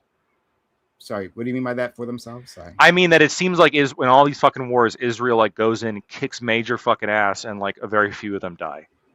So for the they have their own self-interest in mind, as you would. Oh yeah, there's yeah. I mean, I actually no, I would agree with you. Again, then I agree with you completely. 100%. They're unfortunately very good. Let's go to our friend Gibbs. Yeah. So I mean, I think overall it's been a very good conversation today. It's fun as always. I think that once again Trump has been making fantastic moves foreign policy wise. They're all the ones I've been hoping we'd make, and I hope he continues to keep making them. I don't know if it's his ideas or who, but we haven't been aggressive enough, and I'm glad that we're finally getting aggressive. As for Pete Hegseth, I think he's demonstrated that he's doing a fantastic job, and there's a reason why people aren't bringing up the drunk thing. I think the only one that brought up was Doobie this time, but I guess they shifted all their targets to what's his name, Kash Patel, and so I guess they're just going to keep coming after people that are successfully hunting the uniparty Dems, and I'm excited to see what the Trump administration has going forward. I'm going to break from all y'all. I think midterms are going to be closer than y'all think. I think there's a massive dissatisfaction with the Democratic Party overall. I think that Trump's core base is very motivated to keep Trump in power. There's a reason why we're getting all this redistricting done. There's a reason why 2 million people, as of last time I checked, have decided to switch parties. And despite maybe even more once we find out that illegals have been voting the whole time. And I'm pretty excited to see what happens at midterms. I think it's a toss-up now. That's why all three of the major betting markets only have Republicans losing by one now, and that's if the Democrats win all 8 toss-ups. So yeah, I'm excited going forward. If you like what I have to say or hate what I have to say, Admiral Gibbs everywhere. I think after this, we'll be doing some Droid Tycoon and beating up on people in Star Wars and Fortnite. It'll be fun. Thanks for having me, as always. Absolutely. And just quickly to one more thing. I'm sorry, I forgot. Wednesday, we are interviewing somebody that escaped Chavez. So it ought to be exciting. It'll be really good stuff. Our family moved here, running from Chavez back in the day. So I think it'll be an interesting take from someone that lived through that regime.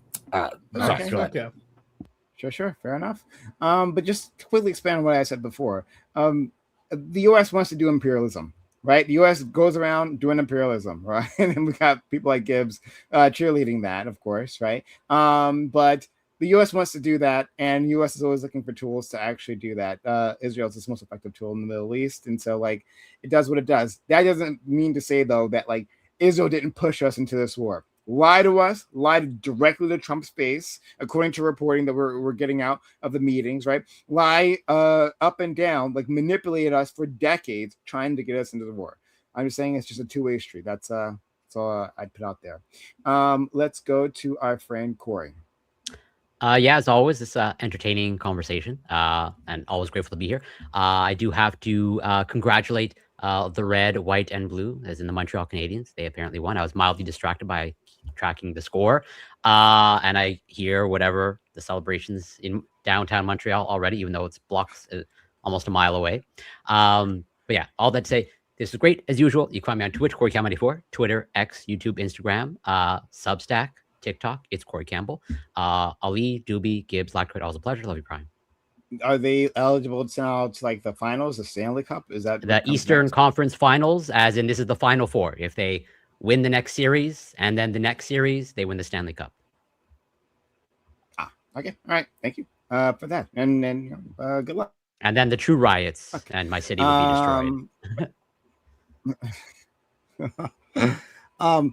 Let's go to our friend Doobie. Doobie, I was so happy to have you. Like, you did a fantastic job. I love when I can get like a lot out of you, and we got a lot out of you today. It was really fun. I just love hearing your thoughts, buddy. Right? Maybe it's like one of those situations where, like, you like when a dad like doesn't like freely give love to his children, so they're desperate for like any admiration at all. So I'm always happy when you let us know your thoughts, because Doobie watched a lot of pickup artistry growing up. He learned the move. Yeah. Look, here's the. So I think you guys know that I'm a nationalist, like hardcore nationalist, right? I love my country. The issue is that I think we've demonstrated that we cannot be a global hegemon. We're not responsible with power. We lack a political class with a philosophy, a culture that can wield this power responsibly for the world, but also for our own people. Right. So I think Tubi would hate me saying this, right? Is he fucking hates China. But I think right now I'm almost at the point where I'm like excited for China to rise up and unseat us, right, at some point very soon, I think, because I think that the philosophy within their government, in terms of the kind of collective mindset, it might actually be better for the world. I think they've demonstrated this by not driving the world into conflict over and over for decades now, killing millions of people, which is what we've done, while pretending that China's the evil country, pretending that Russia's the evil country, pretending that Iran's the evil country, while we're the ones starting all the fucking wars and destabilizing the world constantly. Like we just need to stop. And I think the only way for us to stop is, I mean, call me like an accelerationist, but I think what Trump is doing in destroying our economy, destroying us on the world stage, making us out to be a paper tiger.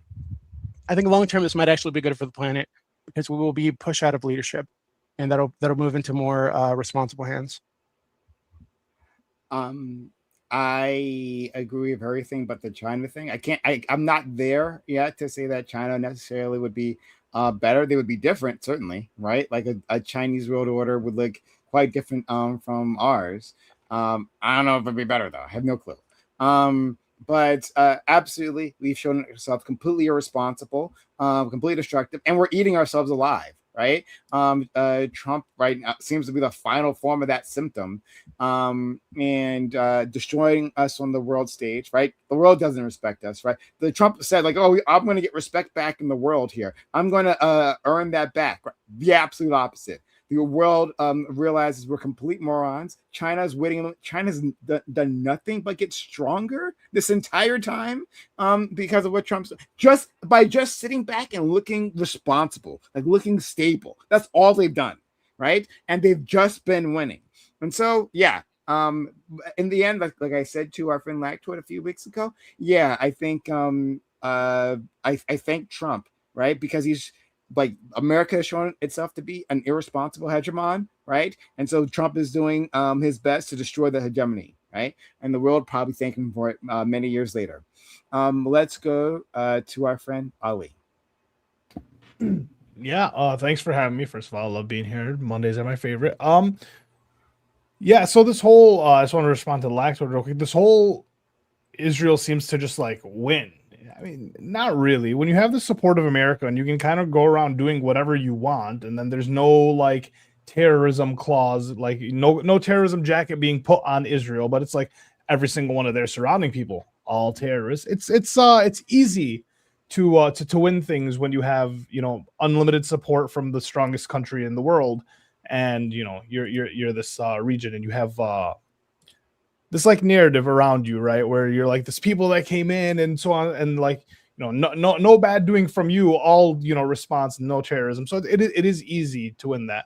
And I think the issue is that like, not so much that like Israel runs America, but it's this idea that like Gibbs has that like they're our lapdog, right? Like we don't have to, like, going in and destabilizing the Middle East hasn't benefited us, right? And then we keep getting into, we're seemingly keep getting locked into like forever wars that are costing us billions. The American people are dissatisfied. The American people, the perception is that they're broke, right? They do not have money, that the country's going to shit. And like, we don't know what we're doing. We have enough money to go to war. This is kind of like a constant saying for people.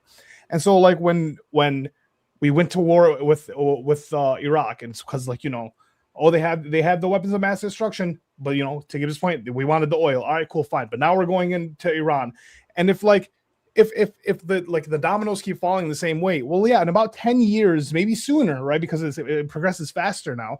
Maybe 10 years, we're going to be at war with Turkey. And I don't know how much this is benefiting us as the American people, right? It may be benefiting the government. America might be the superpower, but if the people don't receive any of the benefits, and if the people are dissatisfied, it means nothing. And I think that's kind of Doobie's point, is that we have all this power with this global hegemon, but we're not doing the right things with it. We keep making the rich richer, the politicians richer, but while the people are dissatisfied, the people are broken. We're about to be at a civil war with one another with the way we're acting. So it's like, I don't know. I don't know if all these wars are worth it if GDP goes up. Okay. I'm gonna read out to a woman, a black woman, because I love black women. Shout out to black women. Only JD. I never heard of this one. She's shaking her boobs right now on screen, but okay. Nice. All right. You know what to spam in the chat. Wait, is her handle live something? Live something? Only JD. Only okay. No. All right, y'all be good, guys. Thanks guys for coming through.